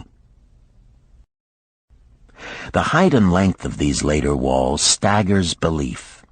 They are reported upon reliable authority to have been about 160 feet high, the equivalent of the height of a modern 15-story office building. The total length is estimated as between 9 and 11 miles. So wide was the top that a 6-horse chariot could be driven around them. Of this tremendous structure, little now remains except portions of the foundations and the moat. In addition to the ravages of the elements, the Arabs completed the destruction by quarrying the brick for building purposes elsewhere. Against the walls of Babylon marched, in turn, the victorious armies of almost every conqueror of that age of wars of conquest. A host of kings laid siege to Babylon, but always in vain. Invading armies of that day were not to be considered lightly. Historians speak of such units as 10,000 horsemen, 25,000 chariots, 1,200 regiments of foot soldiers with 1,000 men to the regiment.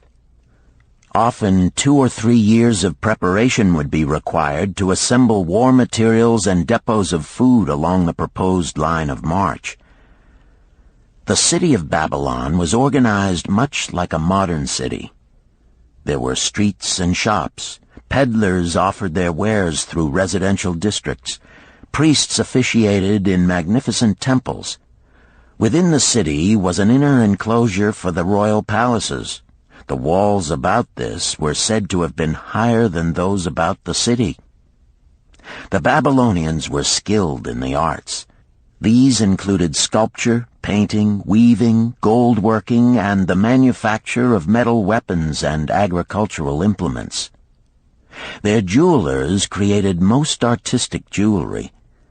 Many samples have been recovered from the graves of its wealthy citizens and are now on exhibition in the leading museums of the world.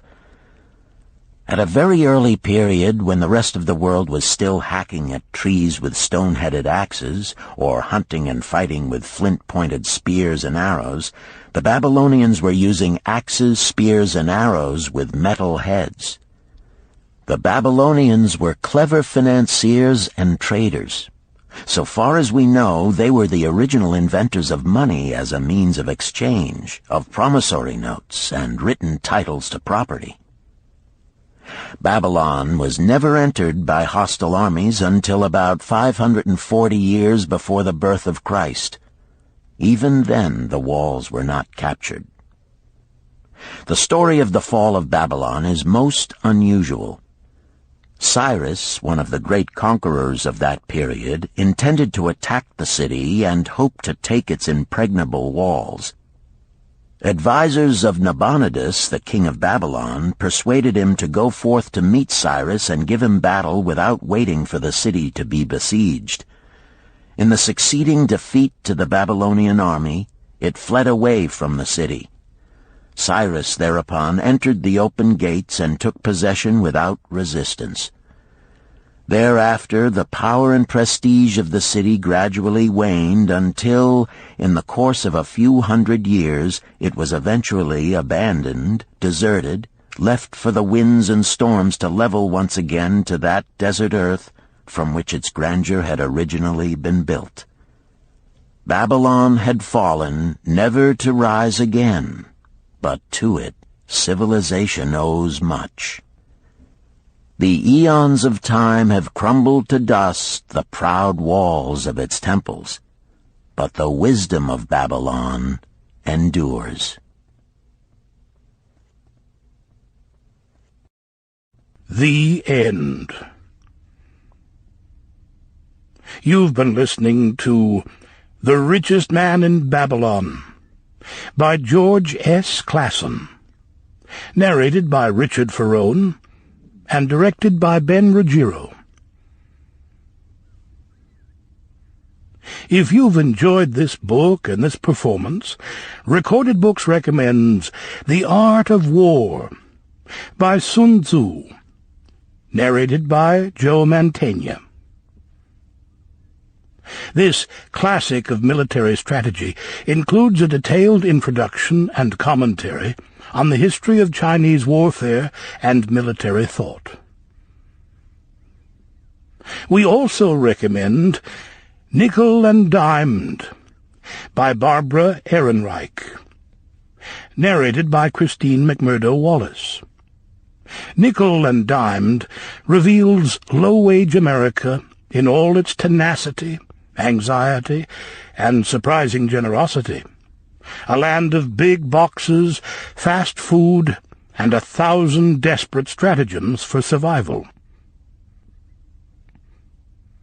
You'll find a wide selection of titles in the Recorded Books catalog, including bestsellers, mysteries, classics, histories, and more.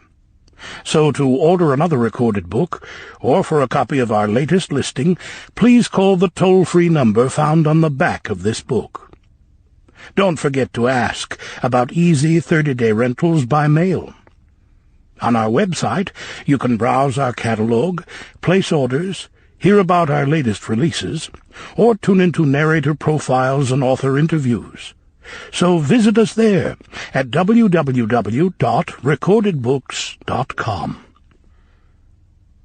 And thank you for being a Recorded Books reader.